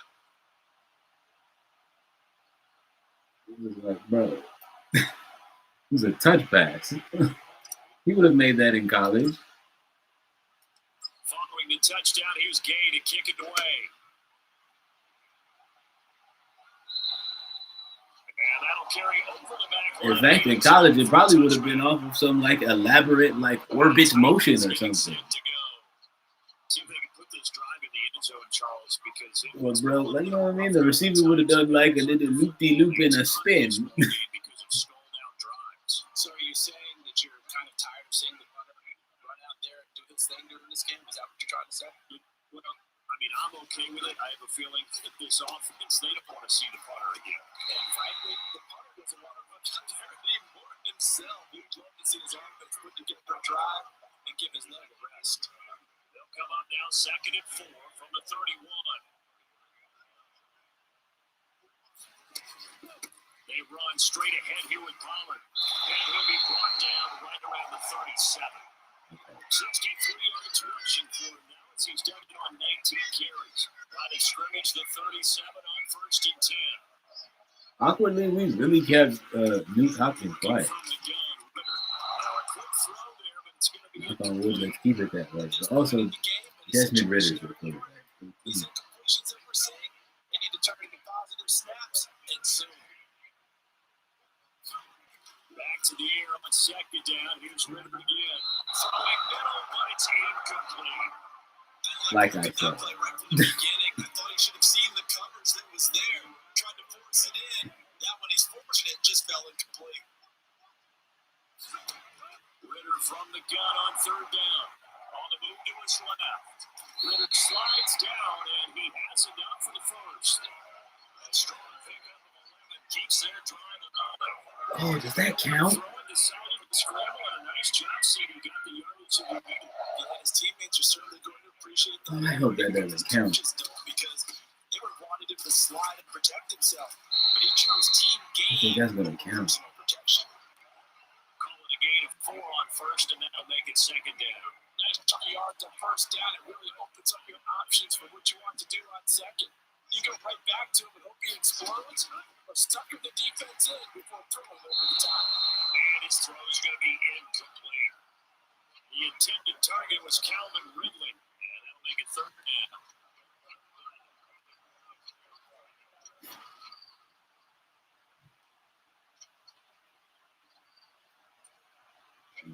We're blitzing. That's what time to blitz. No. They'll set up a throw. Yes, sir. This one is down he goes. It'll be a loss of 8 on the sack, and it's going to lead to the 4th down. Here's Ryan Stonehouse now, as they're forced to kick for the 6th time today. Do it, Dan. Woo. Do it, Dan. Spreading to the punt team now. This one goes all the way into the end zone on the fly, so that'll come back to the 20. Colts taking the field again, running back Jonathan Taylor at center stage.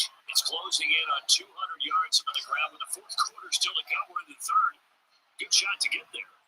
But now he's got to make sure he convinces his coaching staff to leave him out there and keep touching the ball, because when you've got that kind of a day, there is a tendency to think about getting him out and saving some of it.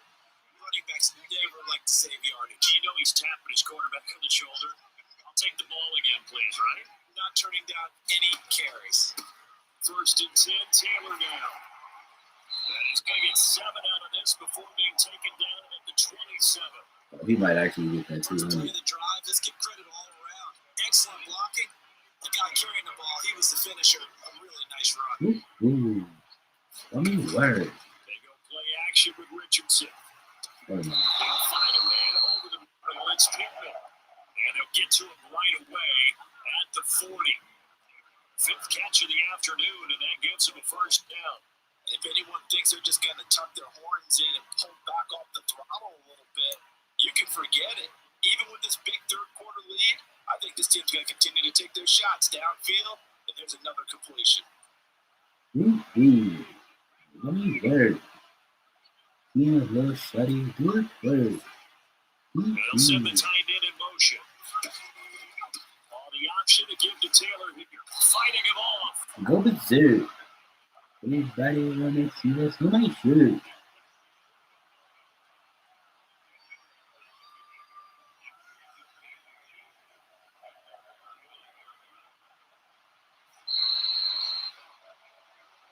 That is going to do it for this 3rd quarter of action. We'll return with more after this. This is the NFL. And it's on EA Sports. Still a few inches short of 1st down as they come on down on 2nd down. He just ran it. Richardson to throw off to play action. That's complete to Peoples-Jones. He'll get this one down near the 20-yard line, just shy of the 20. A game there of 30 big ones. What my dad would say sometimes, I'm just scratching my head here trying to figure out what was going on there defensively. How did you lose him in the middle of the field? If you're going to lose a receiver, make sure someone on the short side that is not even downfield that can hurt your defense. So the big play gets him all the way down to the outskirts of the red zone here for 1st and 10. On the option left, Richardson. And they corral him just a couple yards shy of the end zone. Another big gainer that time. This one goes for 19 yards. You know what time it is. Certainly dangerous when he spots a lane and he keeps You know what time it is. How about the moving parts on a play like this? You know you have to practice it over and over because it's almost like a ballet that has to be choreographed. But how about once he made the decision to go, he committed to it and went. Let's face it. Most teams are going to defend the running back much more than the quarterback on that type of a play. I do that every time.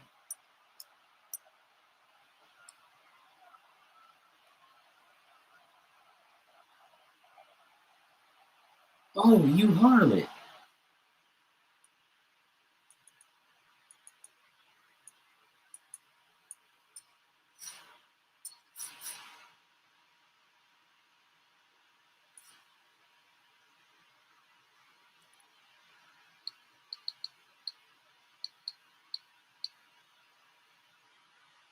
Oh, you son of a cracker. The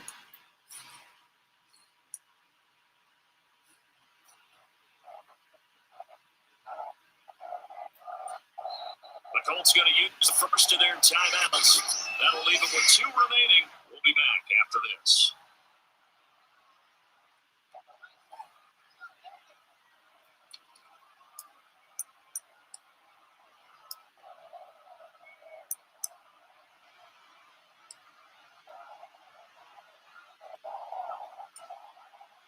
Two big plays in succession. Not sure this D knows what hit him, but now they got to get ready. It's 1st and goal. Fournette is going to take this one in for a Colts touchdown. Just power football there. Down near the goal line. Give it to him. He's able to push his way across. Yeah, they went ahead. That's why you pay the brute for the power. All they're doing is getting a good stance, blocking, and getting their runner across the goal line. Power. Gay is on for the point after. Now this one was over a while ago as they just add on to their big lead. That time a 6-play drive. And the man who finished it off with a run into the end zone, Leonard Fournette. Yes, sir. You got the Colts fans dancing in the chat. That's how you know we lit. After the touchdown, it's Gay to kick this one away. And this will be a touchback as that sails over the end line. Here's Tennessee ready to begin this drive. Not looking too much forward. And they unfortunately are staring at a mini losing streak developing, trailing here in the 4th quarter. This would be their 3rd straight defeat. We are aware that next week we do have to go to NRG Stadium in Houston. Now Ritter to throw on 1st down. Houston has yet to lose one, by the way. Just a little beyond the reach there of his receiver. That's probably one he wishes he had had. He wishes it had been 7-on-7 in practice, or maybe even routes versus air, because that's a completion he makes, 9.9 times 10? Just missed that one. 2nd and 10 now. It's Ritter. The catch made by DeAndre Hopkins. And this will be a gain of 5 as he gets it to the 30. That catch, by the way, number 940. So he's 60 away from a grand, but 940, that ties him with Art Monk. And I think it's fitting that he tied Art Monk because the way that he goes about his business, the way that he plays the game. Not a lot of flash, not a lot of dash, but plenty of production. 3rd and 5. What are you talking about? Well, yeah, man. Now a Usually, shotgun snap as they'll look to throw. with Luke Hopkins, you just like, It'll be a gain of just a yard, and that's going to make it 4th down. you'll either like scheme him open or you just throw it deep. It's like either or with him. It's not like He's averaging just under you gotta 50 figure it out yards kind as he of gets thing. this away. Fielded just inside the 20. It's a 47-yard punt, but they did give up 10 on the return. And the Colts will go on offense here, 1st and 10.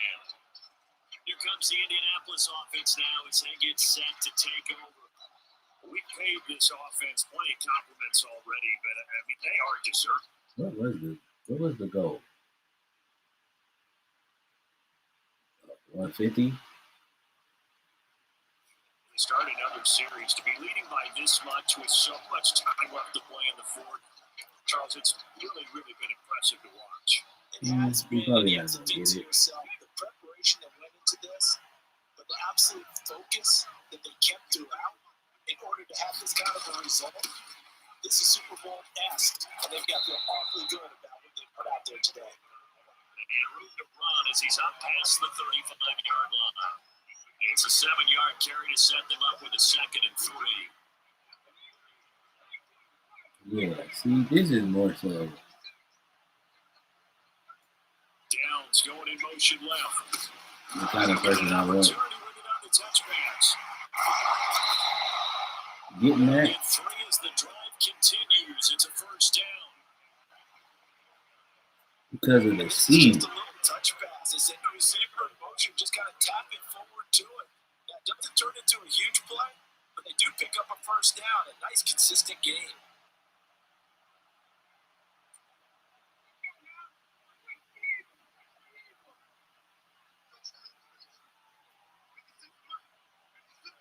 In motion left here, one of their tight ends. Leonard. A 1st down carry. And he'll be brought down just shy of the 45. 5 yards is the tally on 1st down. That brings up 2nd and 5.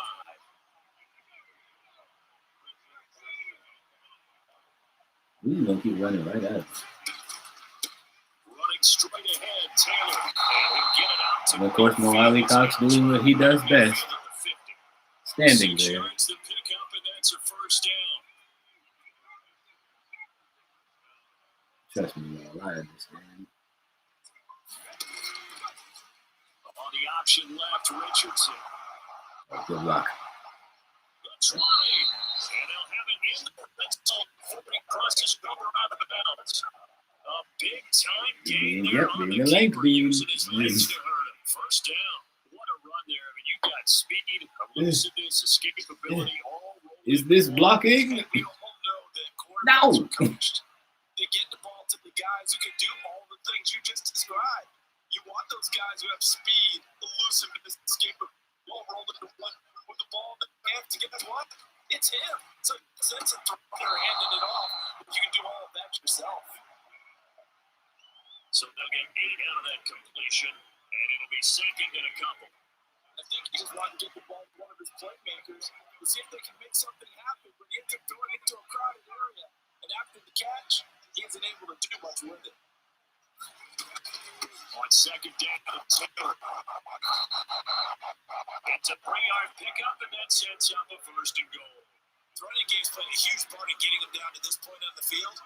Well, Jonathan Taylor achieved his goal, so I feel good about that. Keep grinding. Yeah, even down in the red zone, keep going for it. No doubt about it. Dance with what brought you.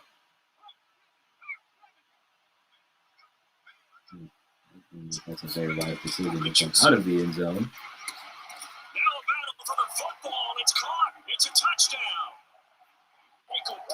I knew it was a wrap as soon as I seen those safeties roll down, Chad. And the Colts are looking to run it to 5-1 of the season as they add to their fourth quarter lead. And you wonder now if he might be able to remove the helmet, put on the baseball cap, and watch the rest of this one from the sideline. His 5th touchdown pass of the game. Say that again. Did you say 5th touchdown pass of the game? Yes, sir. But that's a heck of a performance, isn't it? Because they've had no answer for him at all game long. Receivers have been open constantly, and he hasn't missed a single one of them. Oh, yeah, we could get Sam in. An extra point by Gay is up and good.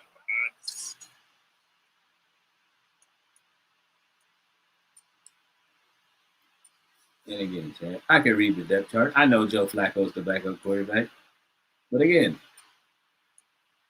we with the offense that we run, putting Joe Flacco in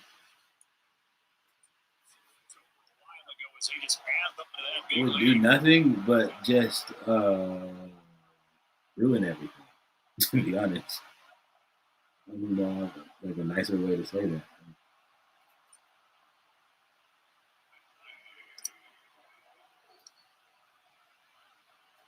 Following the touchdown, here's Gay to kick it away. Like, it takes so much of our offense away when Joe Flacco comes in. You literally have to rework how you run the offense when Joe Flacco's in there. Specifically the offense that we're running. Not looking good. You know, this offense, they've been in the top half of the NFL so far this season, but in this one, their defense has really struggled.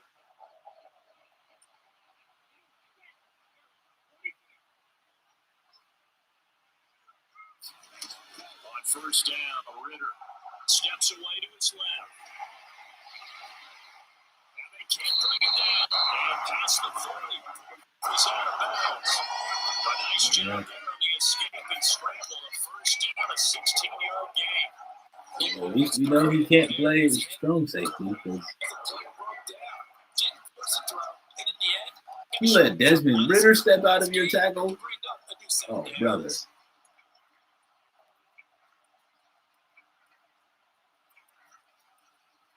What's the formation? One play has him up past the 40 already, and another first and 10.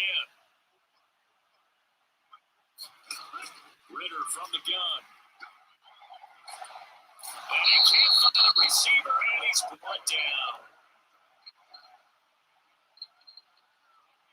We've seen this your last name being speed, and you're kind of slow. That's what's insane. They really gave him no place to escape because oftentimes they're able to find a crack, a sliver, anything that can get them upfield. On that occasion, nothing open at all, and they swarmed it.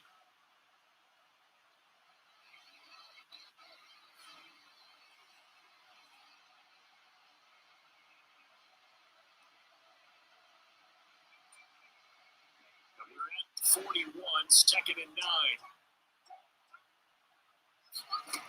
Looking to throw it here. Ritter, they'll buy some time right. He lost 2 there, and it's 3rd down.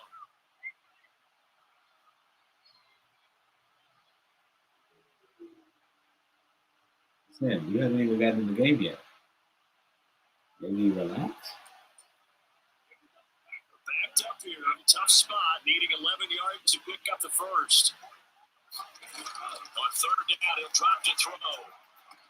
The throw here right sideline falls incomplete. How about the coverage we just saw break out on 3rd down? Dive defense, blanketed the field with extra defensive backs and speed, unable to find an open hole to complete that pass. Here's Ryan Stonehouse now as he's on to punt for Tennessee. He stays. Oh no. Oh no.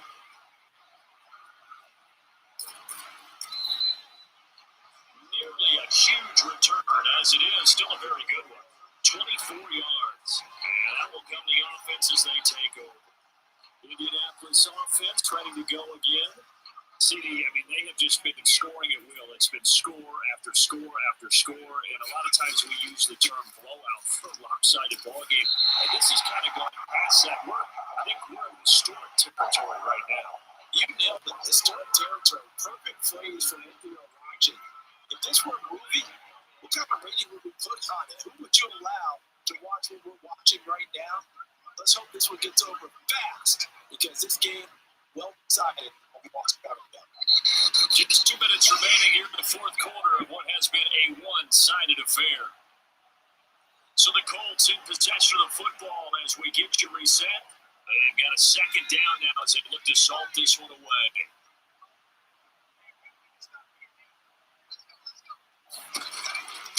Off the option, here's Taylor. And very little room to maneuver. They'll get this down about the 39.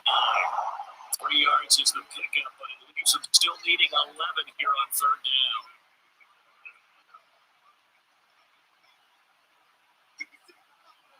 One of these 3 go routes to burn somebody. And here comes throw number 1 for the backup Specifically, QB. right? Right down. Field, and he's got a man complete. And he's going to get this all the way down inside the 35. That gain on 3rd down, good for 28. I really meant somebody more specifically like Donovan Peoples-Jones, but Sam Ehlinger doesn't have that kind of arm. And they haven't let up here even into the 4th quarter.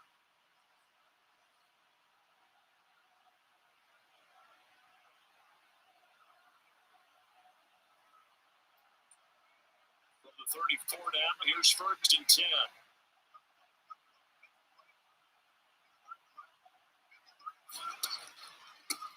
The option again to Taylor here. And he's got this down almost to the 20 before he's dropped. 11 more yards that go around, a 1st down as well. Well, we're beyond the tone setting right now. This guy's been a bell cow all day, and he'll continue to rely on him to move the chains, drain the clock, and lead his team. Back to Taylor on 1st down. You don't want to go no timeouts, Tennessee? No. Okay. I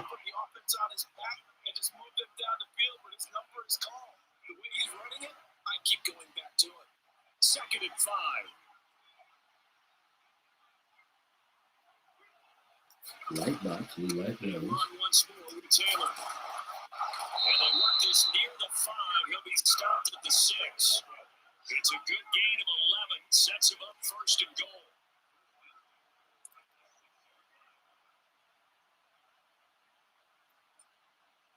Probably don't need to run a play here, but you wonder if they're going to be able to resist on 1st and goal. They'll try to run for it with Fournette. What? His final play, so it doesn't affect the outcome. Put a little whipped cream on top to their ending. Or as our friends in Bayou Country would say, that's about working with you is that we've learned the different ways to do things than the way we were brought up to do them. This is Madden. Of course they were going to go ahead and get another score. What do you mean take a knee? And that just makes the final margin even more lopsided. I think they earned themselves a cold drink from the fridge, right? There's no doubt some about pretzels, too, some hummus. Crazy. See, we've learned. Crazy. We have learned the Madden way of doing things.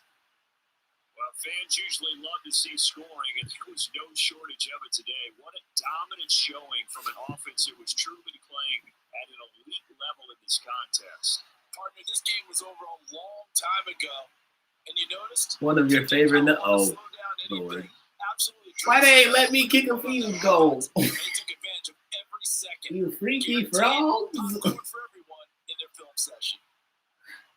Oh, brother. So for Indianapolis, their strong start to the year continues as they're up to 5-1, and they will head back home next week. Meanwhile, for Tennessee, they drop below 500 to 2-3 with a loss, and they'll try to get back on track next week as they head up to Orchard Park to take on the Buffalo Bills. So for our entire crew, alongside Charles Davis, I'm Brandon Gordon. Thanks for watching, everybody. We'll see you next time.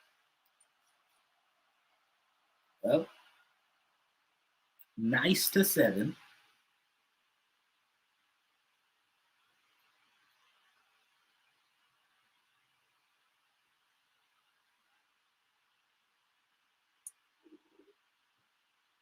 We didn't achieve that rushing yard goal.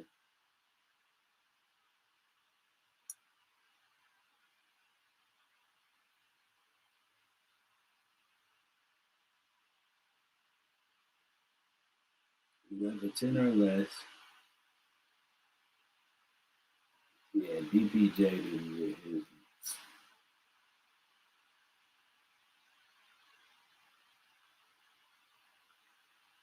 Didn't get his goal achieved.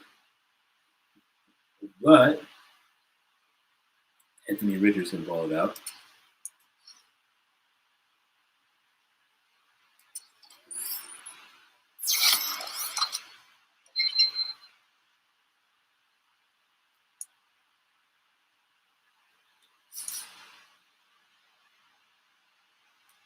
You know what I mean?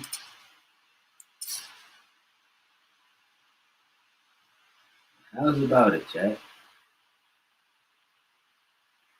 We lost a tough one in week 1. And people thought we should have threw in the, you know what I mean? People were ready to give up already.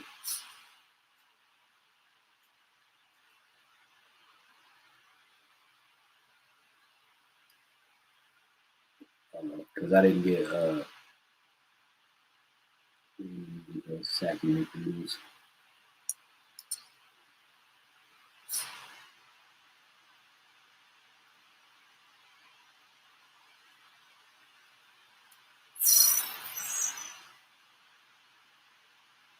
Oh.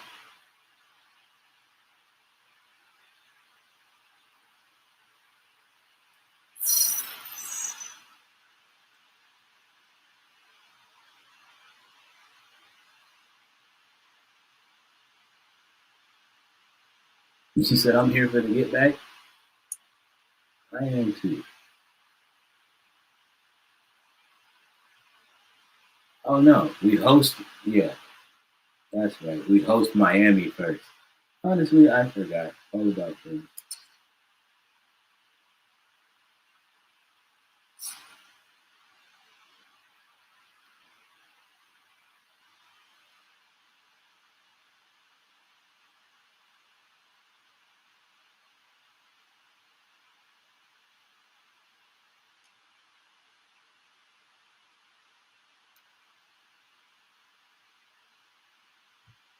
Jalen Jones is really his own safety.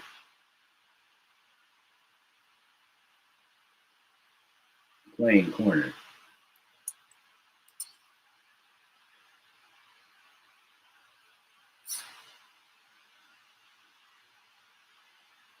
We're 2 wins away from our season goal.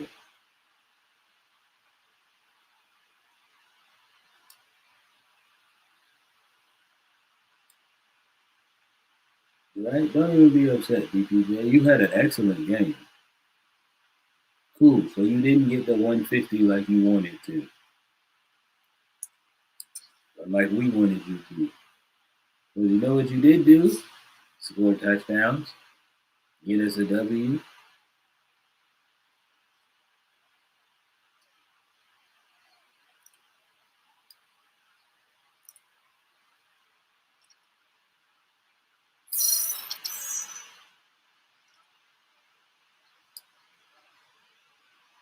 Nice. And so we got 2 players dev traits who went up. So that's a good sign. That's an excellent sign.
I think I made it.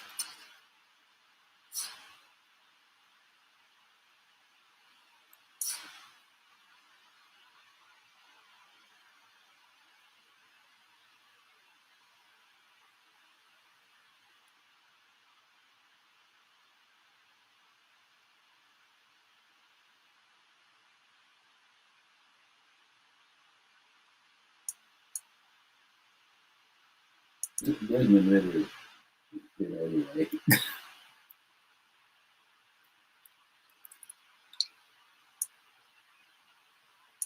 That was a situation. Ellinger got in the game and threw a pass. Yeah, he threw a duck. He threw a pass. Threw a duck.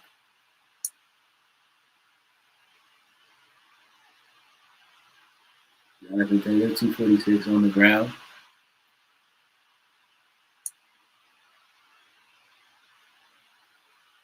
$61 on the ground for A. Rich.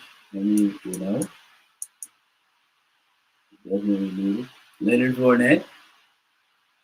He should have had more than that if I wouldn't have had that one run where he lost yards. Because that counts towards your rushing total when you lose yards. Just as much as sacks do. DBJ, so close to getting the 150, though. He almost got 130. So,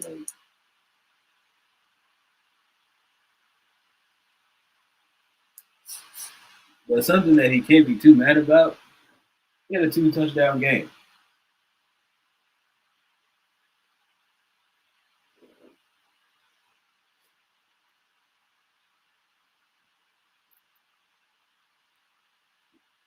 You know what I mean, Chad? He had a 2-touchdown game.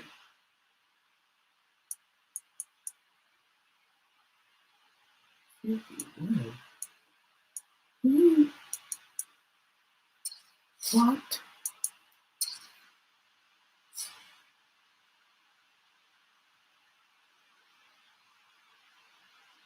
What is this locker room mystery that we have going on?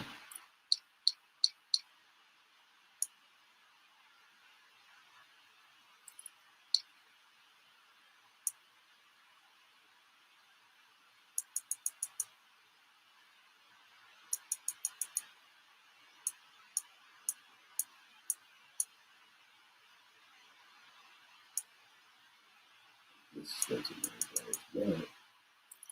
But one's hurt, so I'm not even.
And the funny thing is I can fix that one thing if the game would let me, but the game won't let me.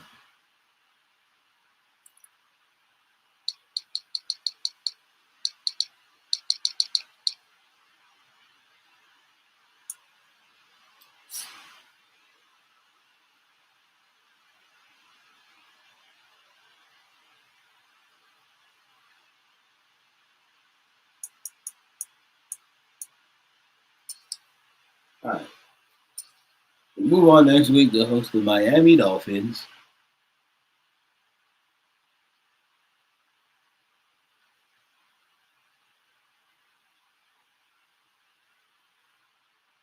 Yeah.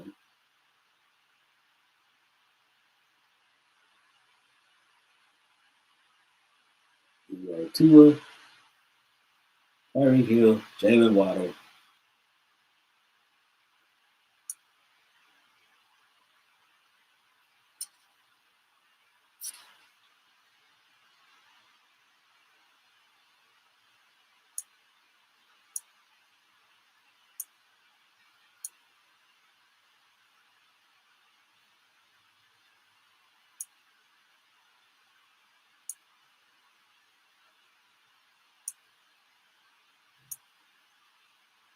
Let's just start with the big people first. Shoot you this off and see how you feel. No. That was very effective.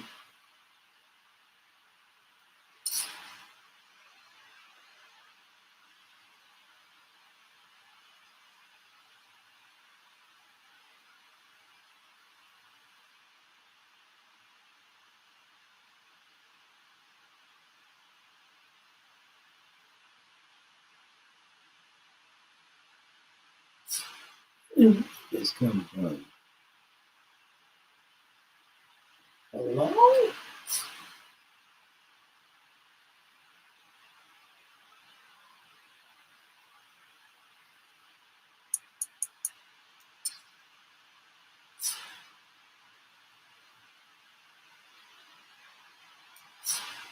This player has a zone ability. This is a powerful ability that can be activated when the player completes in-game objectives. Only X-Factor players have zone abilities.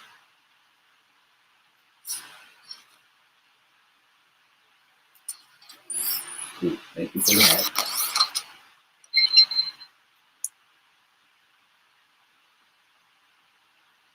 Yeah.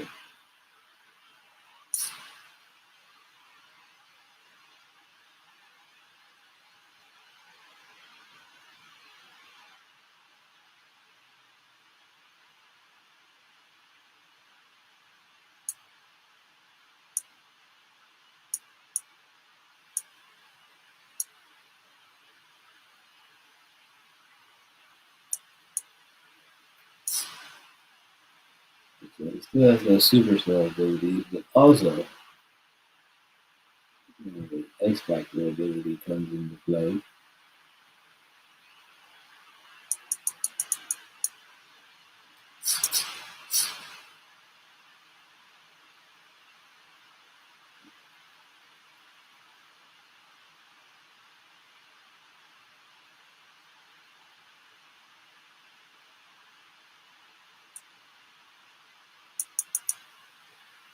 That's what I started to check.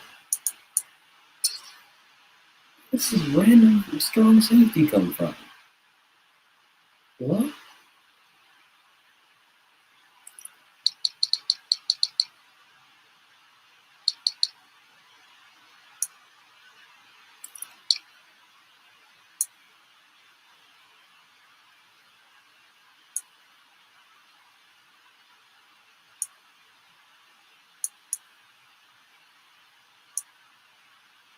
Did the game just sign him?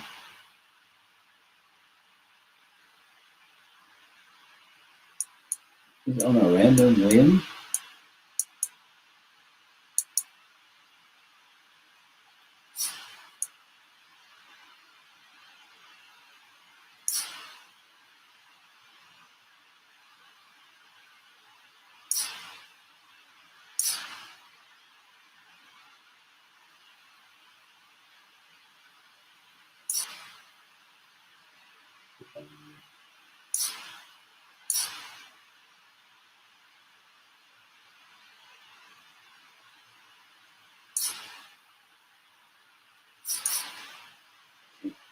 Somebody who's in a good for a season though.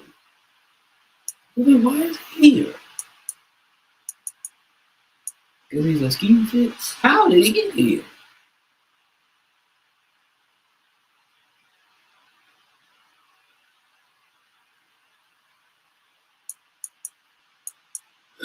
That's quite literally one of those things where it's just like you come into the facility one day, it's just some random Negro.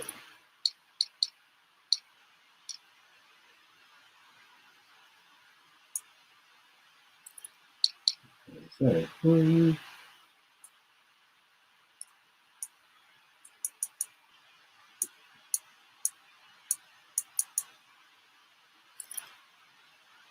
I think all of that's still the same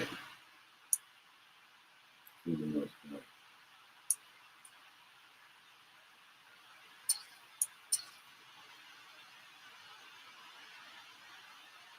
I'm not going to release this in a second.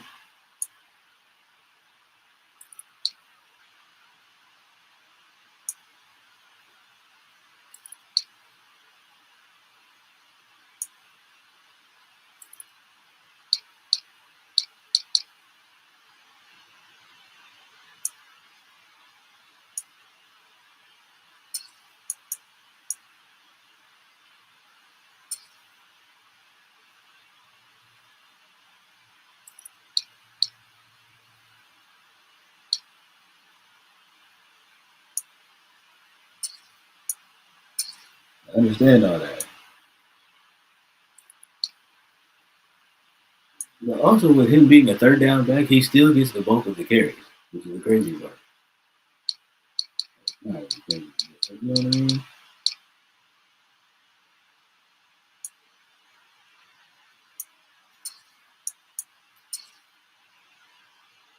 So the game just forced me to sign that man.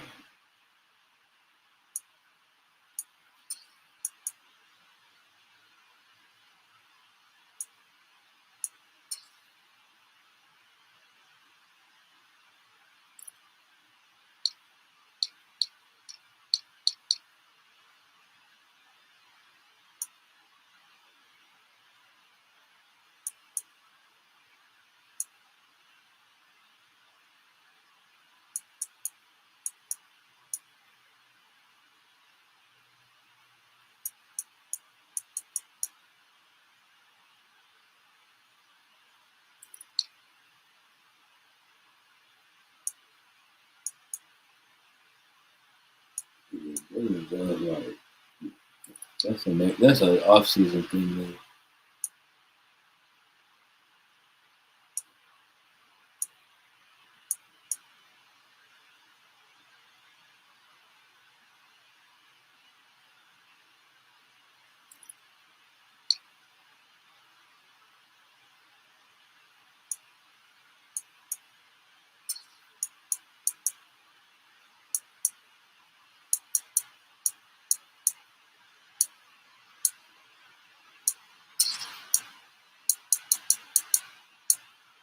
Did they get rid of?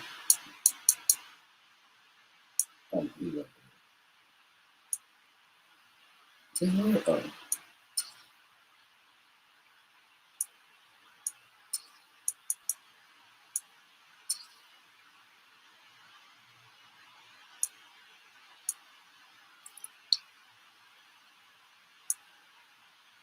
This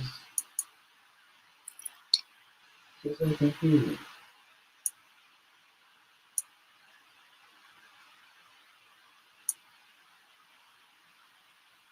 This is legit like you walking into work after being off work on your off day, and it's 7 random people, and it's 7 random new people.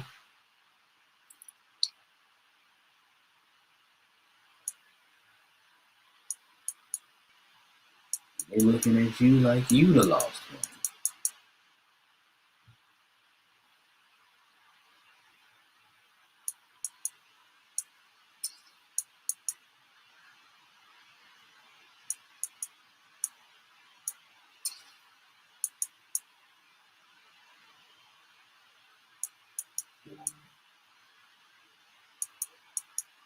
Chris Wormley could really be a D tackle for us. He's 300 pounds.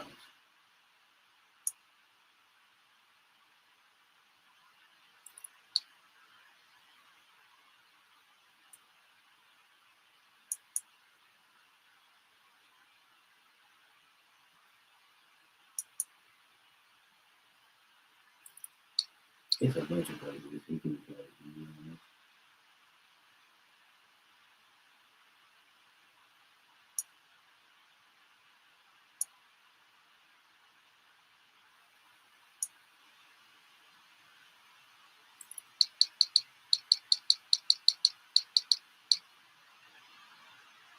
Oh, I'm so confused.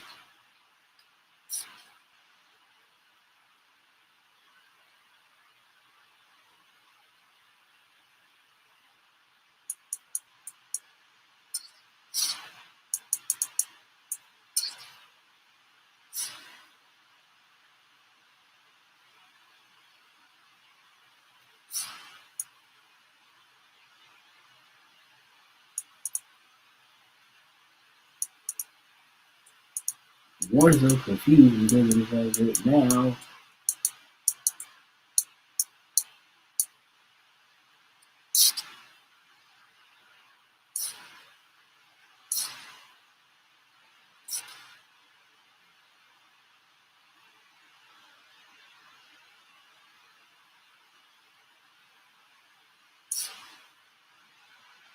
okay.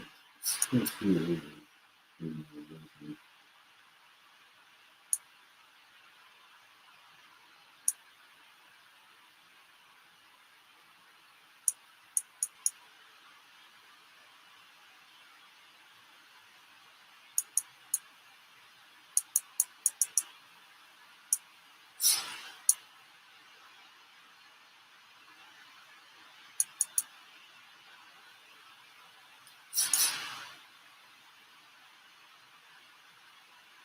Were they not here? Were they not placed on IR?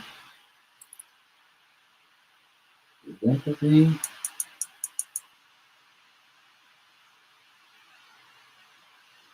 That's probably gotta be it, right?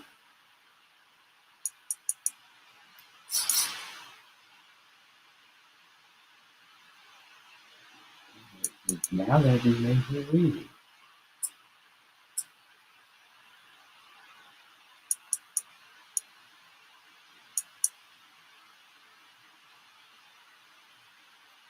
They are on IR.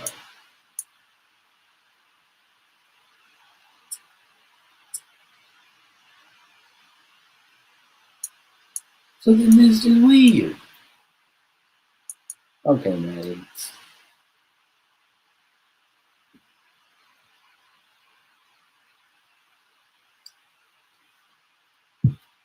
That's gotta be a patch that they gotta fix. There's no way.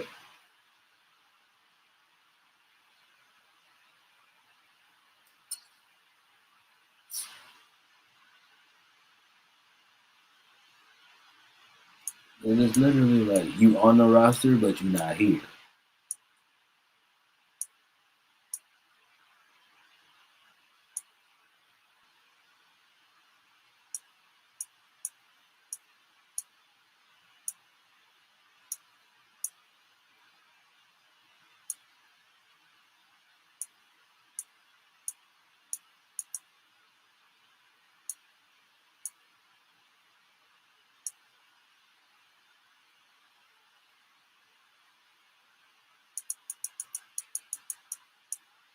honestly, chat, because of his arm strength, we might not bring. Uh,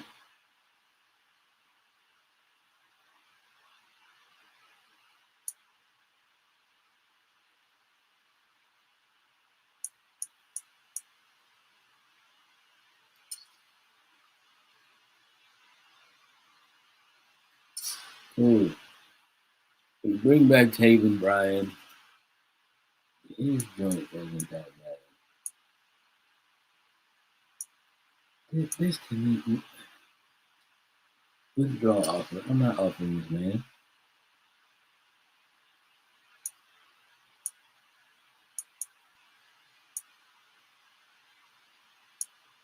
I'm not interested in signing that man.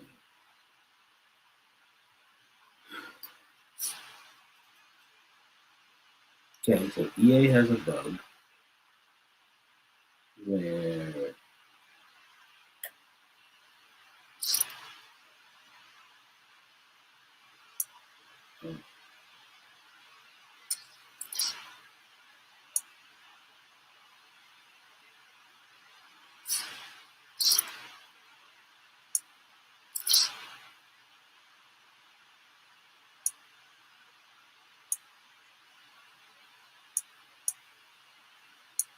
okay. Oh, that's it. That's it.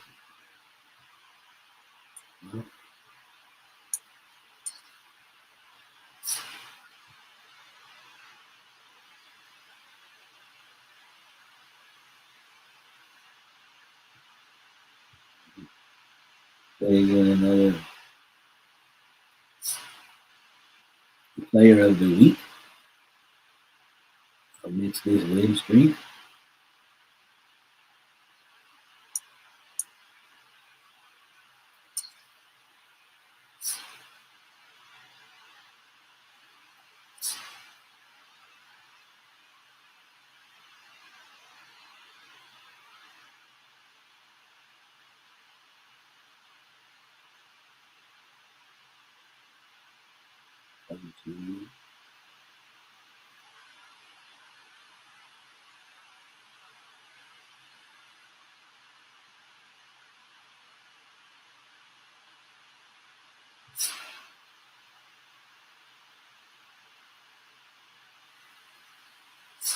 Whatever it was different.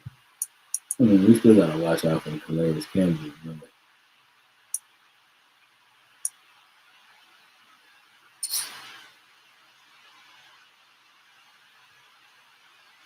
we feel like he's going to that.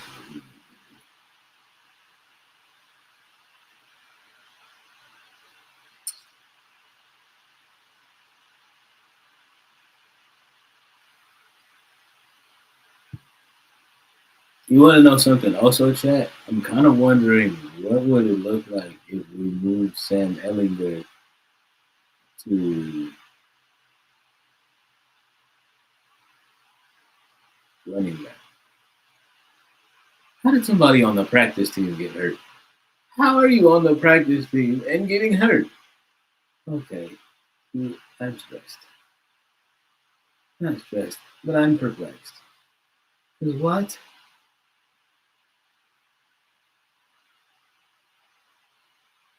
Evan Hall. Brother, you're not even on the actual roster.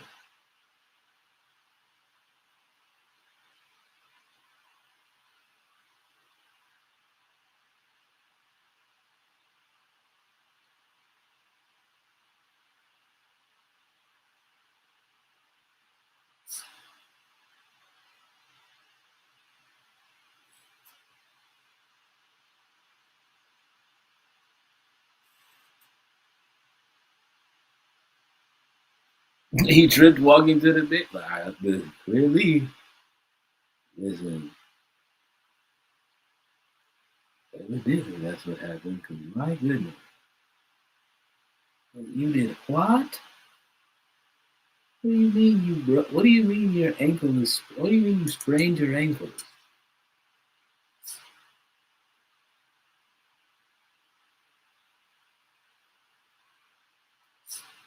Not even really on the roster.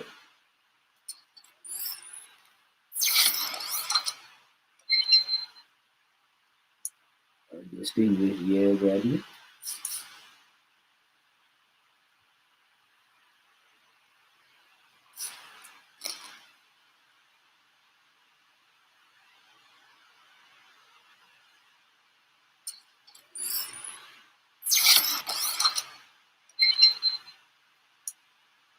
Ooh.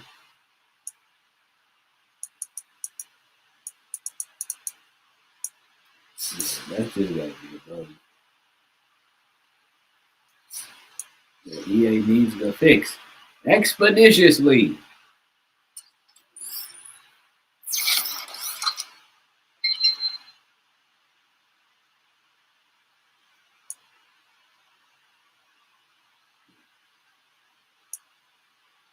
Did I fix his pads? Did I forget? I don't know. They're awful thick.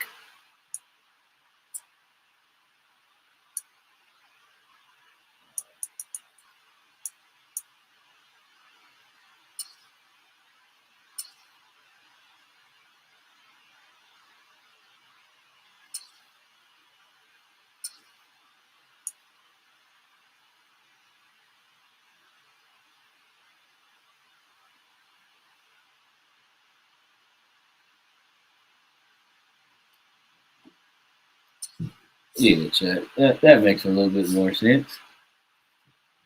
We don't do that.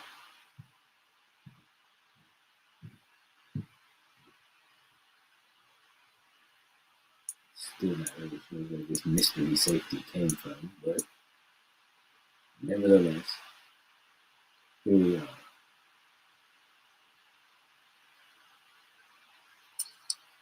Getting ready to host Miami.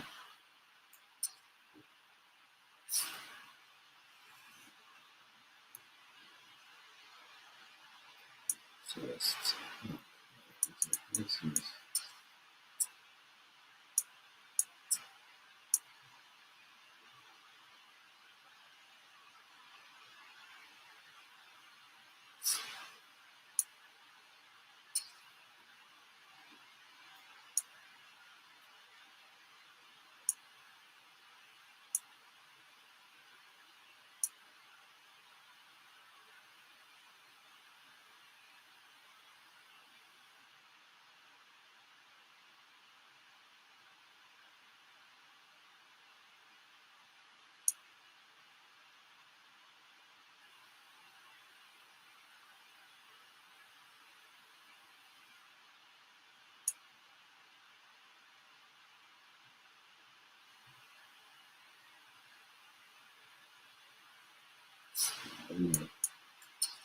we'll hit y'all with the alternates for this one. Back at Lucas Oil Stadium.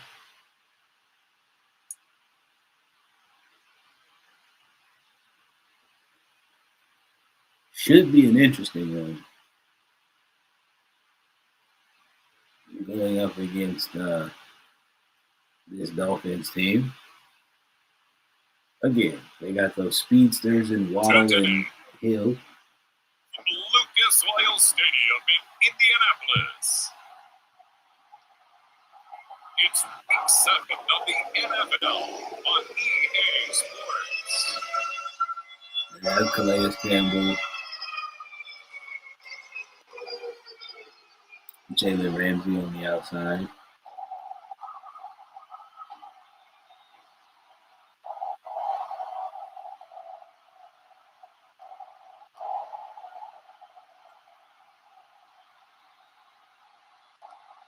It's the Indianapolis Colts taking on the Miami Dolphins.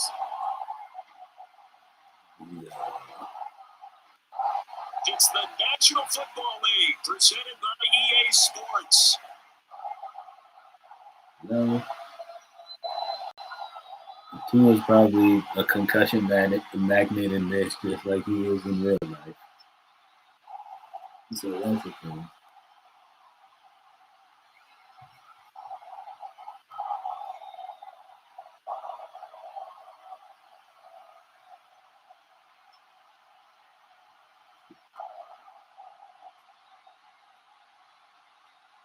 With Charles Davis, I'm Brandon Gilman, and Charles, we take a look at the Colts entering play.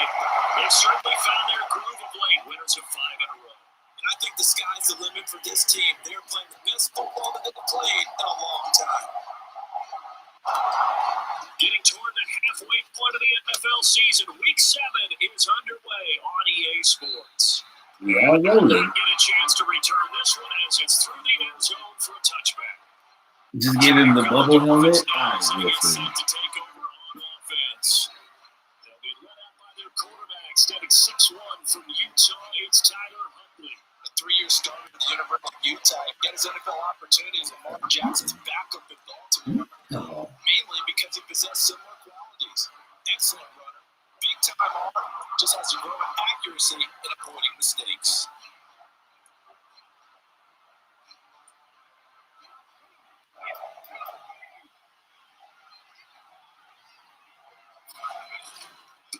They'll run. Here's Devon Achane. And not much to speak of. But a 1-yard gain up to the 26.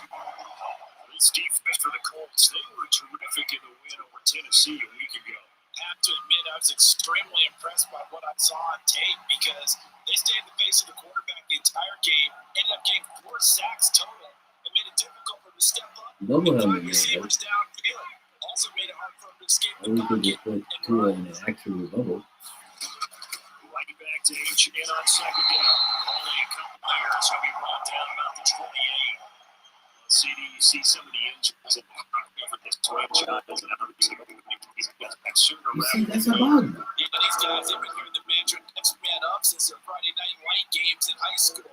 It's 3 simple words, but they're absolutely perfect to use, and everyone has adopted them. Next guy up, do your best. He had a man open, but he missed him, and it's incomplete. Not the opening possession they were looking for, especially on the road.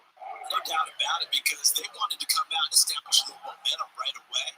But now bringing up a 4th down, empty possession, not what they were seeking. Okay, or just be more about calling out for himself. 34 yards that time. So the Colts now coming out for their opening drive. And a glance here at the man calling the plays under center, their 6'4" quarterback. Brandon, I don't know about you, but when I heard him do 5 touchdown passes last week, I thought, well, he's going to be the AFC Offensive Player of the Week. I need to hear any other stats, and it turned out to be right. That's exactly right. It seemed like every time we turned around, he was throwing one in the end zone. But he doubled down. He said, I see 5 more in this game. Challenge accepted. Challenge.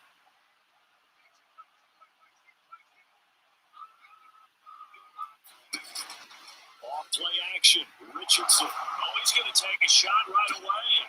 Launches deep. A jump ball, and this is caught. And he goes down. The number getting us inside the 25. Getting picked up at 38. And there's not a quarterback in the league that will ever complain about having small receivers like a Tyreek Hill or a Cooper Kupp who can find the seam, have good vision, and get open. When you're going downfield like this, you want a big, tall receiver who can go above the rim, or if you're a volleyball fan, above the net and get it. And he's able to work free from about 6 down to the 18. Last week, of course, the great performance, over 200 yards. He still wants to be fed. And they should. That's exactly what you should do. I've not yet met a running back that's run for over 200 yards. This is the very next. Now a battle for the football. It's caught. It's a touchdown. Josh Downs, his 3rd touchdown now on the year. And the Colts are on the board first here this afternoon. One of the keys to their long winning streak has been scoring first. An ideal drive right there, getting the first 6 points of the ball game. Do you go back to our meeting with the offensive coordinator and what he told us? Absolutely. With some teams, I script to probe in the early part of the game. Other teams, I script to attack. They've been in attack mode for these ball games and continue that in this one. Matt Gagnon for the extra point. Not us rolling. We are locked in, Jack. Yeah, this is good to make it 7-0 ending. The drive here only spanning 3 plays. The result for the Colts is a touchdown.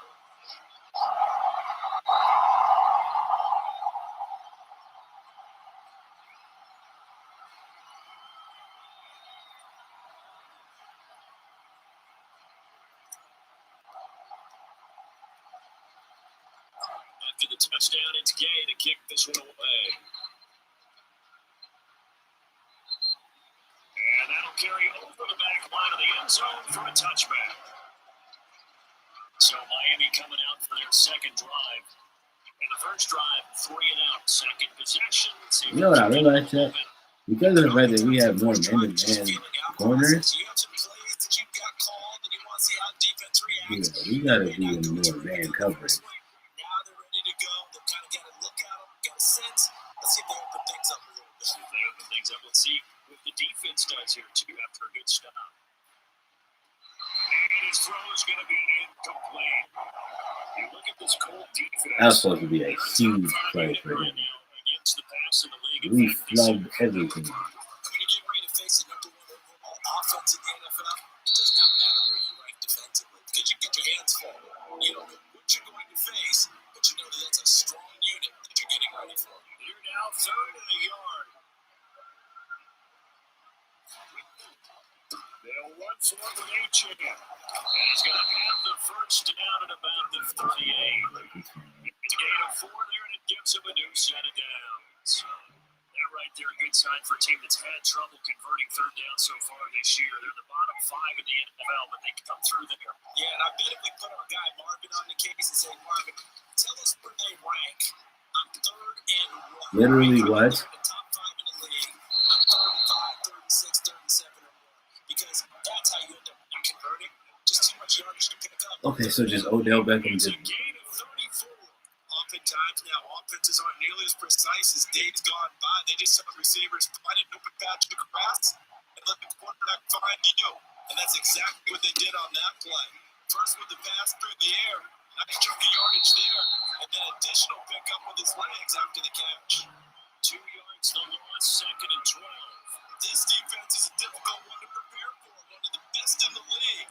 They'll come at you from all angles, and they did a nice job there stopping him for a loss.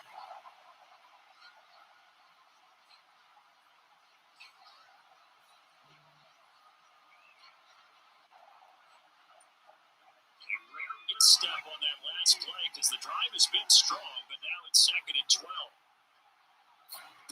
Looking to throw here, Huntley. Pressure applied, and he's going to be taken down. They sack him back at the 33-yard line. And on the save, the former Buckeye, Tyquan Lewis. In every game, we talk about what are going to be the keys as we go into it. Maybe that's a key for their defense today. Pressure the Going back to my 3rd down blitz rule. zone defense behind them, and they get their first sack of the contest. Going quickly there, but it's You right, works. As my dad used to tell me all the time, when you go ready to play a big-time game, especially when you have one going into a dome setting, better strap it up tight because that crowd can really affect things. Especially on 3rd downs like the one we just saw there with the incompletion. Senators' kick is good, and they are on the board, but still trailing in 7-3. He bent. He did not break. So that, Charles, a season long right there. And you know who's really excited about that? The special teams coordinator, because he's the one who has instead of head coach at pregame. This is what we trust him from. This distance, he can hit it, and he repaid that trust by knocking that one right through. Nice return. Behind at the 30-yard line. Second drive coming up here for the Indianapolis Colts. This drive here beginning probably with a pair of motivated groups. Remember, the offense scored a touchdown. Their last time out, looking to repeat that. Charles's defense, they were very frustrated after giving up 6 the last time on the field. And frankly, it's just a battle of wills in a lot of ways because you know they're both motivated. They both game plan for this drive, and they both have specific outcomes in mind. To me, it just comes down to who can execute better and which side can step up and assert its will over the other. And he's caught Michael Pittman with it. Down the left sideline. So they hit pay dirt, but don't count it yet. There's laundry on the field. We'll see what the penalty flag is about. I promise you, if this is a hold, I'm gonna cry.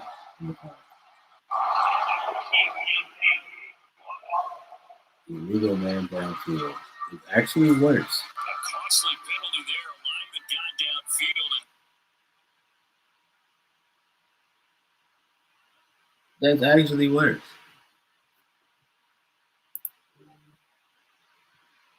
In all actuality, I would have rather you held.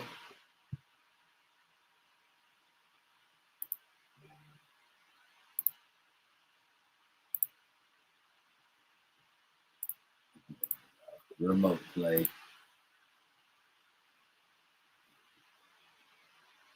Get this thing again.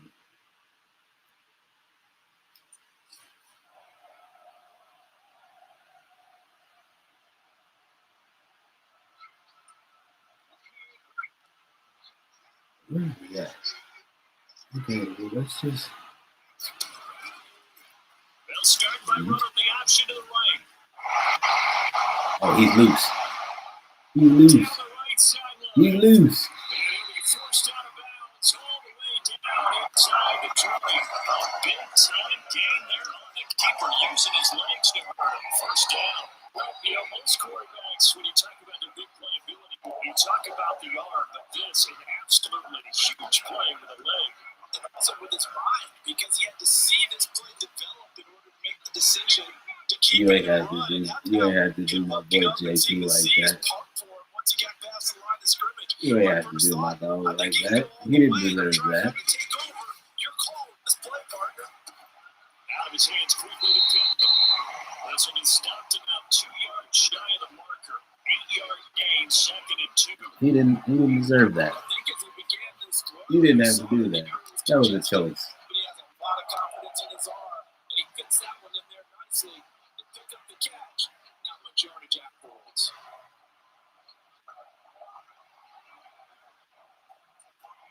Two yards left on 2nd down. That's from right, the 9. okay. Up the middle, here's Taylor. This is why I trust him.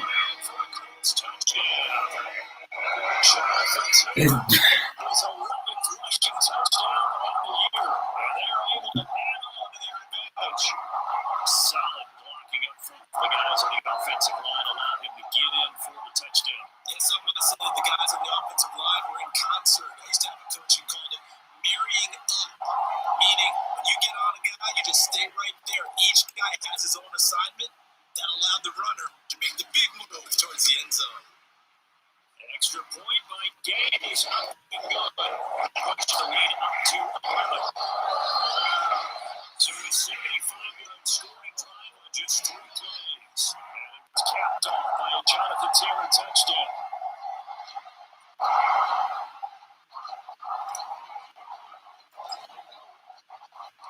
Following the touchdown, here's Gay to kick it away. And this will. Real quick chat. I have a scheme. My scheme guru mind is going crazy.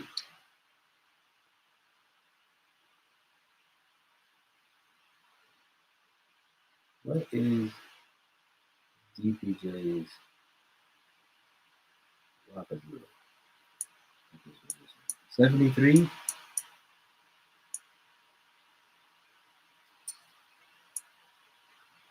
Cool.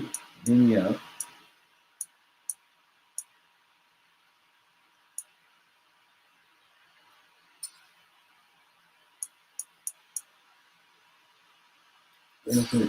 DPJ is that second screen line.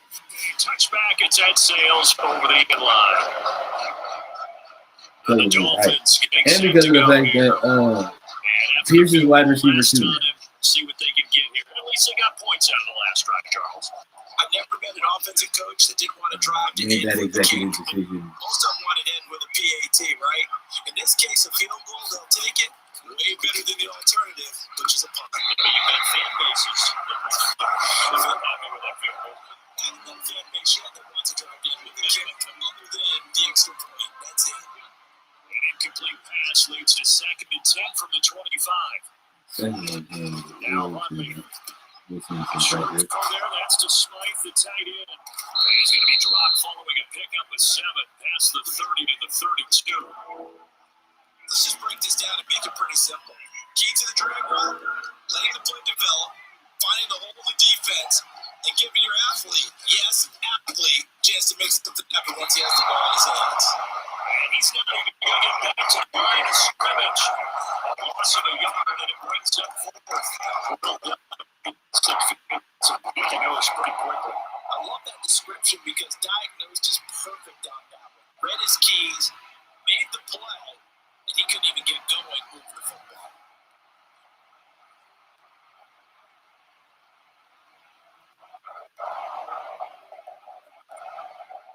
Jake Bailey on down to punt here on fourth down. DJ Speed making plays. It's that thing where it's getting checked.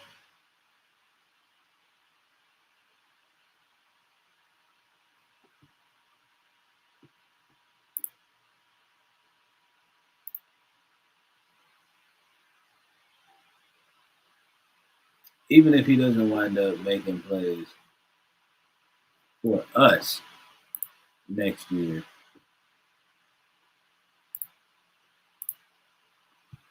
at least we can do is make sure our guy gets paid, yeah?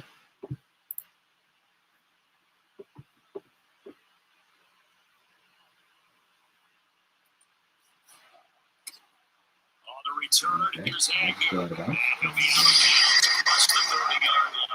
Yeah, I'm cool with that. 40-yard punt, 7-0 on the return. Here comes Jonathan Taylor and his teammates. And you see his numbers from a week ago. He was double for 100 yards then, and he's already getting paid here once in this one. We always talk about quarterbacks and receivers getting into rhythm, right? Really feeling good, finding each other downfield. I think running backs operate the same way.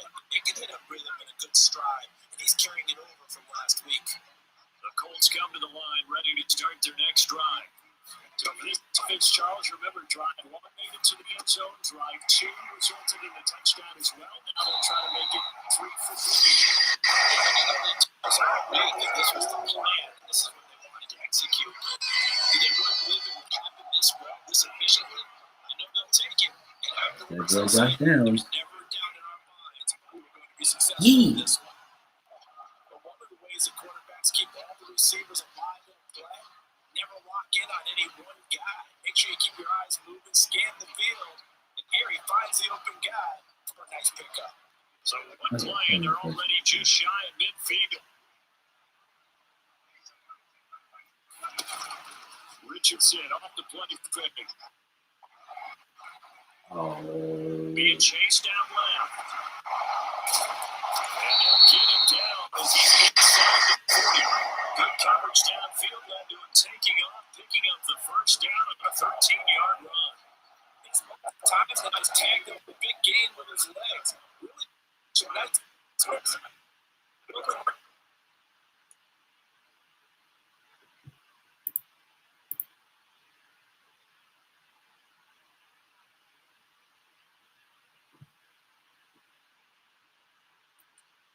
he's got a chance to tuck it and go himself. On the handoff, Taylor. They'll get a nice chunk there on the first down run, and it's 2nd and 4. I think we can safely say that those types of plays are the backbone of this offense. We know not every run's going to be a big hitter, but you know they'll take that type of result on each and every attempt. Richardson looking to throw this.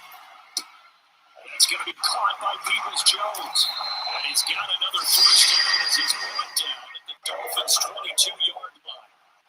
Give him 11 yards that time and a new set of down. That camera ain't moving. Off the action, here's Taylor. And it'll be a minimum pickup here as it will take us to the end of the first quarter. After one, a 14-3 ball game. They'll come up 2nd and 7. Richardson out of the shotgun. Got a man, it's Pittman, and he throws it in for the Colts touchdown. An 18-yard touchdown grab as his guys are able to push that lead out a bit further. So that's 3 touchdowns on 3 drives, and it's just been an offensive launch. Great work by using Raj right there. I'm going to add another word if you don't mind. Perfection. You know the surprise that they're leading right now? Top absolutely dominant throughout this ball game and no signs of slowing down. And now, of course, all scoring plays are reviewed, and I think they're going to take an extra long look at this one. He just wanted to see how cool it looked again because his feet were in bounds. Those feet were in bounds, and obviously a big call here in the end zone. And not just the feet. How about the hands? How's the ball protected? Cool. So they called it a touchdown originally, and this will stay a touchdown after the video review, so they had it right. An extra point by Gay is up and good. And the lead is up to 18 now. Chad, I'm convinced that sometimes that's what the refs want to do with some of those scoring reviews. Because some of the time, it's just like, you didn't have to review that. He scored.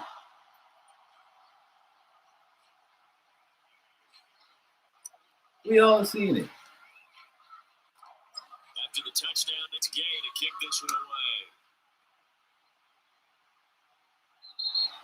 And this will not be returnable. It's at the back of the end zone for a touchback. Miami's offense set and ready to go. And this, let's face it, an important drive if they're going to get back into this ballgame. Think about going into the locker room down 21-10 as opposed to 21-3. 21-10, a little more optimism, a little more bounce around the locker room, a little more discussion about how they're going to finish this thing off.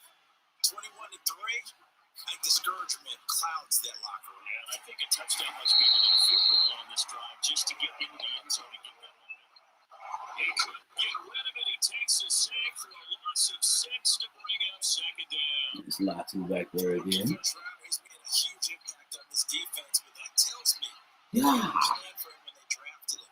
Just turn him loose, do what you do best, go get the quarterback.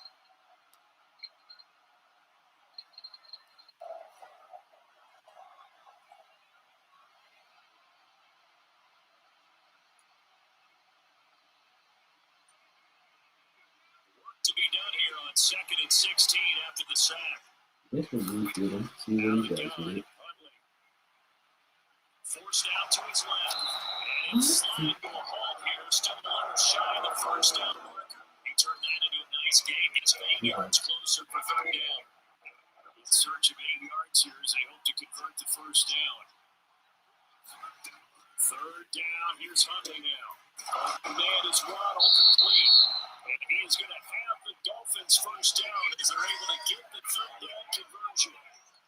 These guys have definitely been outplayed in the first half. I like Yeah, that's definitely an off-season goal for us, Jack. To improve this secondary. What you have to do, maintain your poise and start to put together some drives. And they're going to have this across midfield and inside the Because there's no way.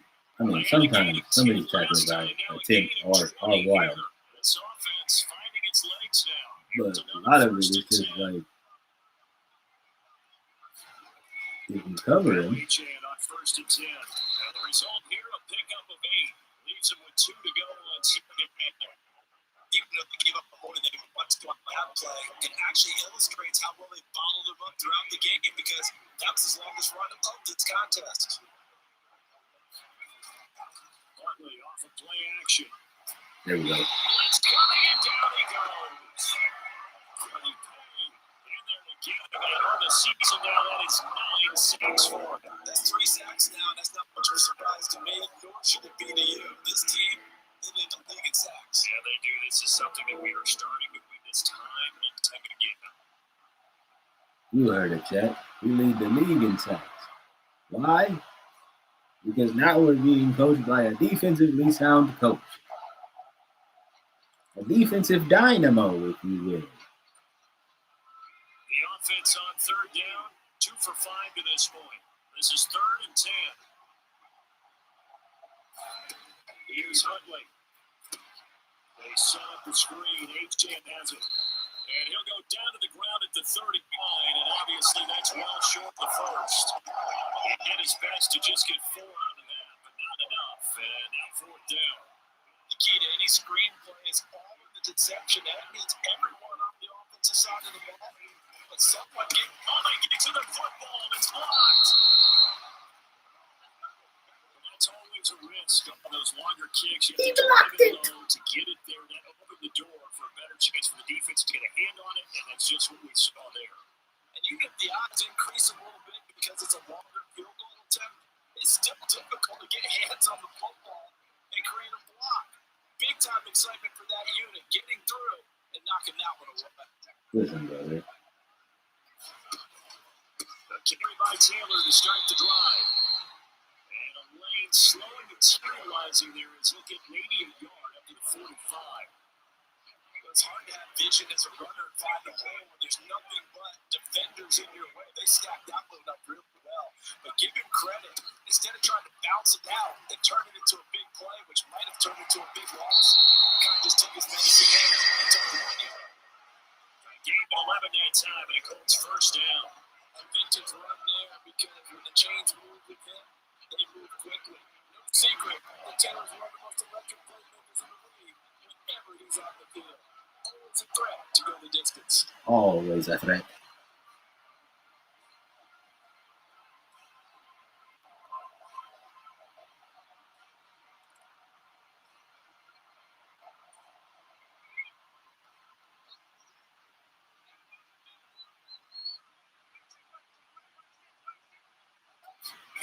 First and 10. Here's Richardson with it.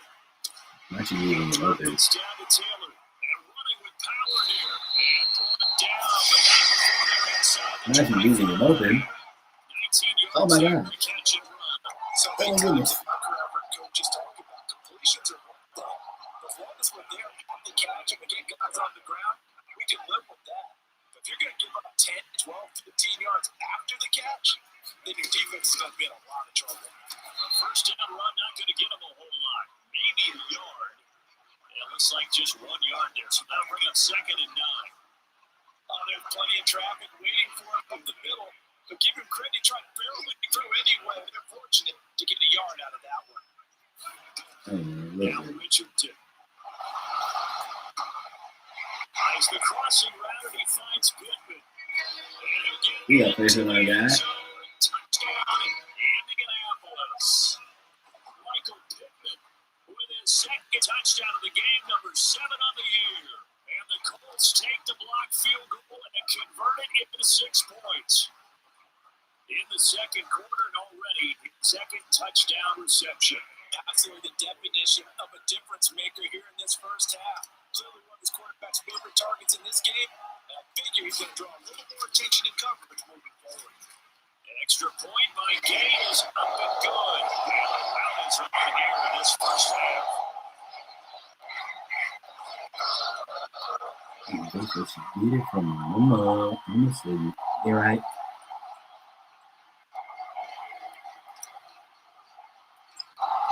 Following the touchdown, here's Gabe to kick it away. And he will not get a chance to return this one as it's through the end zone for a touchback.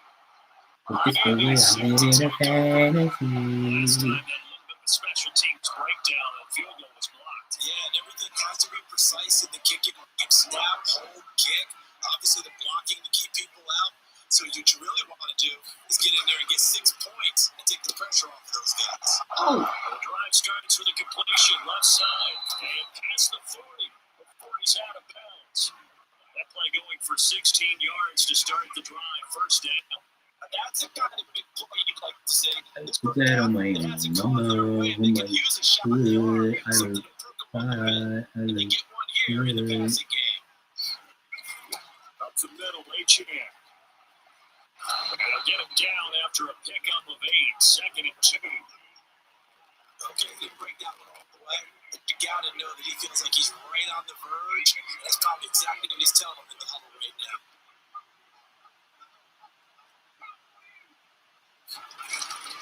They go play action with Huntley. And he drops it incomplete. And their struggles continue here. Normally you think the tight end's going to be able to catch the football and that contact, but in this case, maybe a little too much target to hit. That one was timed well, incomplete. I feel like I should say pause, but you know. On 3rd down, H.M. And he's got the first before being taken down at the 46. They get 5 out of that one, and it moves the chains. I put that on my own mother. Good. I look fly. I look good. You can take my bag. So I look Feels good. like he could go the distance. On first down, back to HF. And down inside the 40 to about the 38. A solid run on first down, gain of 7, leaves it with a 2nd and 3. This drive is turning into an extended one, and the guy carrying the ball, he's becoming more like a body blows guy. Every carry is putting some damage on the defense. So after a while, I'm not too sure how many guys can want to run up and tackle him. On second down, here's Huntley. Nowhere to go. He lost the football. And I believe the Colts have recovered. Yes, they have. That feels like an accumulation of the pressure we've seen all game. I mean, he's been on the turf a whole lot because of sacks. Eventually, something else happens as well, and this time it was a turnover. And caught up to him. So here are the Colts to take over.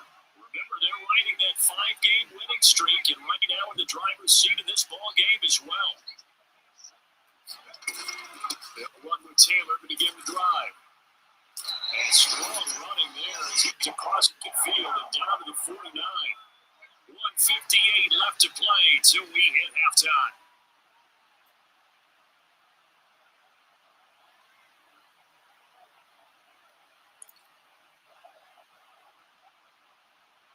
They want me to cook them.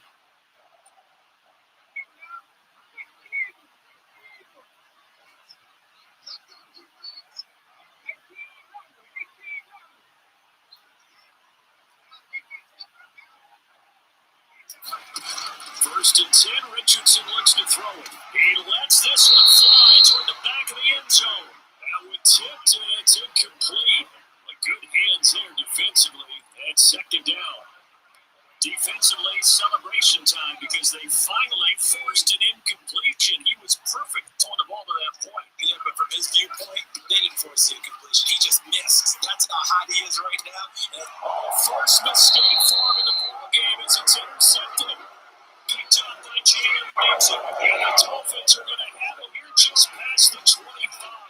CD, I know it's just his second year in the league as a quarterback, but that's going to be one when he flips on the tape. He's like, I shouldn't have thrown that ball. no doubt about it, and his coaching staff will be emphatic about he shouldn't have thrown that ball. But remember, second year, as you noted, on-the-job training, so he's got to take this feedback that he's getting, negative or otherwise, and turn it into positives moving forward. This will be caught. It's Waddle. There's no way. There's no way. What are these angles? And all the way in for a Miami touchdown.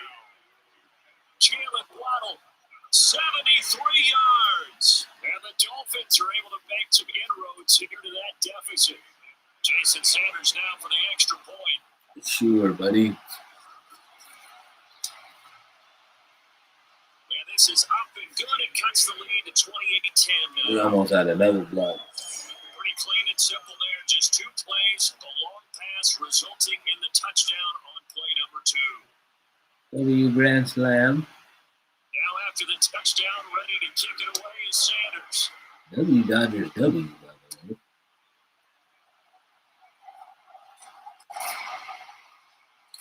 And all in all, a pretty solid return. Here they got to the 35. They'll mark him down officially at the 34. Now Jonathan Taylor and the Colts offense retakes center stage. He's over 40 yards here in the second quarter. Been nice and effective for them, hasn't he? He has definitely been dependable, and really underestimate what he's getting done here, because anytime you're on a pace that's going to approach 100 yards, you've really done some damage in an NFL game. Now he's looking just to add to his totals.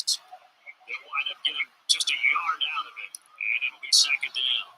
As a defense, you're more balanced when you're in zone coverage, because you're able to keep your eyes on the quarterback and see the play develop in front of you. You're able to keep the quick pass in front of them and stop it right at the line of scrimmage. On second down, it's Richardson to throw it. He's got a man wide open, complete. And he's taken down at the 45-yard line. The Colts going to use the first of their timeouts as they'll stop it with 25 seconds to go here in half number 1.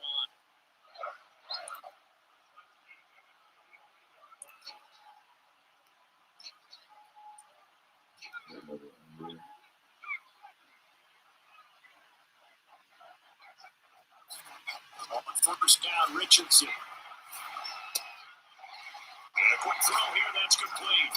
And he goes down, but not before getting us inside the 25. So we reach halftime in what's been a fairly one-sided game so far. As we Definitely just wanted to make a point. Jonathan Coachman has our EA Sports halftime report. Coach. We still have the lead. Okay, Brandon, thanks very much. A lot to get to here as some of the division races starting to take shape as we look around the NFL here in week number 7. We'll start up at Highmark Stadium, just outside of Buffalo. And it's the Titans with the lead in the second quarter of play. Desmond Ridder with a couple of touchdown passes. From there, we're out to check out another game. And you can see, currently, they trail in that ball game. Joe Burrow with 3 touchdown passes.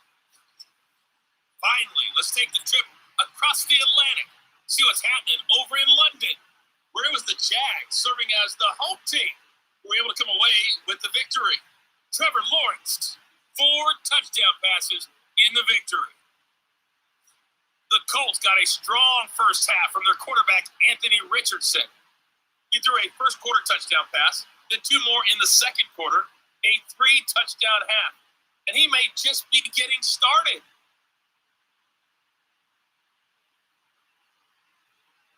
Okay, Coach, thanks as always to you and the gang in Orlando as we welcome everyone back in for quarter number 3. Second half ready to get underway. The Colts with a lead, and they will receive the football. Now Jamal Agnew from his end zone. Solid return, pretty good field position. It'll start at the 32.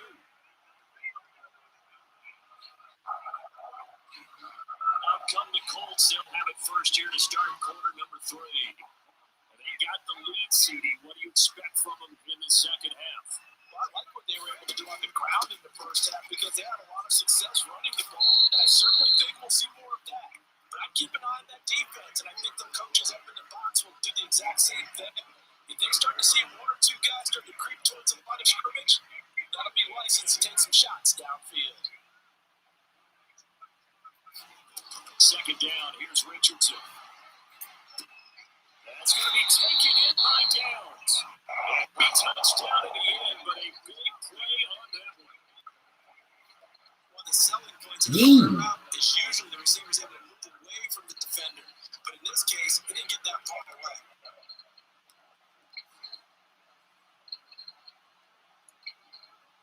Brother, he was like...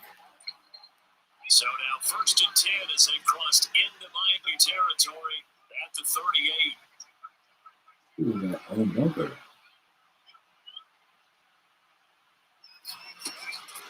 From the gun, it's Taylor. And this defense not ready for that. He'll take this down inside the 25. This game not quite as good as the last, but still over 40 yards between the two. They got the lead early into the third quarter, and runs like that are how they establish that lead in the first half. I love the fact that you're using the word lead because they're leading from the front, pounding on the defense right now with the running game, and truly establishing themselves here in the second half.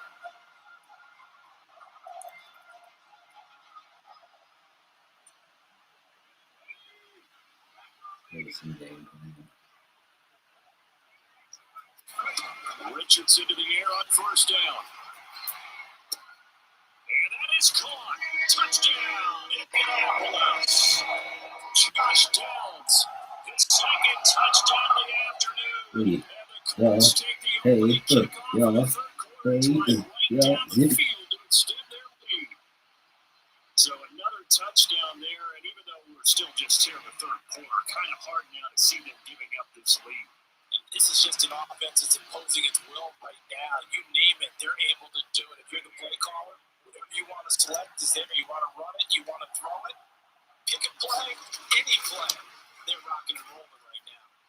An extra point by Gain is up and good. And they open the lead up now to 25.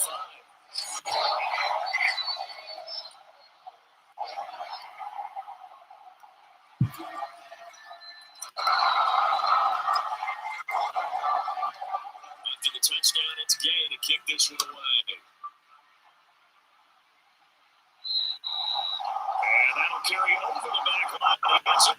Not returning a thing. Jalen Waddle, the speedster wide receiver, brings out this offense. Pretty good game for him so far. I guess he's still got time to make this a great game, and so far he's been solid. Because it has been pretty good, but there's always that hint that things can really escalate for him. And right now, they're somewhat giving him a check, but he has found the end zone once.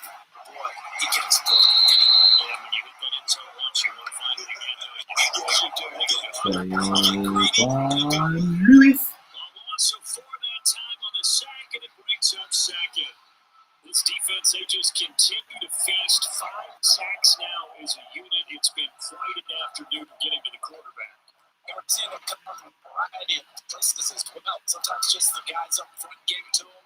Other times you had extra guys rushing the quarterback, twists and stunts. It's been a variety, and they've had no way of blocking. They'll take this to about the 24, the gain of 3.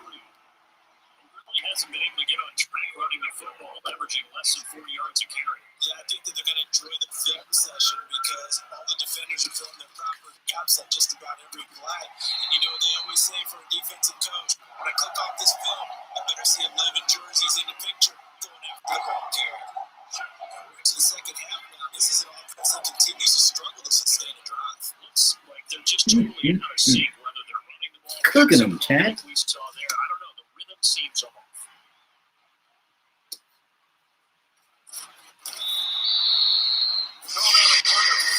Yards officially. And now Indianapolis set to take the field. And they'll just simply be looking to build off the confidence the last time out when they scored a touchdown. And confidence is powerful, isn't it? When you scored once, you feel like you can go back out there and get it done again. Doesn't matter what the defense throws at them. They feel like they're in a groove right now, and they want to get out there and show it. Yeah, hoping to stay in that groove here this game. And taking it across midfield and inside the 45. 82 yards rushing now for the NFL leader coming into this ballgame. He's turning in a pretty impressive performance running the football, and a big reason why they have this nice lead. And in days gone by, we would clip this out and put it up on the refrigerator when we clip out the box score. Nowadays, not too many newspapers out there. Maybe you screenshot it online. So 1st and 10, and if they score on this drive, might have to start digging in our second half blowout material. Back to throw. Here's Richardson. That quick foot there going to be batted away and incomplete. The quarterback got away with one there. Looked like he was in line for a pick, but instead is knocked harmlessly to the turf. They give to Taylor out of the gun. 5 yards. Now it's 3rd and 5. But really, that was no surprise there. They've been running it well all game. And I know goals change all the time, but any team will take that type of run each and every time. They'll need 5 on this play to move the sticks. Richardson working from the gun. Ball going deep here for Taylor. Touchdown, Colts. Jonathan Taylor. He scored on the ground and through the air. And the Colts have got it on cruise control. Jonathan Taylor. Out wide. He knows he's got another weapon in the backfield in the passing game, Charles, and he utilized him perfectly on that play. And the offense coordinator showed me something on that play, Brandon, because so often during a game, our cameras find them looking down at their play sheets, and you wonder if they're absorbing anything. He had something specific in mind, and he went to it, and it worked well.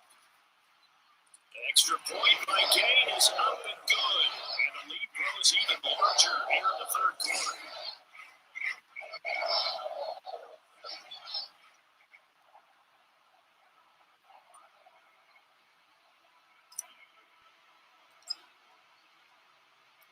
Following the touchdown, here's Gay to kick it away. And this will be a touchback as that sails over the end line. Out comes the Miami offensive unit now. They get set to take over.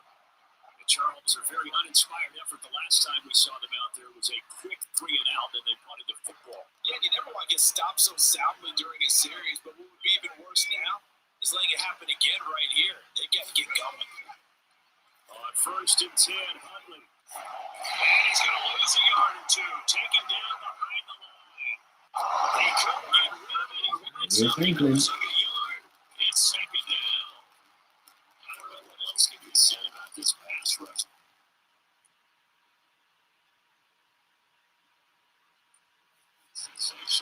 That is now 6 sacks for them. How many times do we talk to offensive coordinators and they say a sack is a result of everyone on offense not doing their job? But let's be honest about this one. This is the offensive line unable to counter the pass rush. They've been teeing off all game long.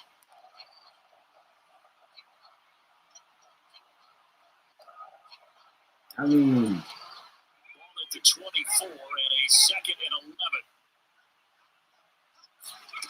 Conley looks to throw. Short throw to Smith. Just a gain of a couple there. And that's going to set up a tough 3rd and 9. That was an okay hook up there with his tight end, but unfortunately, they didn't get the kind of yards they had hoped for. That's going to bring up 3rd down. Here's 3rd and 9. Here's Huntley. That's complete right back in the hands of Smith. And he's going to come up a bit short. He needed to get to the 35 for the first, but he only makes it to the 34. I thought they might take a shot down the field, but instead they were a little drag route there. I think they were hoping he could catch it and run away from the defender. But a really good job keeping the play in front of them, and they force a 4th down. The Dolphins will send out the punter now. As he'll punt it away for the 4th time today. On all cylinders.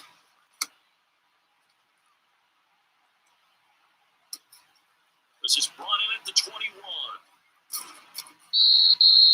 They'll get it.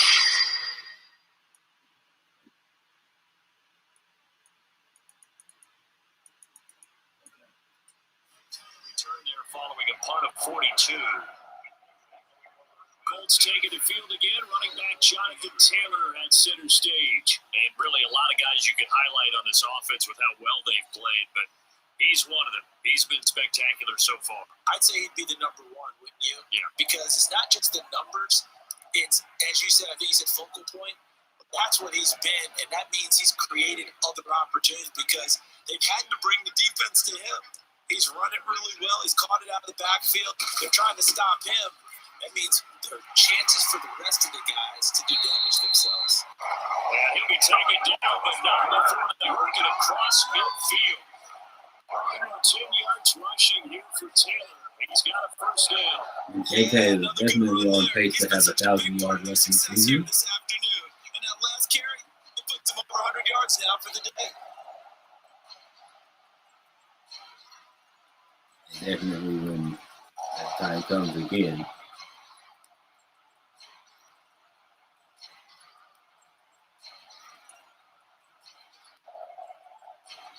To talk about contracts with him, you know. 1st and 10, it's Richardson. This has been swung out wide for Taylor. And he is tackled inside the 40, not quite to the 35. A gain of 11 that time, and a Colts 1st down. With those backups on the sideline, they got to be eagerly anticipating the 4th quarter upcoming.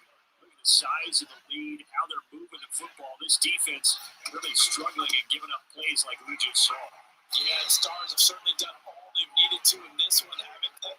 But my question is, will we be able to resist the urge to continue to run things up a bit and get his main guys a few bonus stats before it calls them off the field? 2nd down in the yard.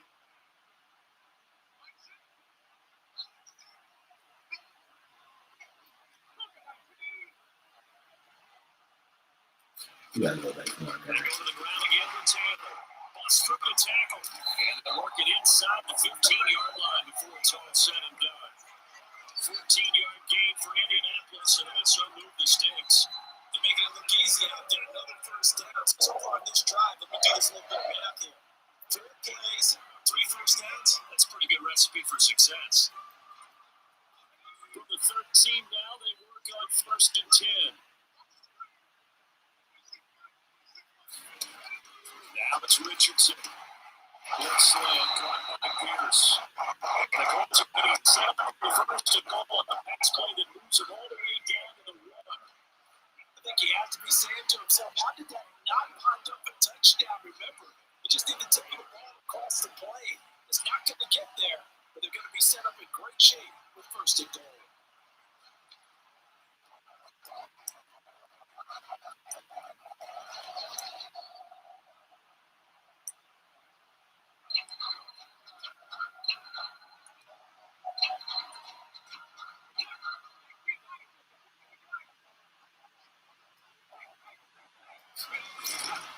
Fournette will score. Touchdown, Indianapolis. And maybe that's the magic touch right there. They didn't use him at all in the first half, at least running the football. But here they entrusted with some work down in the red zone, and he responds. One carry, one touchdown. We haven't called any power plays. I know. Here's Gay now to add the extra point.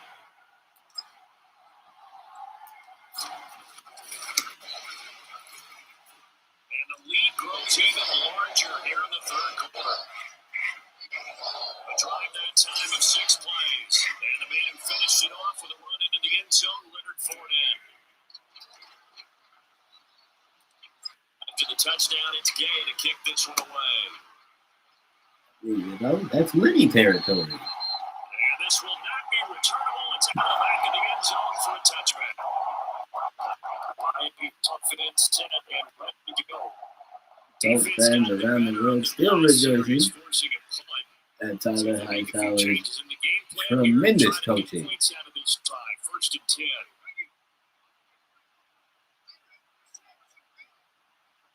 This franchise is definitely doing the turning around challenge. Shout out to the homie Wonders. Not a huge carry there on first down, but not all of them will be. But still, all in all, a positive play for the offense. It's all about picking up at least a few to set up what you're going to do here on second down. Second down throw from Hundley. Oh, there's no way. And down right around the 32-yard line, 4 yards on the pickup.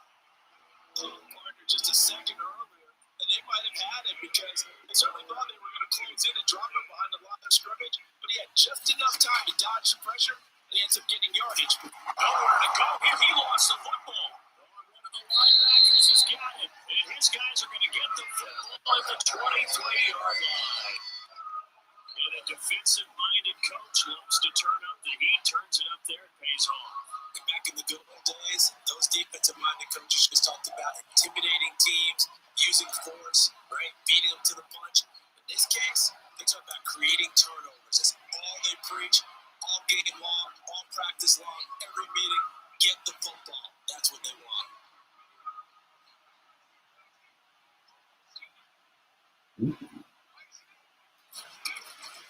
First and 10, Taylor now.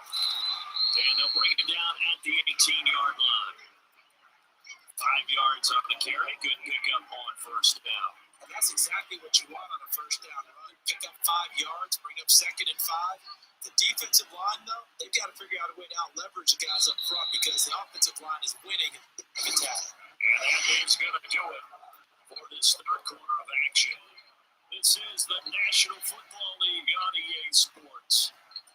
Back now in Indianapolis. Now second and 5. And this is a blowout so far as we get set for the fourth quarter. A very one-sided affair.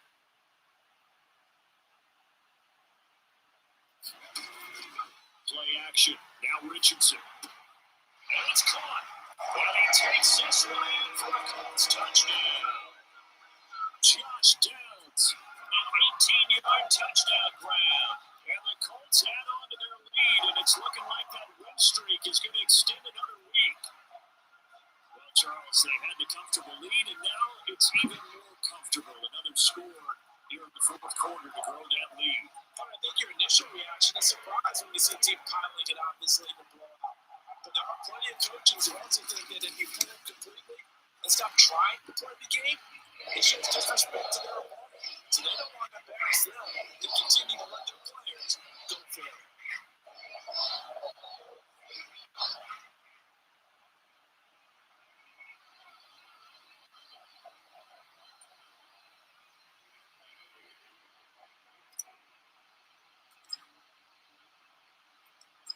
the touchdown. Here's Gay to kick it away. Yeah. And they will not get a chance to return this one as it's through the end zone for a touchback.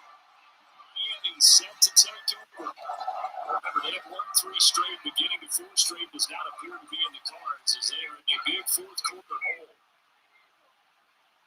I mean, you know, they also ran into us, right? On first and 10. Throw caught by H.A. And he's going to lose yardage here. Not what they had in mind there. That's going to go as a loss of 4. Boy, how good has this defense been seemingly all game long?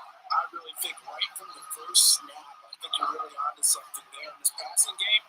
They just can't get off the ground. At that point, they wound up losing yardage.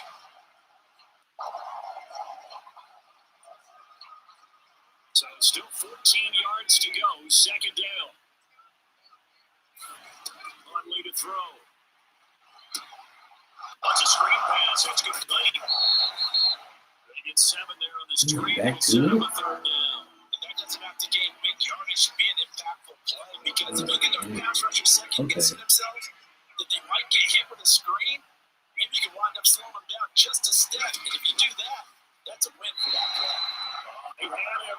He was open, but he couldn't get it to him. It's incomplete. The Dolphins will send out the punter now as he's home to kick it away. There's really running 2 screens back to back. Down a return. So a change of possession here on the punt. And it will be first and 10 as they take over. Now the Colts offense gets ready to head back on the field. As they try to finish things off in this fourth quarter, and that current 5-game win streak looking like it's going to go to 6. They've got good starting field position as they come up here first and 10 at their own 37. Colts undefeated since week 1. A 5-yard gain gets him to the 42. Brandon, 5 yards on that run. Let's get back to the huddle and make sure you're back. You spend time with your offensive line and give them credit.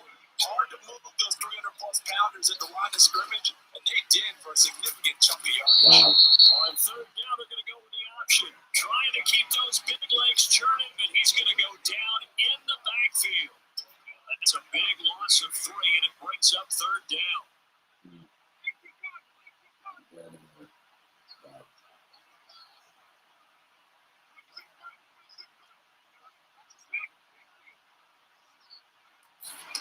Here's Richardson to throw. And it is caught. And he'll have it past midfield almost to the 40 before they take it down. That catch puts him over 70 yards receiving now as he's got the first down.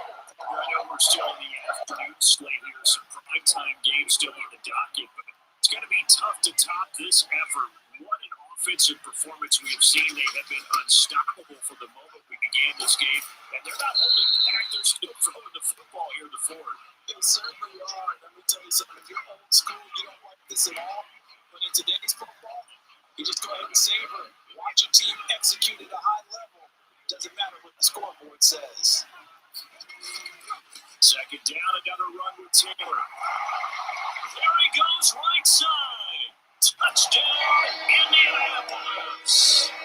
Jonathan Taylor, 36 yards. And the Colts continue to pour it on.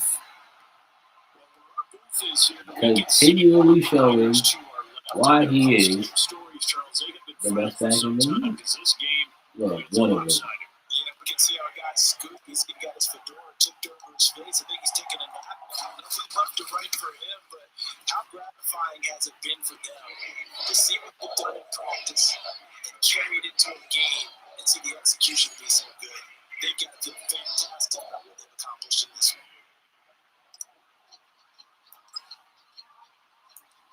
After the touchdown, it's Gay to kick this one away. And that'll carry over the back line of the end zone for a touchback. Out comes the Miami offensive unit now that gets set to take over. They were coming off the extra week of rest, but this team started sluggish and it really didn't get any better from there. And trailing big people in this fourth quarter. They can't get rid of him. He's taken down. So 7 on the second, it brings up second. This has turned into an absolute week to forget for this quarterback. Multiple sacks, multiple turnovers. As far as he's concerned, if he ever sees his defense again, it'll be way too soon. On second down, a run by H.M. He goes across the 20 to the 22. I don't like the vision he displayed on that play because he saw there wasn't a way to completely break off a huge gain. So he found where there was the most space and got what he could. A nice dirty run that's a positive play for the offense. Nice man, complete over the middle. That's Smith. And he's going to be brought down short of the first at about the 31-yard line. There's defense again. Bowling up. Come on to kick this one away. Not playing soft. Taken right on the 30. They'll score out a 36-yard punt. The Colts now are ready to get the football back. CD, you and I do a lot of games together, but it is pretty rare that we do a game of this margin. I mean, this has just been total domination from start until now, and I don't think they're going to take their foot off the gas at this point. Do you think that on the sideline, some jokester said to one of his teammates, maybe a few of them, hey, we're up 50. I got 400. You think maybe that line was already on the sideline? I can't believe what we're seeing here. An NFL game this lopsided. And a strong run that time. This is across midfield. And down to 43. 205 yards rushing for Two century mark now. As he just continues to pummel this defense. He continues to be a major factor carrying the football here into the fourth quarter, Charles. Another big gain on the ground. Big guys working strong up front. A lot of them not just taking care of business at the line of scrimmage, but getting into the linebacker spots and taking care of the second level as well. And they're taking advantage of everything right now on the scoreboard with that lead.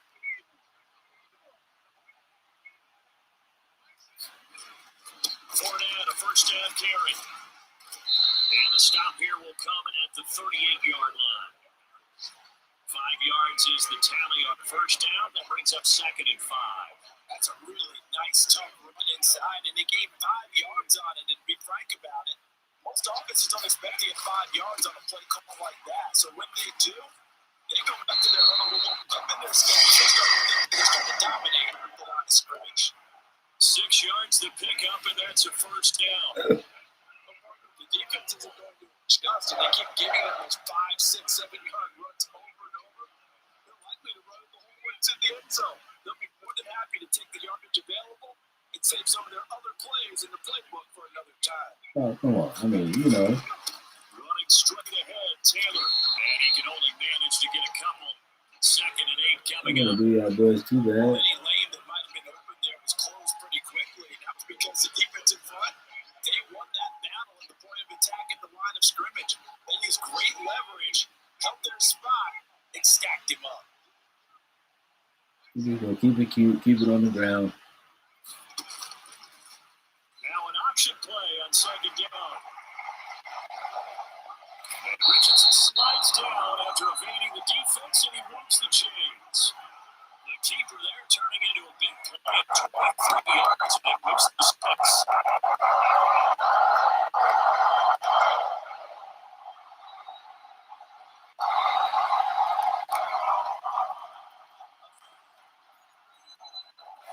Just 2 minutes remaining here in the fourth quarter of what has been a one-sided affair. So the Colts in possession of the football as we get you reset. They've got it first and goal in a game that appears to have already been decided.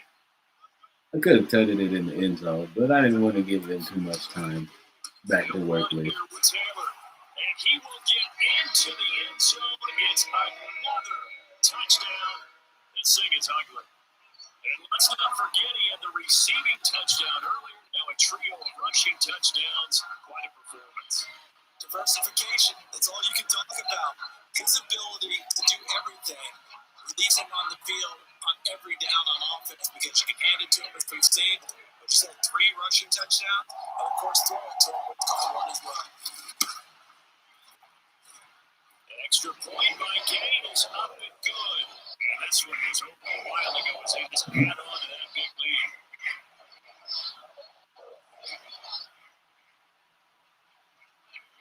lead. How poetic. Following the touchdown, here's Gay to kick it away. The Dolphins put a 70 burger on the Broncos. And this will be now they're on the other side of a 70 burger.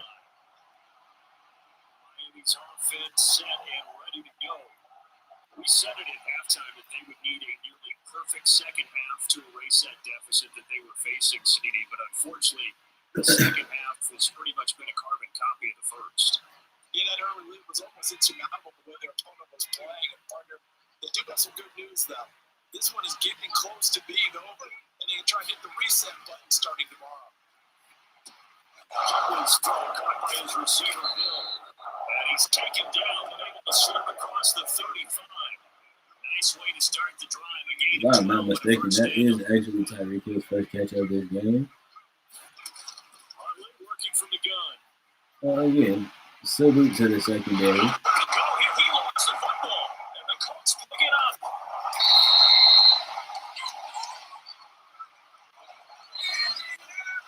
And I don't know that fumble's going to matter a whole lot. You look at the deficit here in the fourth. It doesn't matter. The coach on the sideline still scratching his head.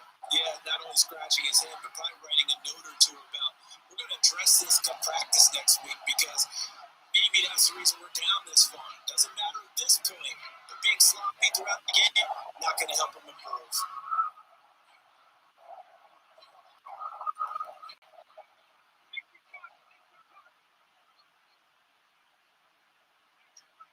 They are stacking the box. Now we give it to Taylor.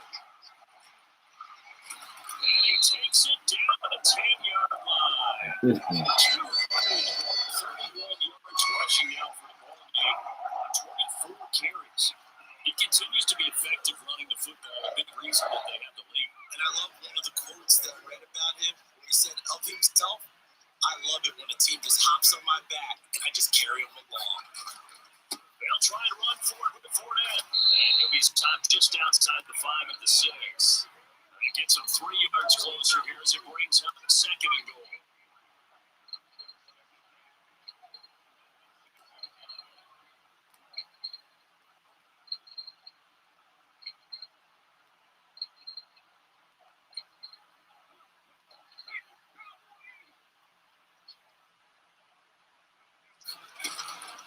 Up the middle, here's Taylor. Down at the 2. Broke through first contact, but ultimately it stopped shy of the goal line. It'll be a gain of 5, and it's going to set up a 3rd and goal. This is kind of one of those in-between plays here, Charles, on 3rd and goal from the 2 or the 3 in that area. What do you dial up? Something quick hitting. You don't have the time for something to develop slowly. It's got to be right at them if we're going to run the football. If you're going to throw it, something quick, get it out of your hands in a hurry. Fans usually love to see scoring, and there was no shortage of it today. What a the clock dominant is running showing down the whole from an time. offense who was truly playing Yeah, that's fair well game. in this contest. Partner, this game was over a long time ago. And you noticed he did not want to slow down anything. Absolutely a dream scenario for everyone on that offense. And they took advantage of every second. Guaranteed popcorn for everyone in their film session. So for the Colts, they remain one of the hottest teams out there as the win moves them to 6-1. And they'll hit the road next week to take on the Houston Texans. Meanwhile, for the Dolphins, the loss will drop them to 4-2 on the year. And they'll get a chance to redeem themselves at home next week.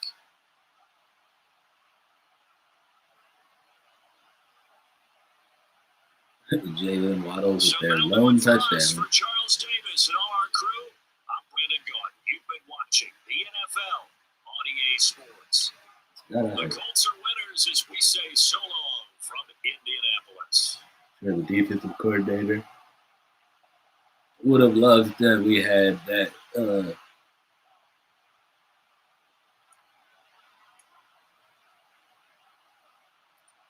those 3 takeaways last week. But nevertheless, the defense is doing a lot better.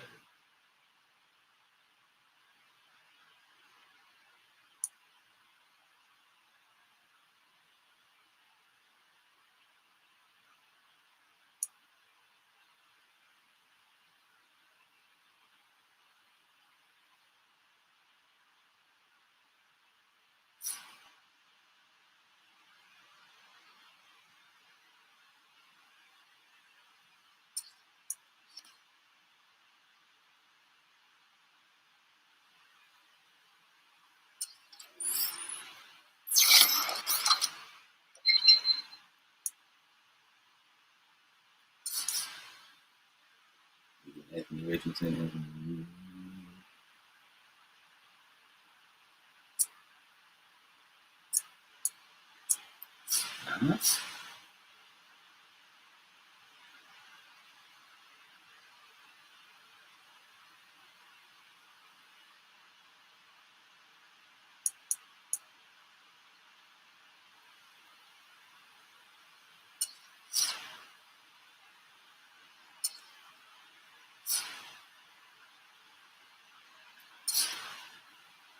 The franchise points to use.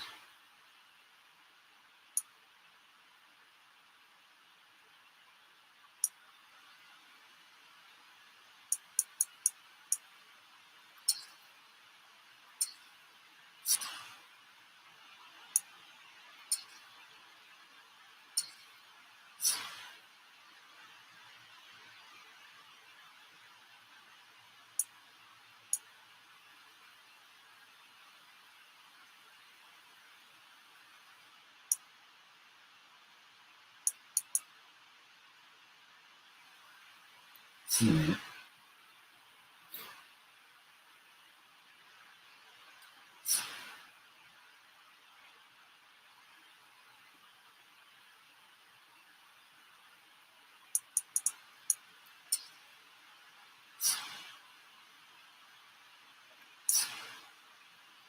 Where's it going? I don't know. Just struggled. Another monster game for Anthony Richardson. Why not? JT with a big 236 on the ground. Anthony Richardson with 91 again.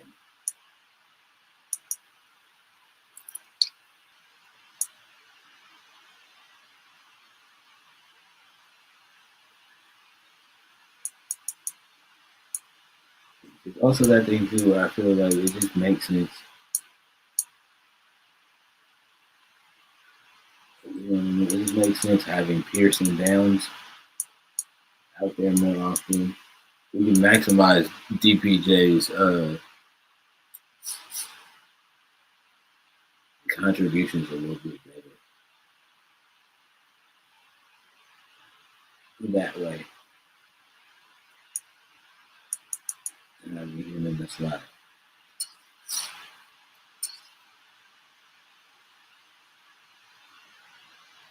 It shall be the last game on stream.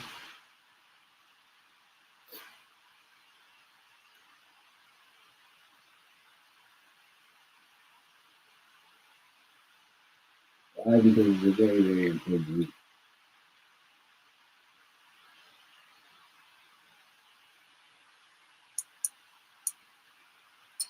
The national focus.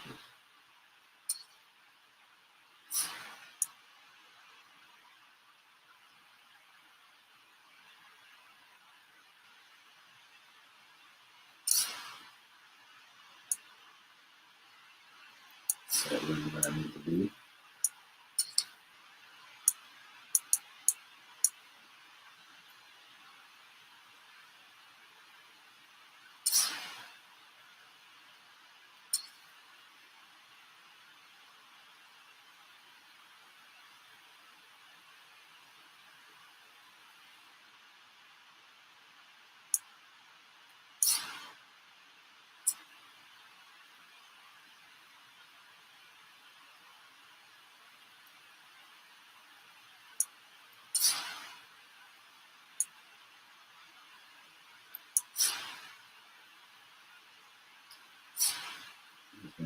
Good luck, man.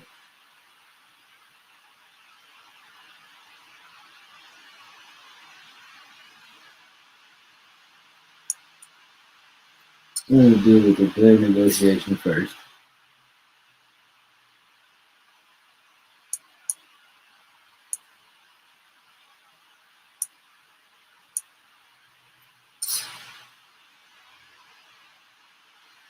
He's a neutral. You can either take it or not.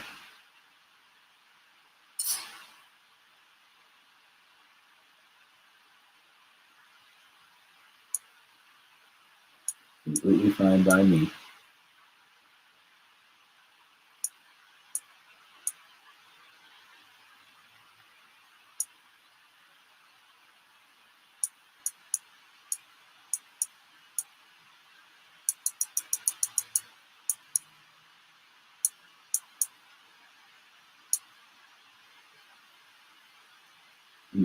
Completely fine.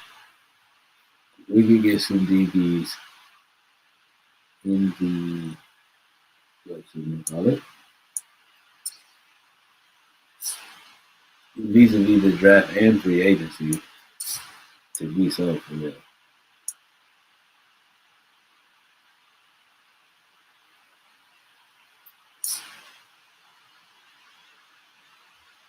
What we're already looking at.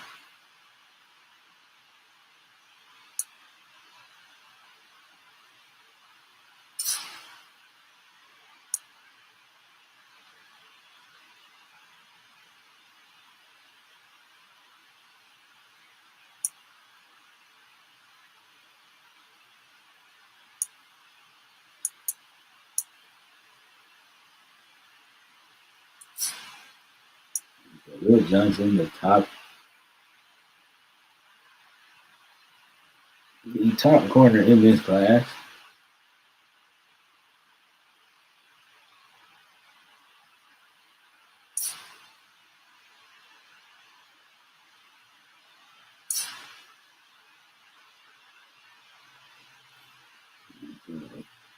From the notes we've gotten, see he's a ball hawk. Got a good motor.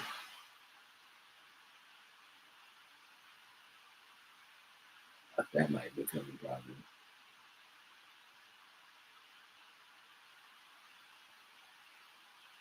He likes to go for the rip when he goes out there running backs and stuff. But super disciplined player, so hardly ever gets flagged.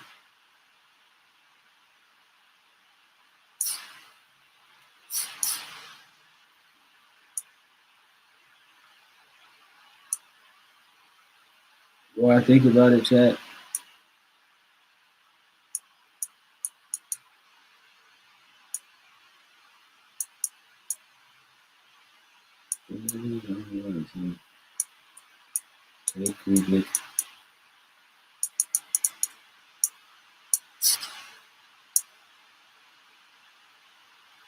Jalen Milrow, which is constantly falling on this draft board.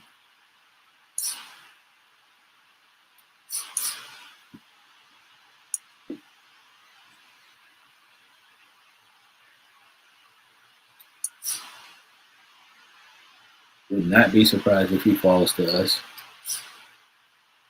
It would be ideal to get another, you know what I mean, a serviceable third scrambler. The 3 serviceable scramblers would be ideal to get.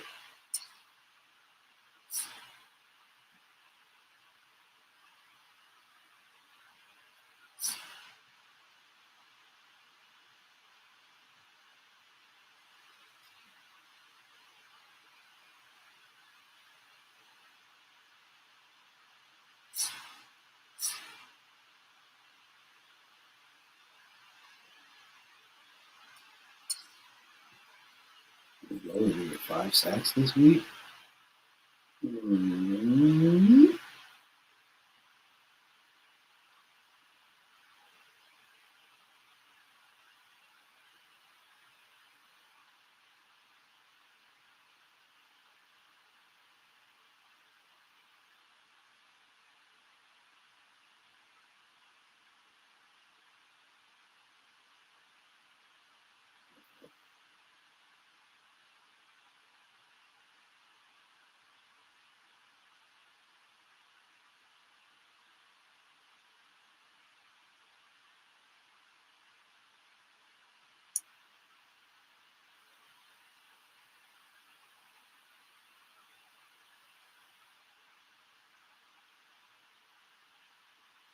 Wear and tear and fatigue is starting to set in.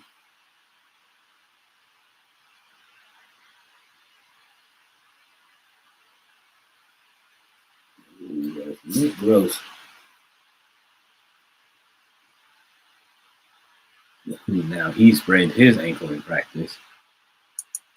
Guess that's just what happens around here.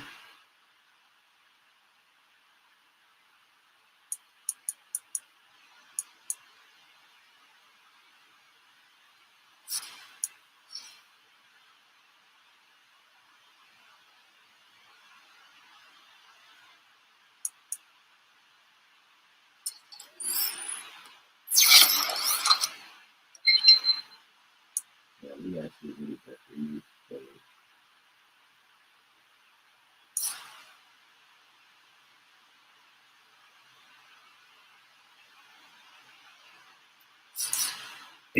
So awareness is actually valued that much. That's actually good to know. It's excellent to know, actually.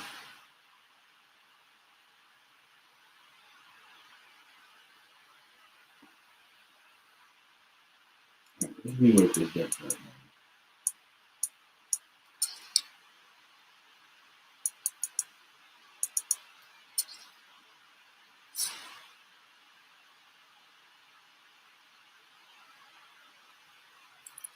What else? We work this deck. That corner. That's still fine. That's good. So glad I'm working that straight as well.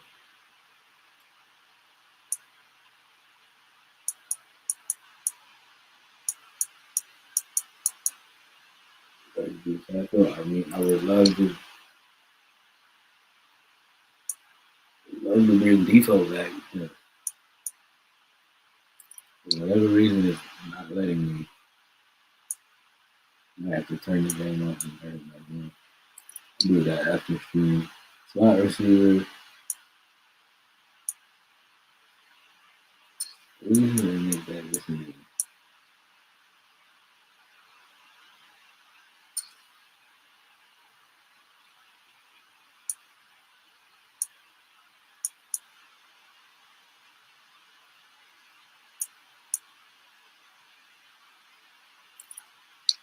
Love BPJ. Big money just right there at the power back. For the most part. But I mean, JT still our bell cow. Still our bell cow back essentially. Read this. And again, he has the tag. He is a bridge player, so he's not going to be here next season, regardless.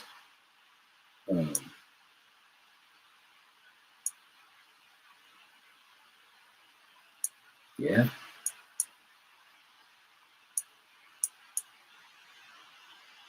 That works for me.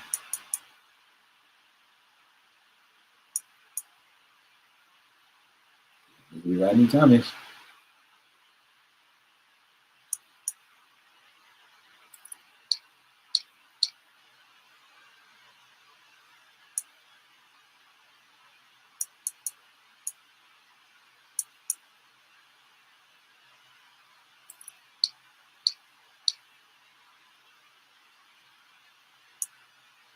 Everything else is stuff.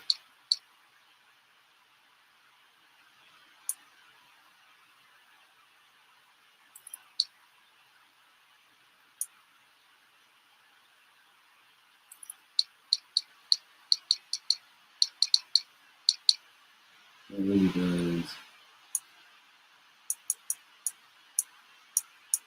You know?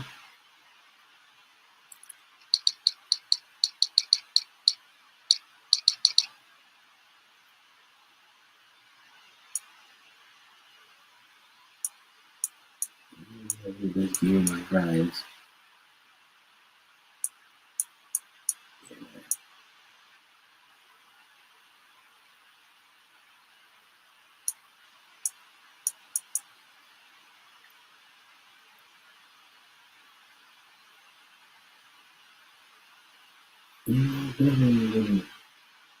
Take advantage of the fact that Donnie Mitchell is just going to really take this year to learn the NFL game. So that when he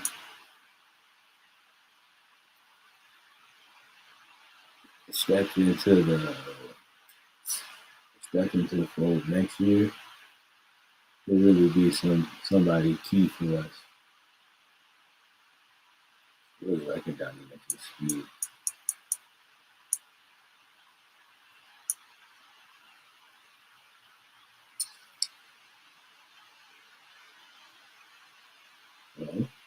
Hold on now. It is week 8. This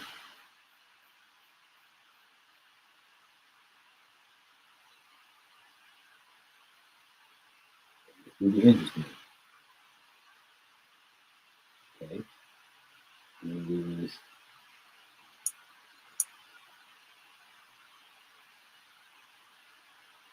That's a Fubo package. The Orleans is also an interesting package.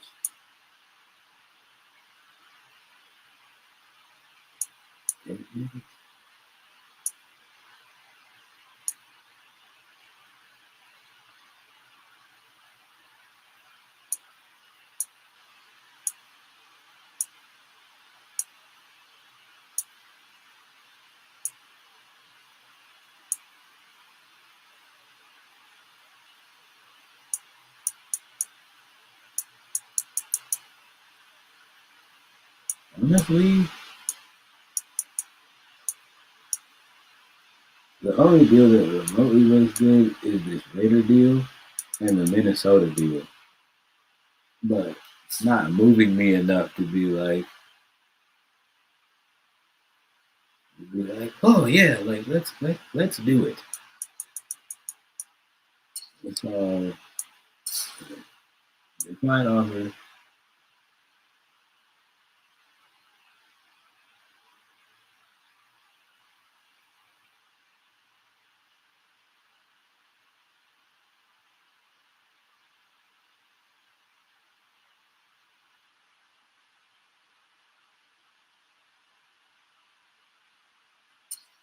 After this game, we will have 8 more games left on the season.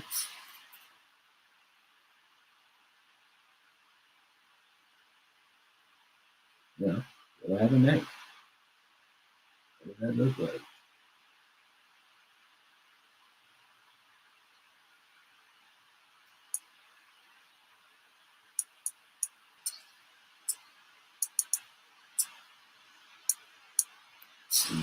That seems to happen every time.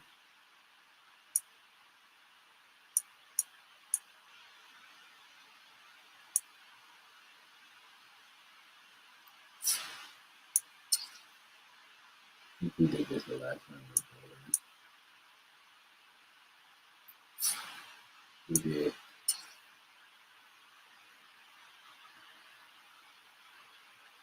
But who cares? We're going back into NRG Stadium to get our get back on the Texans.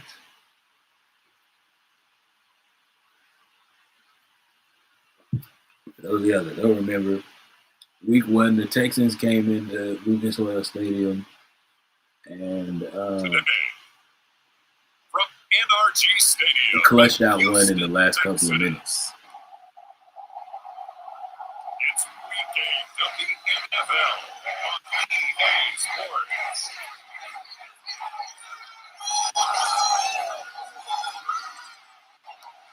I'm talking about this absolutely clutched one out.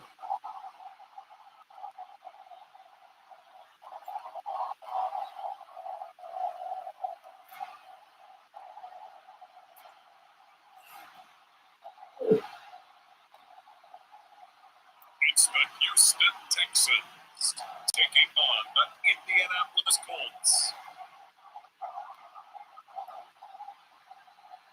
On a wonderful fall afternoon in the state of Texas, the roof is open and we've got football from NRG Stadium in Houston. Oh, goodness.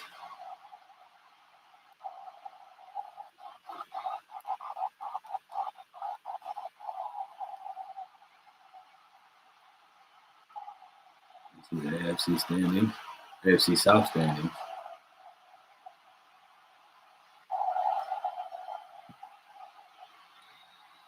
The Colts unbeaten, looking to play spoiler today. Hi again, everyone, with Charles Davis, operating Garden. And Charles, we look at this Texan ball club entering play here. They can't be any better as we hit the halfway mark. A perfect 7-0 on the year. And when we looked at this team in August and we looked at the schedule, we thought they had the potential to get off to a hot start. I don't think either of us expect to 7 it out. And this will not be returnable. It's out of the back of the end zone for a touchback. They've been on a win streak since week 1. They still have we though. Offensive rookie of the year, C.J. Stroud. And he's coming off of a truly remarkable rookie season. Required a lot of talents to back and fashion. Remember, going into the draft, many thought he was the number 2 quarterback coming out of college. He proved quickly he was a top quarterback going into the NFL. One of the best rookie seasons by a quarterback in recent memory. And what's scary about it, he's not even close to reaching his ceiling. Opening play, and Stroud will throw it. He's got it complete to Stephon Diggs. And they work this right upfield across the 35. Good for 21 yards on the catch and run. I don't care who you put on him. Not a good way to start. Yeah, right now you're right. They're in man-to-man. Maybe needs some safety help. I would say that'd be a good idea. Double team him somehow. I'm going to have to make someone else beat me rather than let him shred my defense. The numbers for Mixon last week, 20 carries, 103 in the yardage department. Just an excellent performance from them on the ground last week, and that speaks to an offense that is operating at a high level on all fronts. Of course, that man running the ball, he's just seeing the field so well. But don't forget about his offensive line. They've really exerted their will out there and are confident they can repeat it again this week. Once again, they've run with Mixon. And he's going to take this one across midfield and into Colts territory. 3 yards on the pickup. That's going to set up an interesting third and about 4 to go. And here, Charles, as they look at the inactive, some of the guys that are out today due to injury. And this is where the preseason work comes into play for some of those backups. It's not just them getting some experience on the field, but preparing each week in practice as if they were going to play. And when you have guys like that on your team, you've got a chance. The Colts are going to get him. Down it goes. The defense rising to the challenge and setting it back on the sand.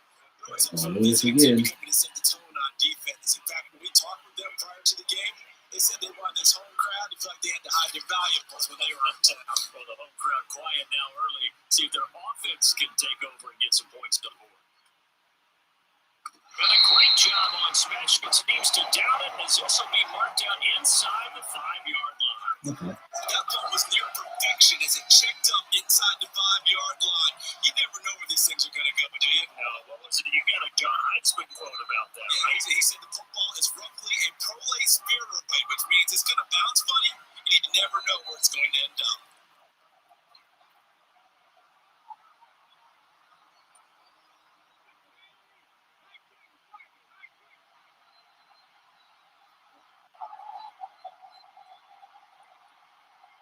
Not ideally where you want to start First carry for Leonard Fournette. for your opening drive, but Down up past the 15. that works for me. They'll go for a gain of 13, helping big time to get away from that end zone. First down. How best to describe downward? I'd say right down Broadway on that run. A straight ahead running. I think that might be something we see a lot of between the tackles today. Well, he's enjoying things so far here this afternoon. Sees a crease and bursts through it for a solid game. They'll run. This is Jonathan Taylor. And not a lot of room to operate there on the first down run. He gets maybe 3. Pretty much unreal, not just in terms of yardage, Charles, but also throwing the 3 touchdowns as well. When you put the whole package together, I can make you a pretty good guarantee right now. He's going to see a few more people in the box every time he lines up. Yeah, I don't think that the defense has any choice. They've got to stop him. Can't let a repeat performance like that. Agreed. From the shotgun, Richardson.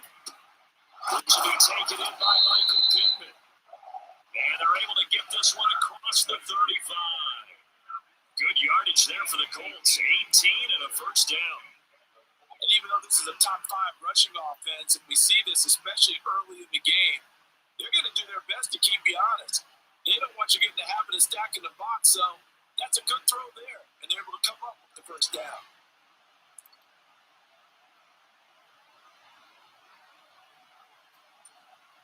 So here's a 1st and 10 at the 38.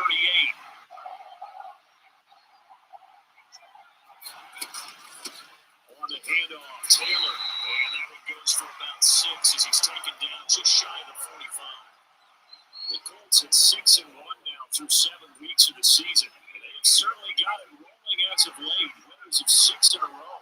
And I think this is where, as a head coach, you show your team some trust. Instead of just talking about winning, the very next game, you point out to them, we're on a nice run here. And if we keep doing this, we'll be playing at home in the postseason. And we know that could ride us all the way to the Super Bowl if we get that done. Listen, it's week 8. It's a little bit too early to be thinking about the postseason. But what I will say about that is that I like my team. Score in here, long way to go, but you're right, that's a heck of a start. Yeah, and I think this is where the play caller is looking at his play sheet and saying, have that dagger play, have that play just finish him off right now, because I think they'd love to get that big advantage early. Here's a tap forward by Richardson. And this winds up a pickup of 2, maybe 2.5 to about the 39. That's a nice job there defensively, being able to diagnose that little touch pass. They saw it coming, converged on it before he could get much out of it. Ball on the 39. Here's the 2nd and 8. Yeah, I'm cool with this. I like this. I like this look. Richardson looking to throw. That's dangerous. Look at the defense for these Texans. This unit coming into this one ranked number 20 against the pass in the NFL. And those are the kind of things that this unit needs to make, because they know that going against a team of this magnitude and the way that they're playing, they cannot afford to let them get out of roll or chip away their timing. They go play action with Richardson. Able to find the open man. That's complete. And he's going to be taken down with another first down as the stop's made at the Texans 16. Why do our offensive linemen keep taking off downfield? Linemen, they are trained. You've got to stay close to home. If you're more than a yard downfield, they're going to toss that flag, and they did there.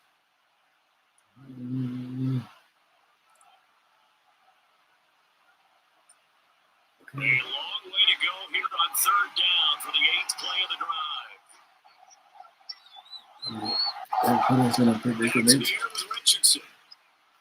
No, it didn't. It's caught inside the 10. Touchdown, Indianapolis. Jonathan Taylor with career touchdown number 60. And the Colts get the upper hand as they're on the board first here this afternoon.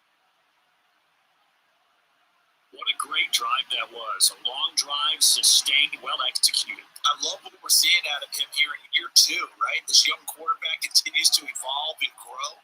He's really the adage right now that John Wooden, the famous basketball coach, used to say. Be quick, but don't hurry. You can see that everything is happening for him, but he's not taking it at a pace that he can't sustain. An extra point by Gain is up and good, and that makes the score 7-0.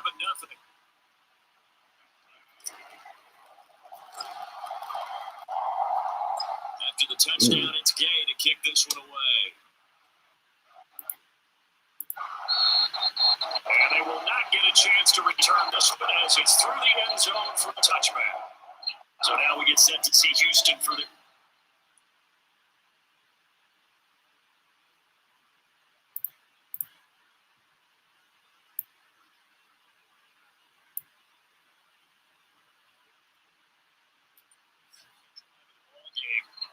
Charles, what a battle this is within the division, because these guys, they've got the lead, but not by much.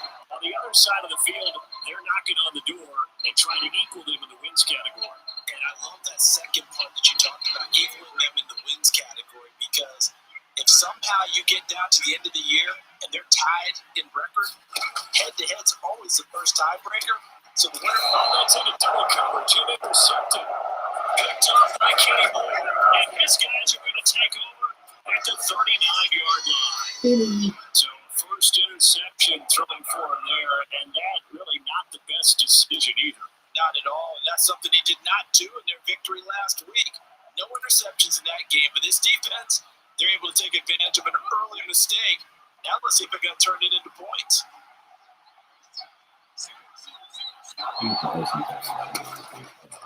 Play action, Richardson.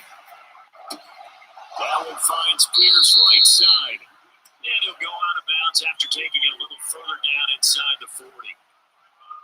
Look at the defense for these Texans. They played extremely well last week.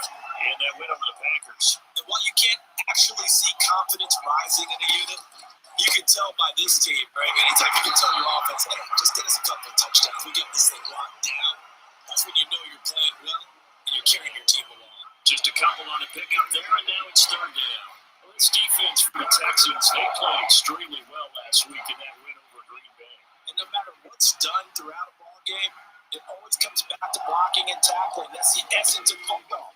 But I think it's hard for people to understand just how difficult it is to tackle, especially open field. Very few missed tackles on tape that I saw last game. This team does a nice job of getting their opponents on the line.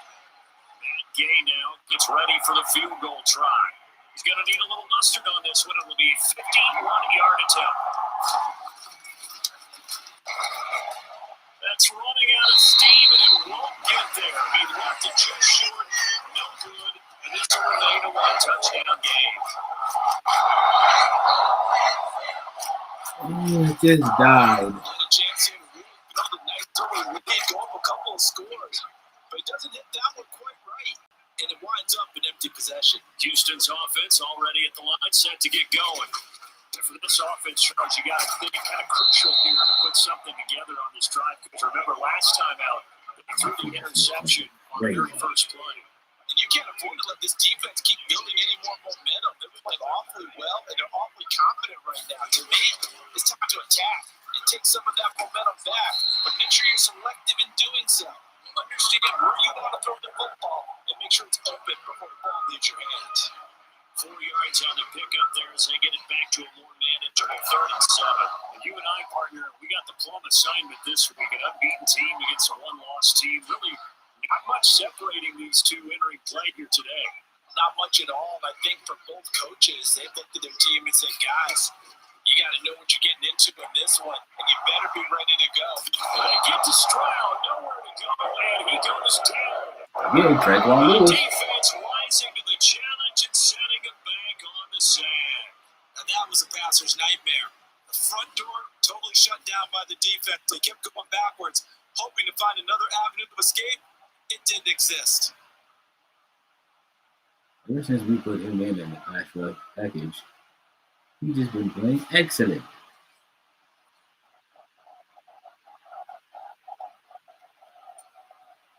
Here's Tommy Townsend now as the drive goes backwards, so he's on to punt it away. Excellent play by Tre'Quan Lewis. Pulled in at the 24. It's a 42-yard punt, but David on the return. And they will take over 1st and 10. Here comes the Indianapolis offense now as they get set to take over. They've got a 7-0 lead in the football as well as they start out 1st and 10. Watch this play.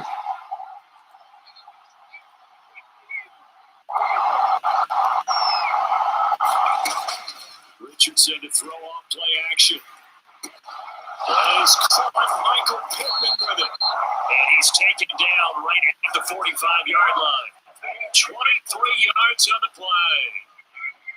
The goal for any offense versus a zone defense, find the holes where guys are available and put the ball on the receiver before any defender can step up and fill it. They did it well there. Perfectly executed crossing route.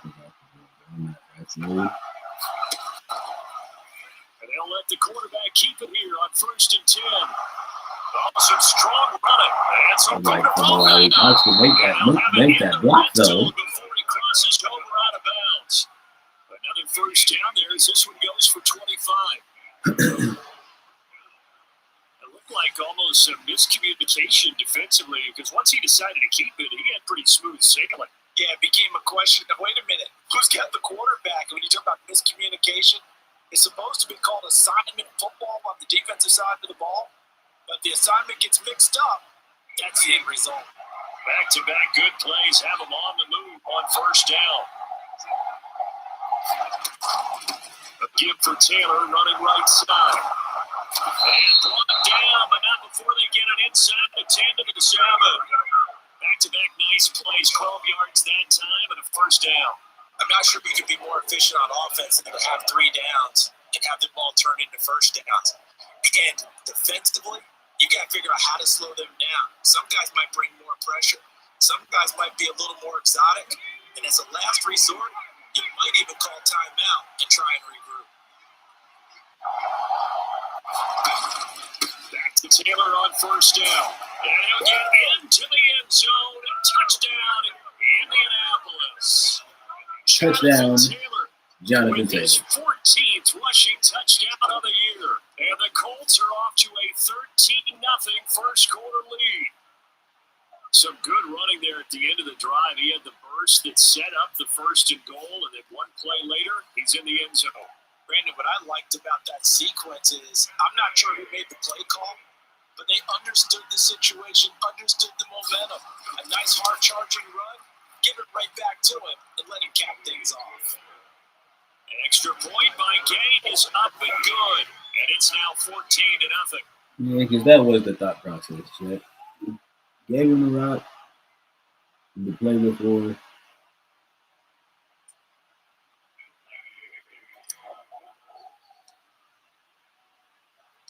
Following the touchdown, here's Gay to kick it away.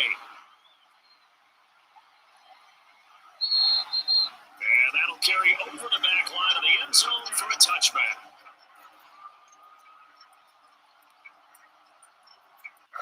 This will probably be the last play of the quarter.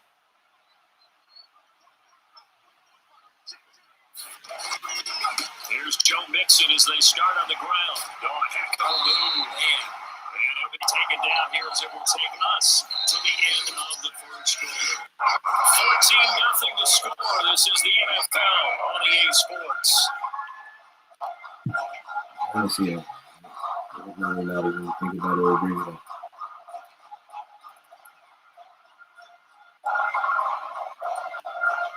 Here's a 2nd and 2 now from the 33.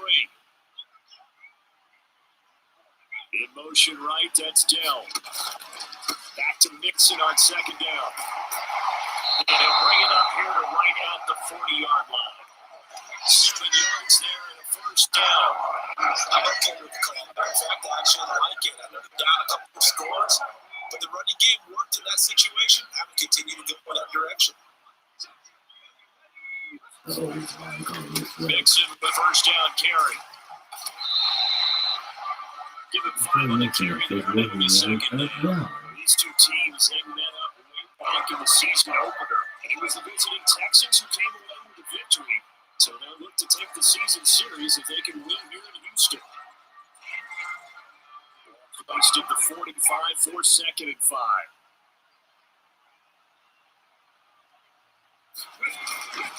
Again, it's Mixon. And no room that time, getting it to about the 46. They follow up the gain of 5 by only getting 1 there on 2nd down. Not much on that run, Charles. No, that's exactly the way to execute a run blitz there. They guessed correctly that they wouldn't move the ball on the ground, honed in on it, and stopped it. Mark that down for a win in the defense's column. And they'll get him to the ground, and he has another first down at the Colts' 38-yard line. Give him 17 on the pickup there, and the Texans also get a new set of downs. And this was a nice example of the offensive coordinator scheming his guy underneath trying to free up some space, and it worked awfully well. Got him not just space, but plenty of room to run after the catch to pick up really nice yardage. Now here's a throw that's complete. So the completion good for 6 yards, and it'll be 2nd down. All right. Well, this is something great. It's Stroud now to throw. And it's a short one here, complete to his tight end. On a gain of 3 on the play. And they'll be faced with a 3rd and inches. Commit to the run. They give to Mixon to try to pick it up. So he fought off the tackle, and that effort gets him to first before he's put It's down. just amazing how the first contact is not bothering you. Brady, know that expression? He just does what he does. It sounds trite, doesn't it? But in this case, it's perfectly apt. He's one of the better runners in the NFL, and all he does is just find avenues, find ways to pick up key first downs and big runs. 1st and 10, it's Stroud. Throw over the middle is taken in by Dell. And taking it to the 15-yard line before it's brought down. Texans passing game in rhythm right now, picking up another first. This offense finding its legs now. Here's another 1st and 10. Exactly what happened in the last games. Back to throw. Here's Stroud. Looking left side, and he's got a man. That's Schultz.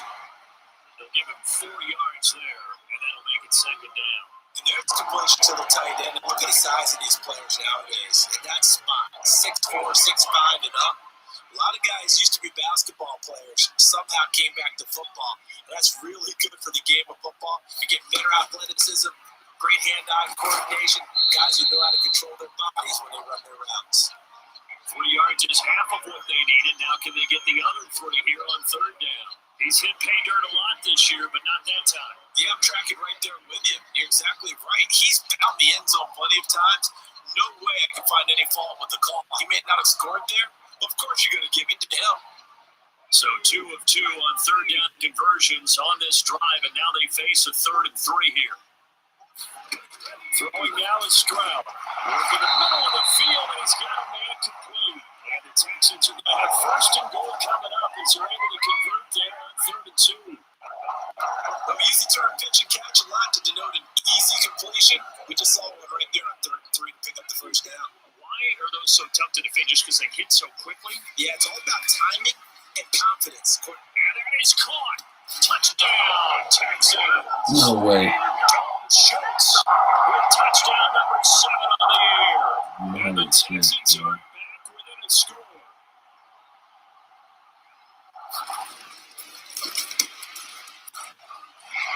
Extra point by Fairbairn, and not be good. And that'll make our score 14-7. So that was a 13-play drive in total. And it was the tight end, Dalton Schultz, on the touchdown reception to cap the drive. So after the touchdown, here's Fairbairn now to kick it away. I can't even do that.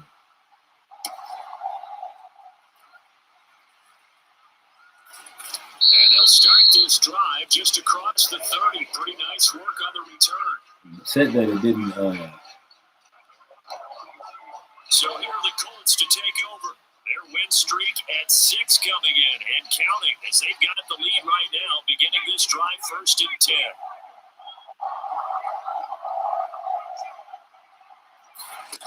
Richardson out of the shotgun.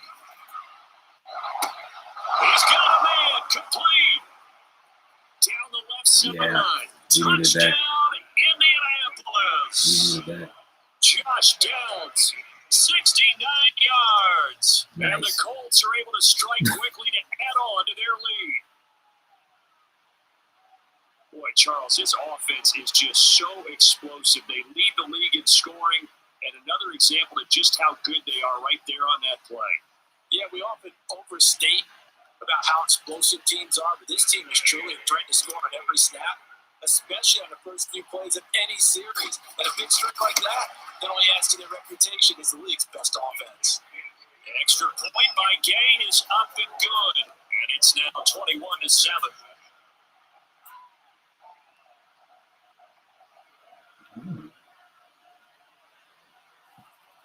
So now our Colts gaining a reputation in the league as the best offense in the league. Ironic. After the touchdown, it's Gain kick this one away. Considering the fact that they're coached by a defensive-minded coach is why there's irony there. Touchback as that sails over the end line. C.J. Stroud ready to lead the Texans on their next drive. The returns on the last drive, pretty good. 7 for 7, touchdown pass. Probably take that, right? I would say so. I mean, when you're cutting them apart that way, feeling so accurate, so confident going downfield, and then able to culminate by putting it in the end zone. Oh, yeah. He's feeling real good right now. Now they'll try to carry that over to this drive. And this will be a Texans first down as he's able to get this up to the 37-yard line. We use the word relentless a lot with guys who are aggressive on the field. In this case, it really fits, doesn't it? About his ability to break tackles and his feet never stop moving. Sprout to get on 1st and 10. And that is incomplete. Nice. He couldn't hold on through the contact. Brings up second down. As expected, he's gone to him several times in this game, but that's the first time one has slipped from his grasp. I bet he goes back to him, though. He's an excellent player.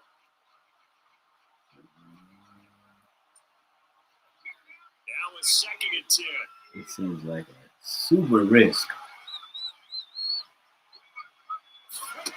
Here's Stroud. They'll set up the screen here to mix it. And this will be good for a pickup of 9 to the 46. For a second there, I thought that might break big. Screen pass. Looked like it was coming together. Looked like there was an opening. Still, ended up with a solid game. Some guys can cover it. They decide to throw it like that. He's got his target. That's complete. And they'll get him to the ground. He has another first down at the Colts 32-yard line. Forget the regular 3rd and 4. They shot the D and really off a pretty good play. Yeah, these are the types of plays you're going to need to hit on if you're going to get back into this game. It hasn't been the greatest of first halves, but this is a nice throw here on 3rd down, and they keep the drive going.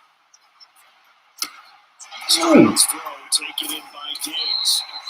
And inside the 20 before he's brought down. This duo locked in, 14 yards there, and a first down. Caught that. Nice job by the two of them to not only connect on the pitch and the catch, but to carry over their practice work to the game field. They saw the adjustment by the defense, made it the jump of themselves, and picked up the first down. Oh. Wow.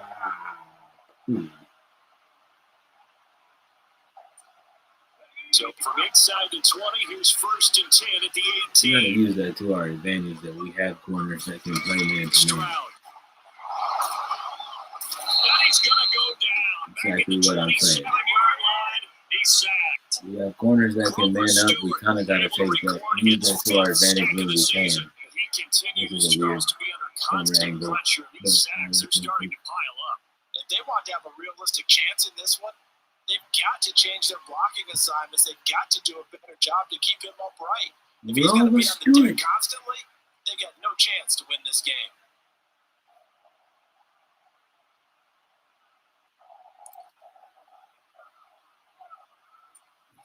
Sacks, the growing theme in this first half. This is 2nd and long. Stroud to throw it. Quick throw there is incomplete. A partner guaranteed they approach this play with the idea of making up ground to make 3rd down manageable. Unfortunately, with that incompletion, right back where they started on the last snap. Now they need a big 3rd down play in order to pick up the yardage needed. Double team. Let's go, D-line. Let's go, D-line. That's really nice. Just about every throw. Forced a few here so far in this game, and now he brings up 4th down. Oh, I thought I won that. Fairbairn is good, and then we'll get the disadvantage now back down to 11.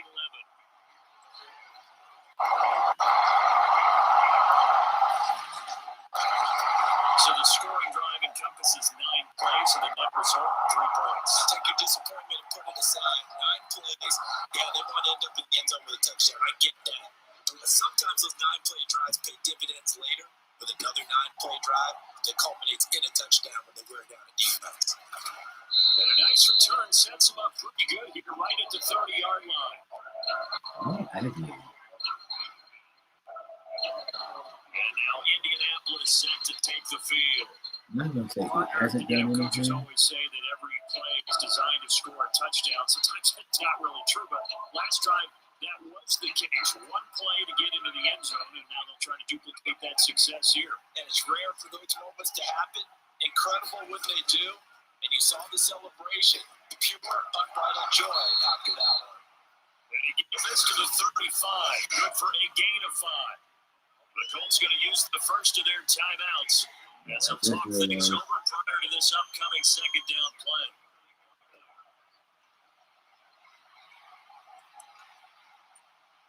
We got to be on 4-minute offense. 2-minute offense. Richardson. That's going to be caught by Allie Cox. And he'll take this to the other near side of midfield before going out of bounds. Good yardage there for the Colts. 18 and a first down. This is where you can try and get a tight end in space. They like this matchup, so they'll let their two receivers to his outside, run simple little short routes, hoping to suck up the secondary. And that'll free up space for their tight end on a corner route to make a big play. Here's the throw right side, taken in by his tight end. They're going to hurry back to the line now.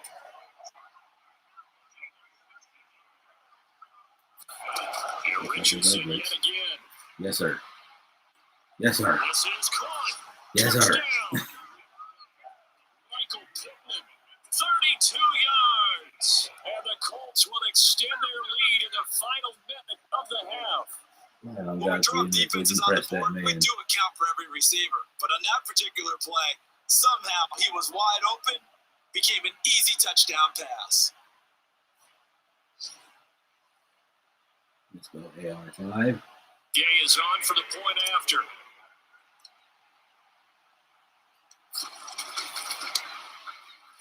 And the lead is up to 18 now. So that drive, 4 plays. And it was capped off on the touchdown catch by Michael Pittman.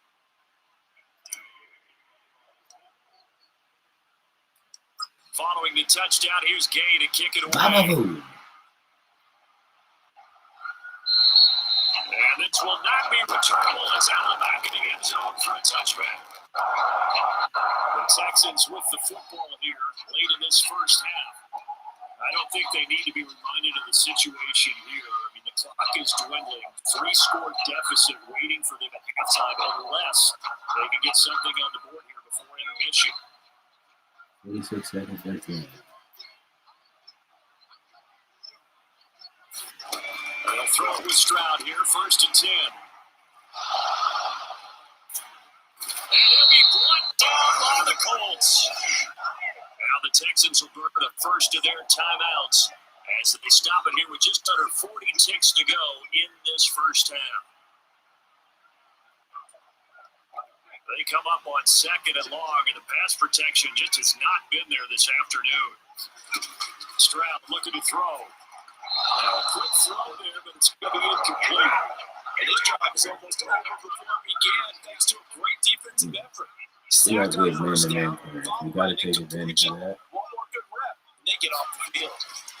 This time they stay on the ground. And they'll indeed stop him on 3rd down. And now what do you want to do with your timeouts? It's a pickup of 6, but it's not going to be enough. And the punt team's going to be summoned on 4th down. Here's Tommy Townsend on to punt. Oh, I didn't think he was going to kick it. He's been a busy man here in this first half as he gets it away. Okay. Let's take it on around the 40.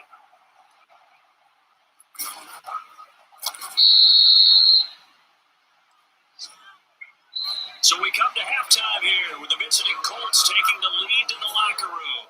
As we get you over to Orlando, and standing by is Jonathan Coachman. He has our EA Sports halftime report. All right, Brandon, thanks very much. Hi again, everybody. Let's get you caught up with what's going on around the league here in the unofficial midway point, week 8 of the NFL season. We'll get things started up at Ford Field in Detroit. And in the late stages of the first half, it's the Lions who are out in front. Jameson Williams, a touchdown reception. From there, we'll take the trip across Lake Erie to Cleveland to check in on the Browns at home at the Dome. And you can see, currently they trail in that ball game. Lamar Jackson has thrown a touchdown pass. Lastly, let's get out to Jacksonville. See what's happening with the Jaguars at TIAA Bank Field. And they're going to lead in that one over the visiting Packers. Brian Thomas, a touchdown reception. We saw former rushing champ Jonathan Taylor be a big-time factor in that first half. He found the end zone twice, once on the ground and once in the passing game, as he proved he's anything but a one-dimensional running back.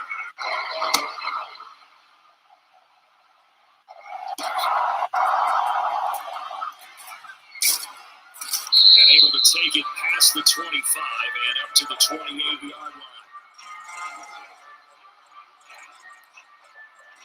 And the Colts going to take over on offense to begin this third quarter. This offense, this team, they are rolling right now, Charles. They've scored on 3 straight possessions. You look at the scoreboard, and they pretty much right now got this thing on cruise control. Yeah, and this is that time of the game where you and I have to be prepared, right? Isn't this kind of like that empty the bucket time where you have to go to the raw material and make sure we have some different things? That's what we're staring at right now, the way this one is going. So now they'll come up on 2nd and 10, once again from the 28. From the gun, it's Taylor. Look at this, middle of the field, a breakaway. Jonathan Taylor, touchdown, Indianapolis. That's what a little man down the field looks like. With his 3rd touchdown and 18th on the year. And the Colts come right out of the locker room and score here the opening minute of the 3rd quarter. You get in a 2nd and long situation down here in the red zone. I'd say most defensive coaches would think, pass, let's bring some pressure. So this is kind of a tendency breaker here to hit him with something on the ground, and he'll take it all the way into the end zone. Extra point by Gay is up and good. And they open the lead up now to 25.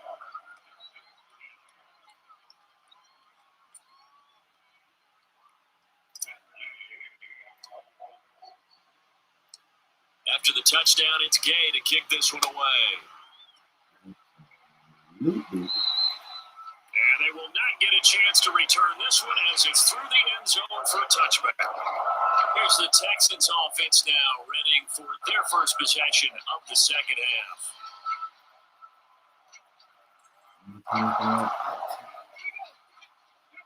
The entire playbook is open at this point. They'll try to get the run game going. This is Mixon. And the reinforcements come in as they're going to stop him behind the line. Officially, it's a 1-yard loss. That's going to bring it 2nd and 11. More so like the takes advantage of the fact that the kind of secondary that we have. It's been a struggle so far in this one. I would think they'd have to start throwing it a little bit more. Throwing quickly there, but it's incomplete. You get the sense that they're saying we're not playing up to what we're capable of, and we're deep enough into the game that the early jitters are long gone, that they should now have some sense of continuity and be able to make some of these plays that they have not been doing so far.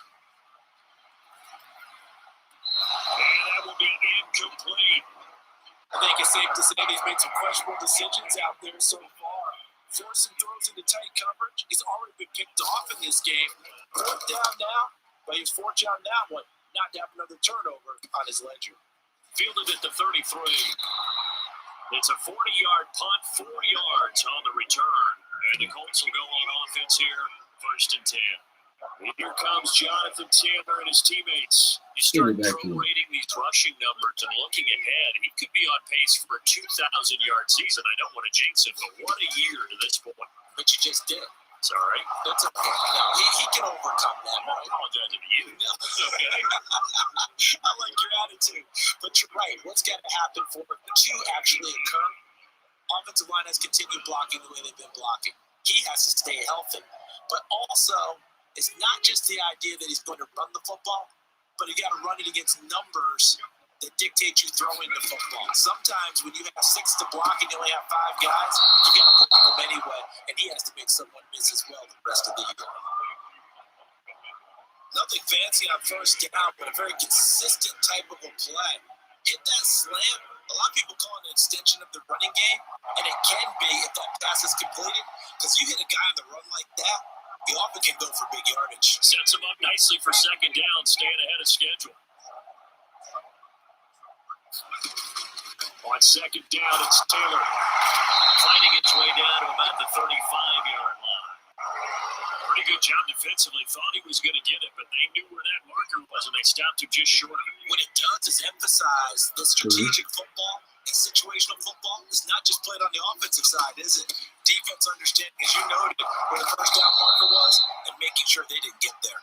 And he is going to have a Colts 1st down, as that'll be a pickup of about 5 as they convert on 3rd and inches. I don't know about you, but that almost felt like old-time football there. 3rd and 2 is not necessarily just a running down anymore. A lot of times they want to throw the ball. They went back to the roots and powered forward to get the 1st down. First and 10, Richardson looks to throw it. Out of his hands quickly to Pittman. And down inside the 15, shy of the 10. It'll be a gain of 17 and an Indianapolis first down. This offensive game plan has just been sensational. I mean, when you think about all the different ways they've got their receivers open so far, it's really been impressive. Scheme, design, execution. First and 10, Taylor now. And he's going to get a solid gain of 9 before being brought down. Second and right at a yard. Some good, strong running right there. Some power and some explosiveness just about got him into the end zone.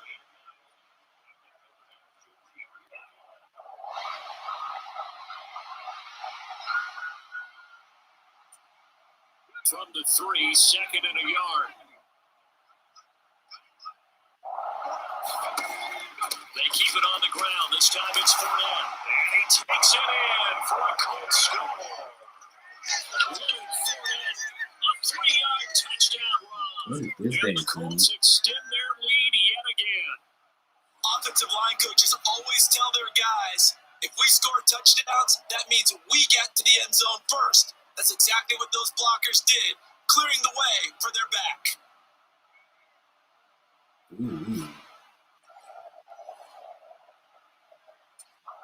Here's Gay now to add the extra point.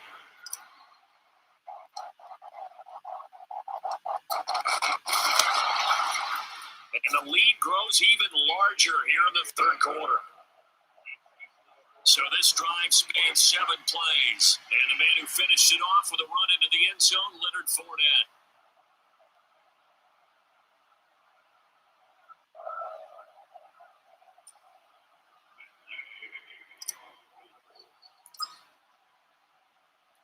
Following the touchdown, here's Gay to kick it away. Chat, also shout out to y'all for that suggestion of us grabbing the quarterback. Back line of the end zone for a touchback.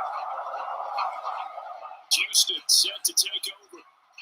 These guys definitely hoping for a better showing than their last appearance. They couldn't really even move the football much beyond the shadows of their own goalpost, Charles. We'll see if they can get a better, more sustained drive going here. Yeah, and every team that we ever talk to says the exact same thing. When you start a drive from that deep in your own territory, the goal is a minimum of at least 2 first downs, because even if you have to punt, then you change the field position, right? You flip the field a little bit. They didn't get that done. This time they want to string together a nice drive and help themselves out. Back to Mixon on second down. And this time he's not going anywhere. They'll get him down right at the line of scrimmage. No gain on the play that time, and they'll look to convert on what will be a 3rd and 4.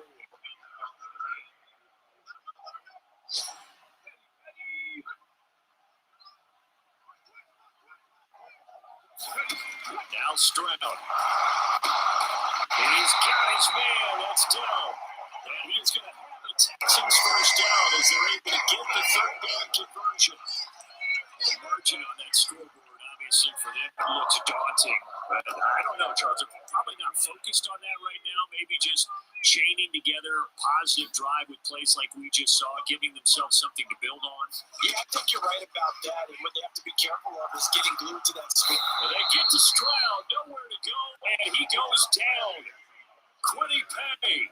He's the one that got home and takes him down for a loss of 9. He is proving his worth defensively. Getting the stack here, that comes after being named the AFC Defensive Player of the Week for his performance in last week's game. He's stacking games together, isn't he? I mean, you just mentioned what he did the previous week to be named AFC Defensive Player of the Week, continuing to play at that level. And when you get that kind of confidence going, those kind of guys are hard to stop. After the sack, it's 2nd and 19, and the road gets a bit tougher from here. Looking to throw. Stroud. Well, that'll be incomplete. He took a shot as he let that go. And it's going to bring up a 3rd down. Down several scores and playing behind the chains is not the way to have success in this one. Right now, if you're the offensive line, you're concerned. Protecting your quarterback, give him a chance to try and throw something downfield and pick up the needed yardage. Diggs crossing the field and bringing it in. It'll be a pickup of 16, but that remains short of the marker. It's worth the bell. Not their down. You don't give them back. You just want to make sure that you play the first down line. They were able to get him down and force the punt. The Texans send the punter out as he's on for the 5th time here today. This is away, but boy, headed straight for the sidelines.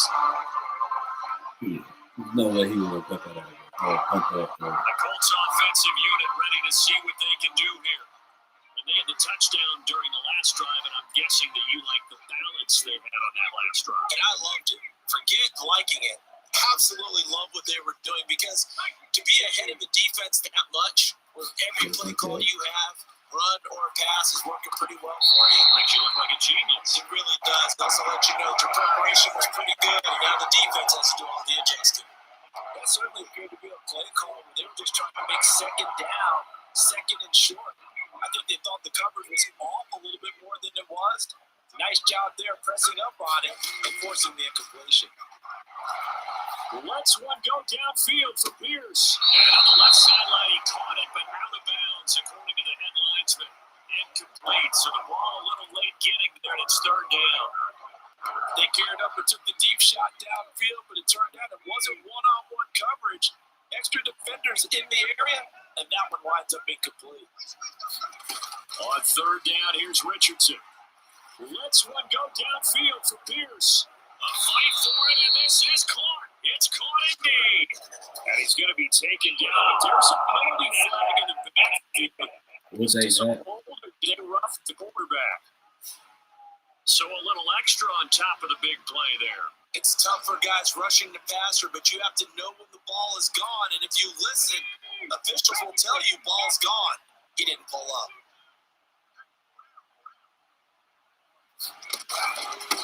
Running straight ahead, Taylor. And he's going to press this one forward as they stop it right around the 1. 142 yards rushing for him now with a couple of touchdown runs to boot. We talk about being on schedule. I think they're on schedule after that run, getting it right down there on the doorstep. Maybe even a little bit ahead, because now the defense can't dictate with pressure. They're getting. And he takes this one in for a Colts touchdown. Leonard Fournette with now his 2nd touchdown of this 3rd quarter. And the Colts get another 3rd quarter touchdown to add on to that lead. Sometimes offense can get too cute down near the goal line, but there's nothing fancy about this one. As Coach Lombardi would say, we get a seal here, and we get a seal here, and we run this play in the alley. And that's good work in the whole hard and finish in the end zone. Gay is on for the point after. Definitely a play that would make John Madden proud. And the lead grows even larger here in the 3rd quarter. Definitely a play that would make Drive John there Madden of just proud. 4 plays. And the man who finished Right it there off at with the the goal run into the line. end zone, Leonard Fournette. Right there at the goal line. You got a power runner. After the touchdown, it's Gay to kick this one away. Depend on the big bodies and just get it done. And this will be a touchback as that sails over the end line. Houston's offense taking over again. And right now these guys, they're shuffling a little bit, maybe doubting, because 3 straight drives have ended with them punting the football away. Yes, you start pointing fingers at each other a little bit, asking a lot of questions. What are you seeing? What are you getting? Maybe trying to narrow down your playbook a little bit and maybe get simpler rather than more complex in order to try and fashion together a drive. And nothing much materializing there on the 1st down run. He'll get a couple, and that's it. Certainly a nice job there by the defense rallying to the football and getting him on the ground, but I think the play gets made by the defensive front, because if they can't get upfield, their job is to go ahead and get low, almost get into a ball sometimes, stack things up, and make it difficult for the runner to find a hole. So the screen good for only 2. Now it's 3rd down. Offensively, that's the mismatch that you want. You want to force a linebacker to try and cover your back out of the backfield, out in some open space. The linebackers nowadays, they run like backs, and they take a lot of pride in covering. A nice play he made there in the open field. And he'll be taken down, but not before they reach the 50. Great way to convert on 3rd down there. 21 yards to play. With the kind of game he's on so far, you had to know that on 3rd down, that they would be looking his way, and they did, for big yardage and a 1st down. I think the defense knows to switch on that one. I would have doubled him, tripled him, anything to keep the ball out of his hands. And it's a short one here, complete to the tight end. A gain of 5, and it will bring up second down. If anyone ever has any doubt that tight ends are primary targets nowadays, just watch this play. He's back in the pocket, finds his guy, and they get a nice gain out of it. A simple little completion out to the flat. On second down, it's Stroud. Throwing over the middle, and it's incomplete. He's smart enough to avoid the taunting rule, but I'll guarantee he quietly has told them, you might want to stop coming after me downfield because I just broke up another pass and took away a big shot that you were trying to succeed with. Here goes Stroud again. He's got his man. It's down with it. And they'll get him to the ground. And he has another first down at the Colts 28. Fifth catch of the afternoon, and that gives him a first down.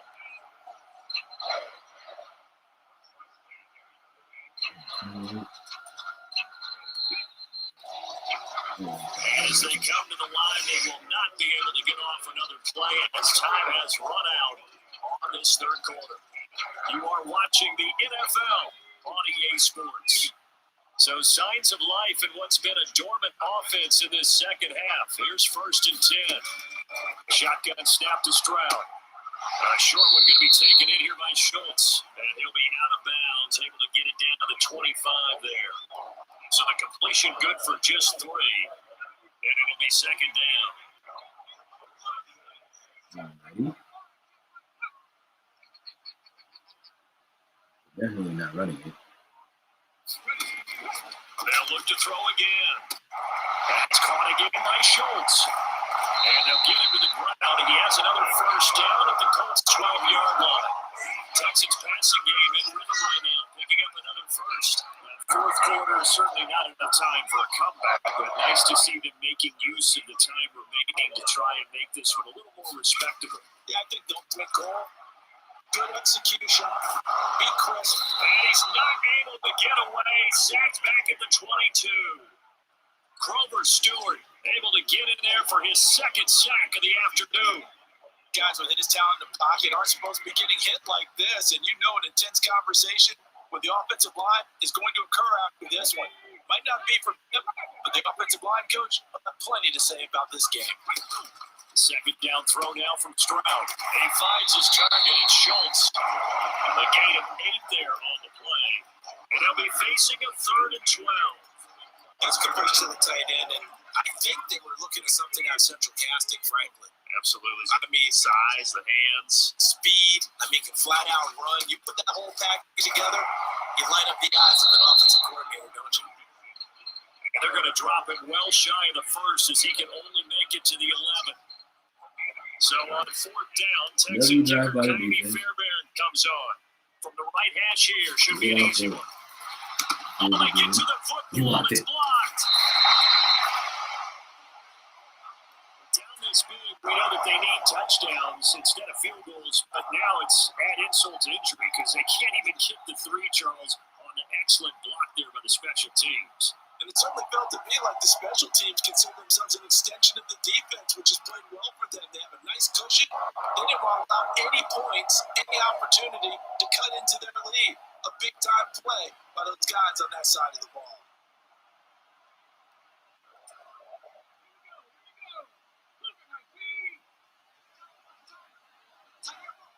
Well, you know what's coming, chat. A carry by Taylor to start the drive. Down he goes at the 23 and pick up a 4. I feel like I can see what he was thinking on that carry. Wanted to fall that big tackle through the hole. Ended up only getting 4 yards on the carry. I think he had designs on that one being bigger. Second down, another run with Taylor. 160 yards rushing for him now as he's carried it 13 times. He continues to be dominant running the football. I mean, keep feeding him, right? Yeah, you should, because what he's put up already is really like a 2-game total. Give him a lot of credit, but give the rest of the offense credit as well. The big guys up front, and the receivers on the perimeter. They're getting ball blocking people downfield. An opening there on that first down run as he gets this forward for about 8 or 9. And looks to be 8 officially, so 2nd and 2.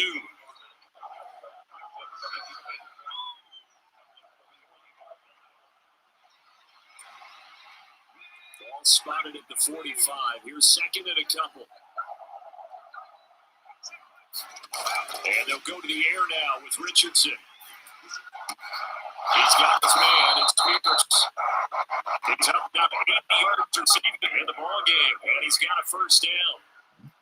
So many ways, throwing the hitch route is actually one of the safer things an offense can do. Get the ball out to the receiver as fast as possible, hope he's got man-to-man coverage, and hope that his athleticism wins on the perimeter. So a 1st and 10 now in Houston territory at the 46. Up the middle, here's Taylor. And he'll manage to pick up about 4. It's 2nd down.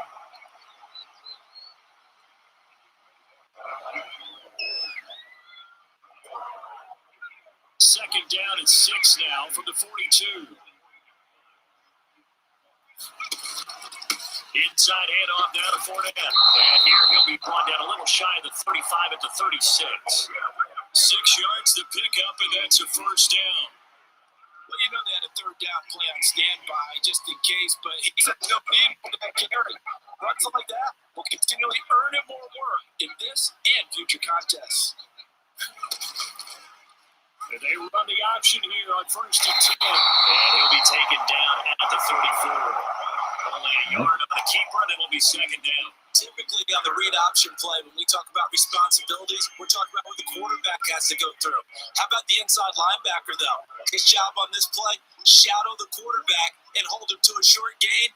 Did it to perfection. On 2nd down, here's Fournette. It's a 4-yard pickup there, and it leaves him with 3rd and 5. Can we just take that run and turn it into kind of a clip and save? Because that tells you everything you need to know about this drive. They've been moving the ball awfully well. The Colts on 3rd down. They've been good. 3 for 4 thus far. This will be 3rd and 5. They'll run it again with Fournette. Stays on his feet. He's brought down, but not before he reaches the 8-yard line. They're able to convert on 3rd down, and that sets up a 1st and goal. When a defense just simply can't get off the field on 3rd down, and we all know how important that down is for both sides of the ball, you often feel like you're just a step behind whatever they're doing offensively. And one of the differences in this game, no doubt, 3rd down conversion, and that is going to be a story they'll talk about after this one. And they get him down at the 1. He had the broken tackle, but ultimately could not get into the end zone. It's a good pickup of 7 yards, and now they're looking at 2nd and goal. That's a great run right there on 1st down. Didn't quite get into the end zone, but now you've set yourself up for at least 2, maybe 3 more shots from close range. They'll turn to a power game to try to get in. And he gets halfway there, down to the 1-yard line. It's a gain of a yard, and it takes us to the 2-minute warning. What a stand this would be if they can get the stop here, 3rd and goal. So the Colts in possession of the football as we get you reset. They've got it 3rd and goal here as they try to finish off their victory. Fournette is into the end zone. Touchdown, Indianapolis.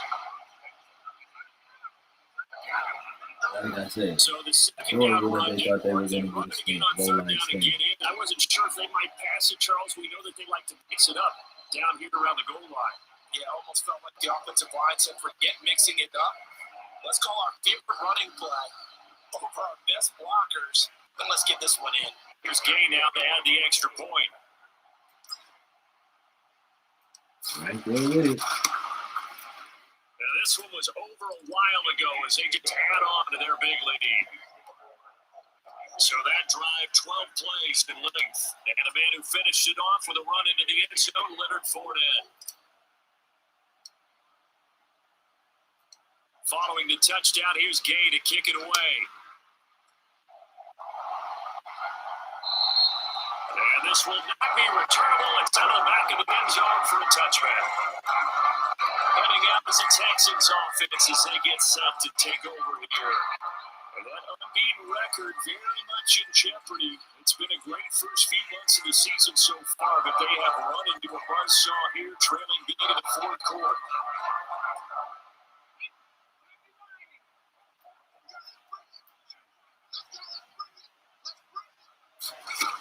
On first down, here's Stroud.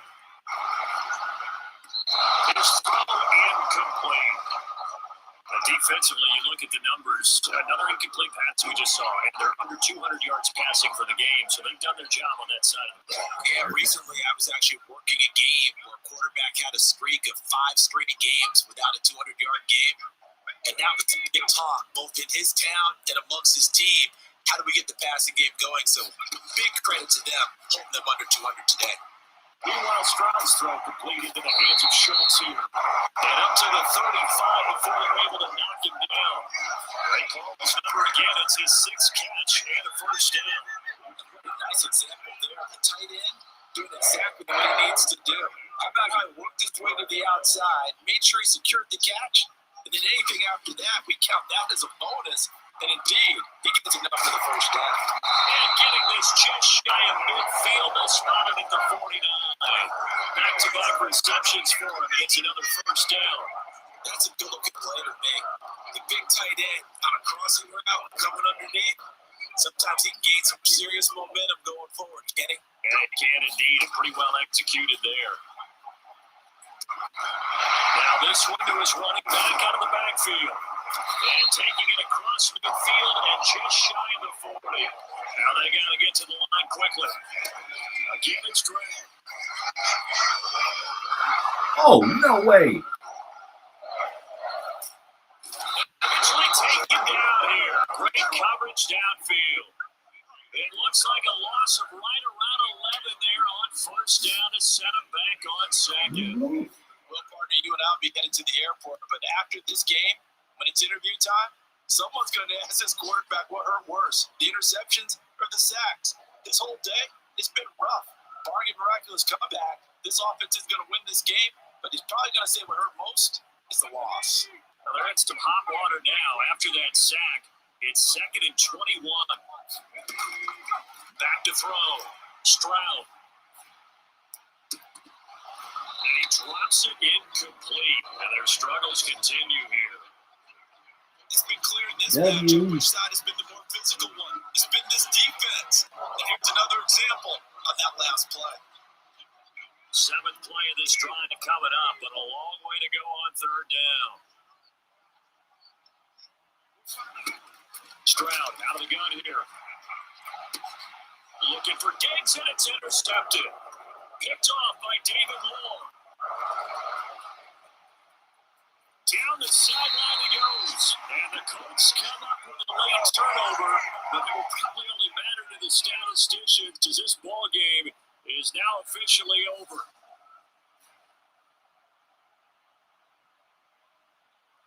Either way, Chad, I wasn't going to be that guy. They said their goal was to win 7 games. They've done that pretty early in the year. I think it's time for them to elevate that number and really make a big push to finish this season strong. They have the ability to. But, you know, the more on the safe side was just to, for our first year, for our, you know what I mean, for this being our first year, taking over the organization. Like, look, man, we're just going to have a 7, like, you know what I mean? We think we wanted a 7-dub season. We've done that.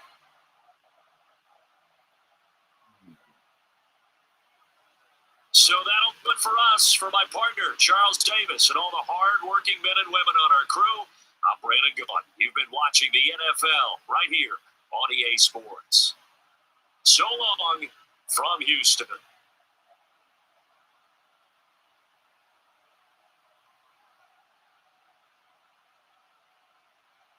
Yeah. Hey, CJ, man.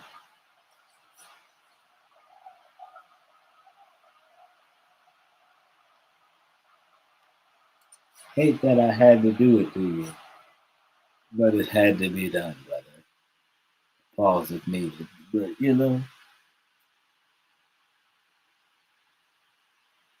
chat, we just needed this win. Bad.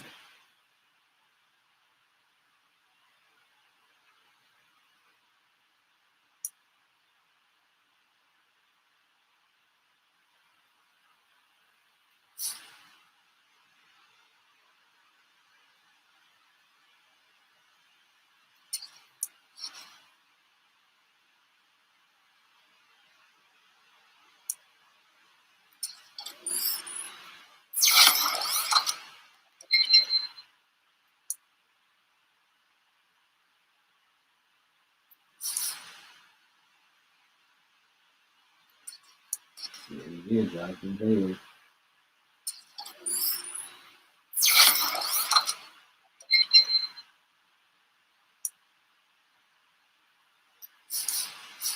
This is because of that morale boost.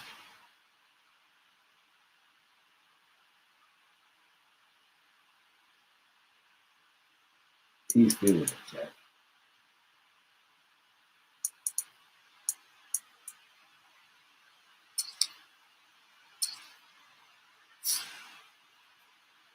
Not just him, but the whole entire organization. That's a big W.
How's about that?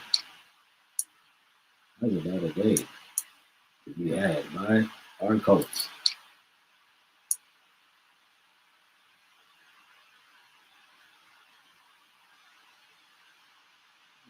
Jay Taylor, another 100-plus game on the ground.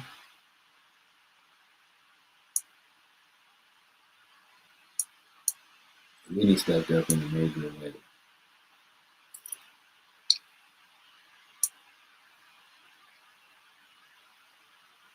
Wear and tear probably definitely something that needs to be looked into at this point in the season.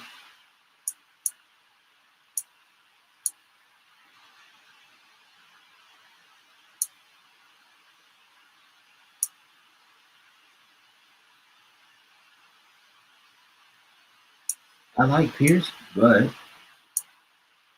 here's the big thing, Chet.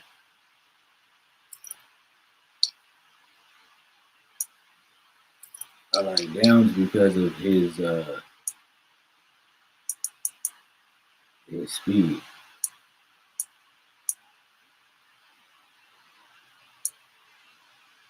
Zaire Franklin definitely the tackle leader.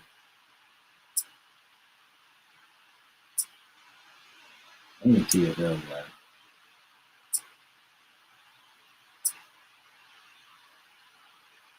Tyquan Lewis. I've been calling him Traquan this whole time. Whoops. Sorry. Tyquan Lewis with a huge game.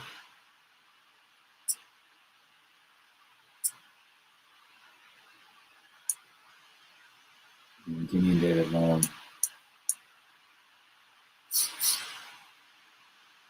With the 2 INTs on the day.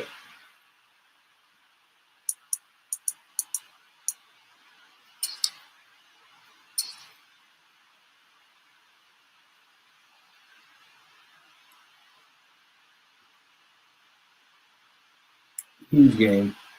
Huge get back.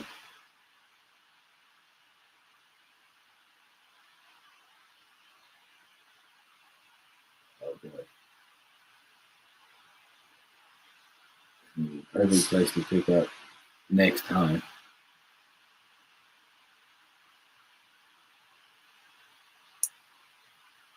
As you can see, that now moves us in the first place in the NFL and the AFC more than likely.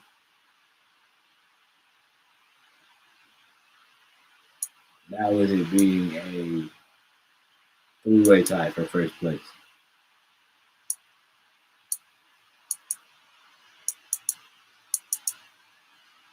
Which does make this interesting for us because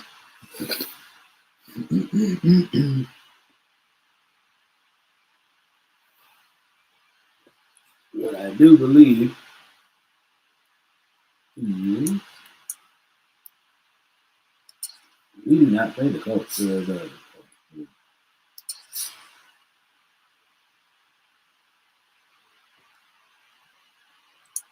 do not play the Bengals in the regular season. Only thing I'm worrying about is we have to play 5 more games till our bye week.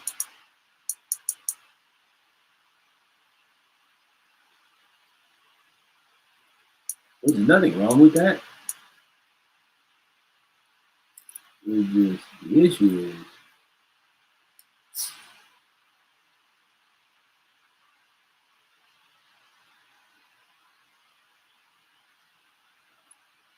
gotta come back after week 15.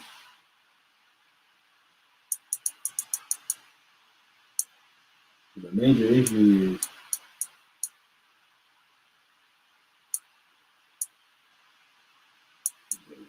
the Jets, the Vikings, the Bills, the Jets are there, and we have the Lions as well. And then after the bye week, after the bye week, I'm not necessarily worried about too much. It's more so beforehand.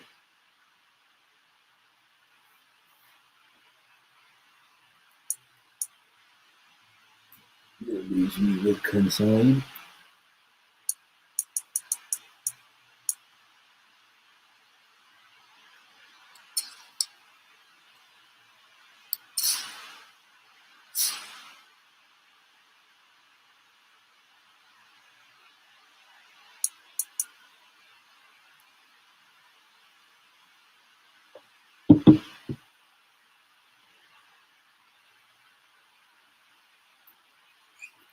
Hold the phone, chat.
All right.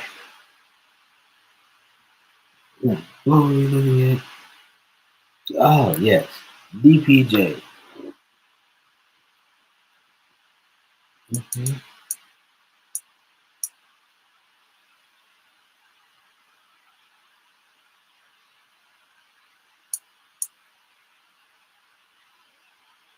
Okay, that just makes our receiver room even deeper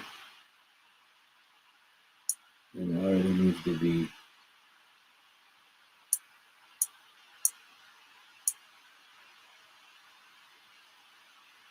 And we're just gonna decline it for now.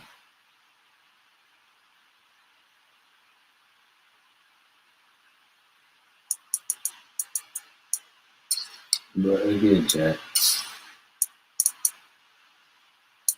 the only stuff that does worry me that in the next coming weeks,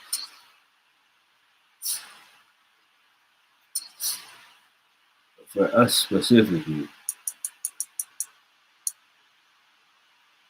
you know what I mean? Vikings and Bills,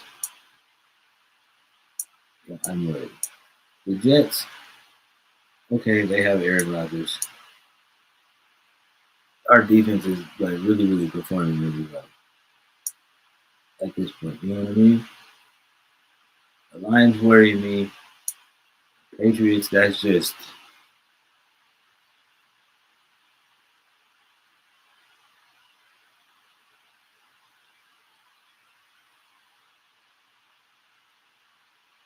did I fall in? Do I need a floaty? No. I can swim. But that's not the issue.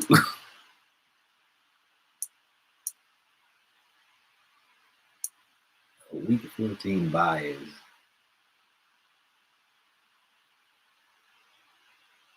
I wouldn't say not ideal, but it's not not ideal. If that makes sense.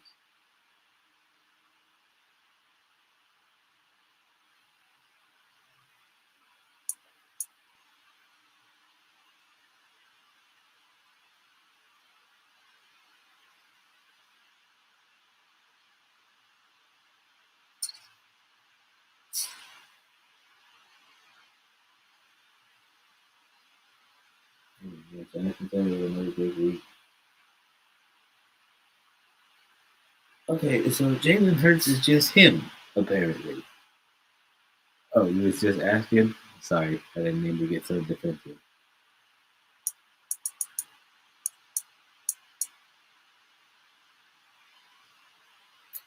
Here's how we're gonna end this episode off though.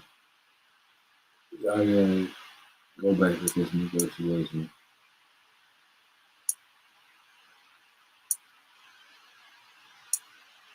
David Long, the guy who just got us an interception. Who just got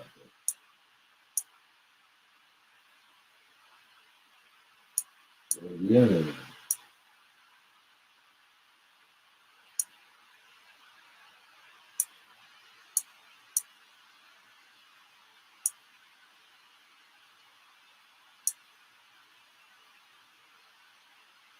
I don't think he really done enough to warrant that.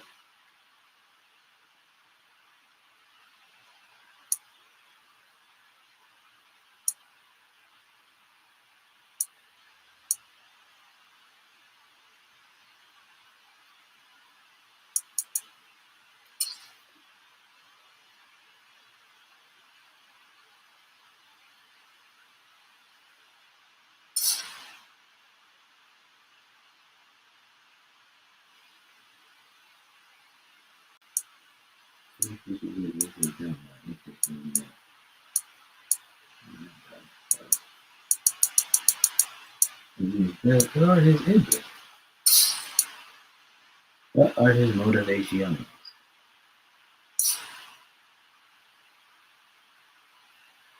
Historic champion. Oh, he's from California, so he wants to be closer to home. We don't match that.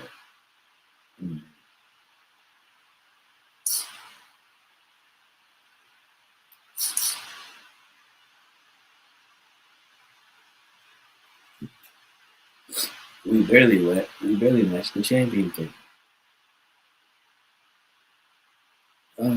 Honestly,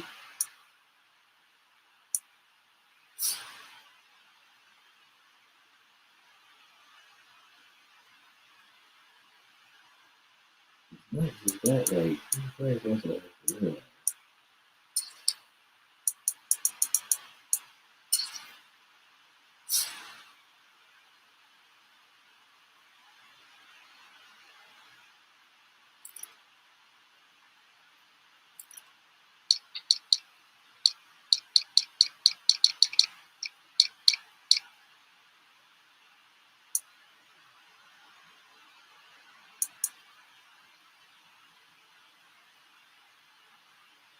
obviously, I wouldn't, like,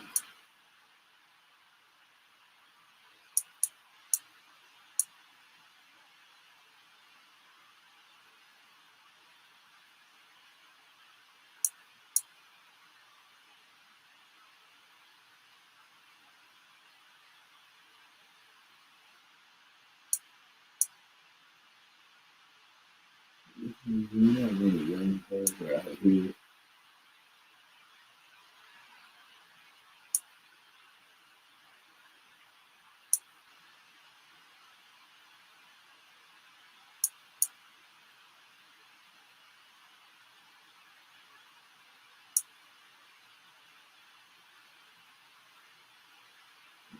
Kevin King, 29, still being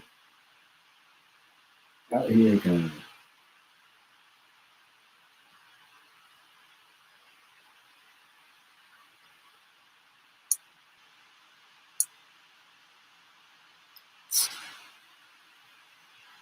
It's like, there is that.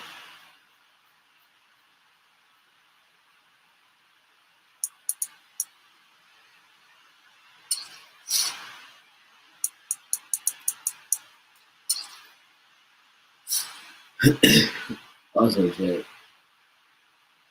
yeah, I also remember.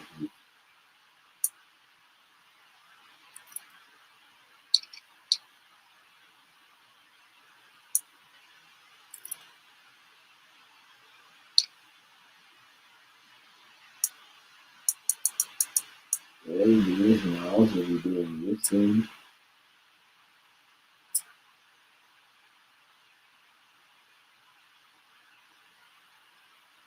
I be focusing on guys like me.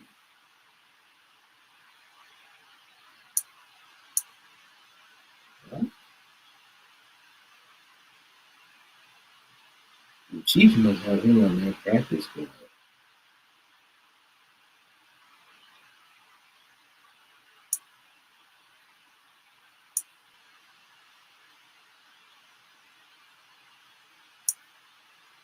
Yeah, but I'm from Oregon. Those are some forgettable years. No disrespect, but you know.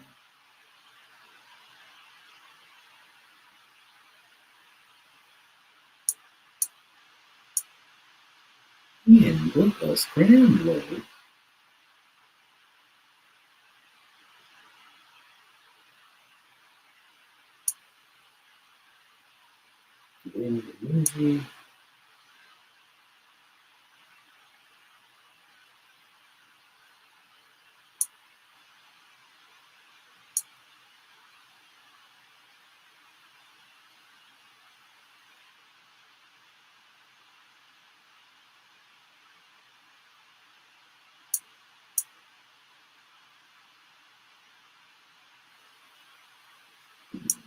Usually, you don't really, I don't think, that's what Uli would be for. Uli would be a scrambling guy.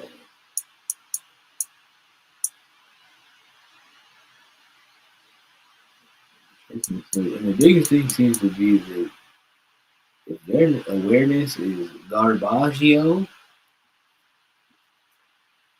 it seems to have a lot to do with a lot. At least for quarterbacks. It seems to be like the biggest thing. Like their awareness is garbage.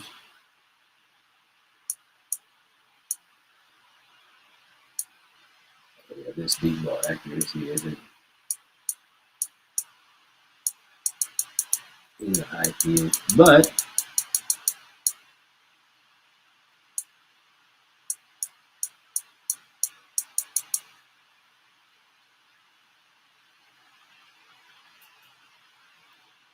no, it's that thing of where again, like I'm saying, that'd be a thing where Sean Clifford and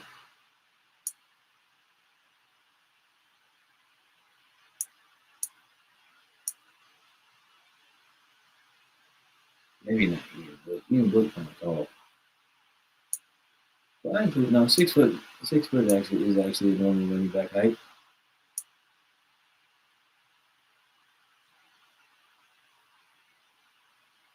But yeah, these are also guys that I would also try out at running back because they're scramblers, chat. So a lot of people would probably be like, "Ew, why did he get Kevin Hogan?" Then we convert Kevin Hogan to running back, and then you know what I mean. And Kevin Hogan winds up being him.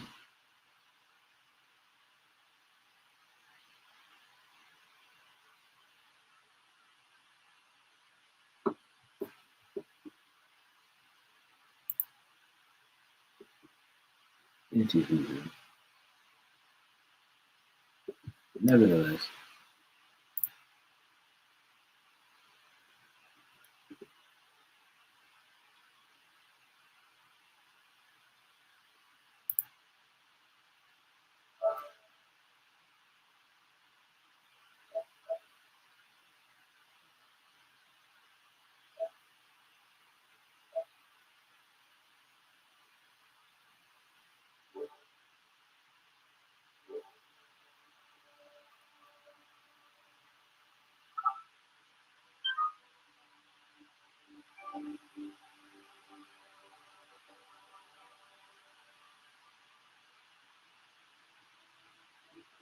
I really needed to do that.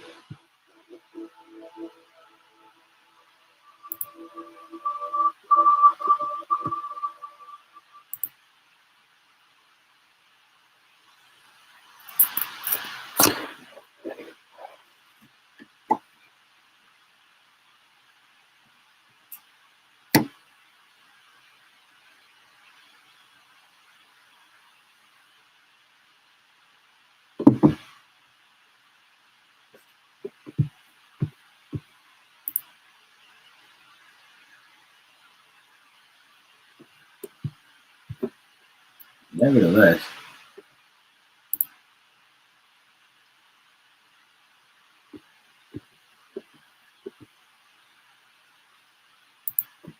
that from the clip is awake.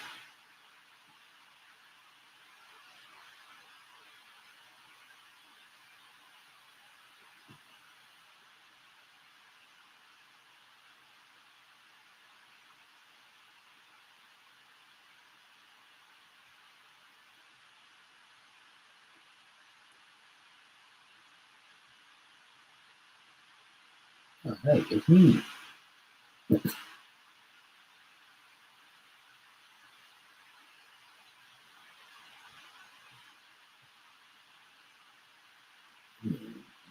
Yeah.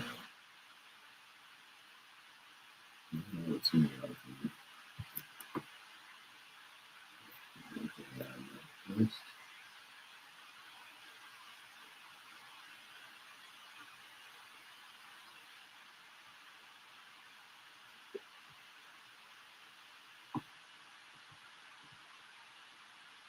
Why is Twitch showing me an SU ad?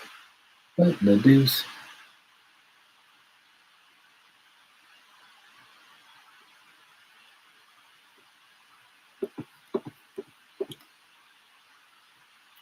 Oh, honestly, I'm gonna just send y'all. I'm gonna send y'all goofies to bed. That's what I need to do. Yeah. W stream as always. I will be back on Sunday. We'll be back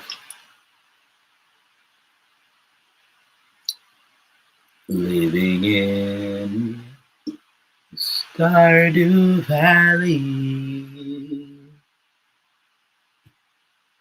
Little girl named Valley. No, I'm kidding. Anywho, that's where we'll be back at on Sunday.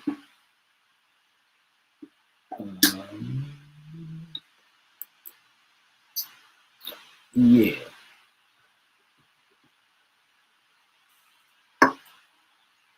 Until then,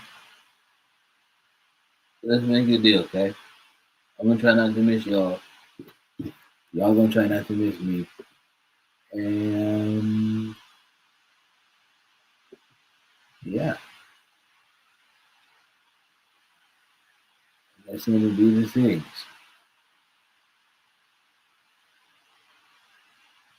I love y'all.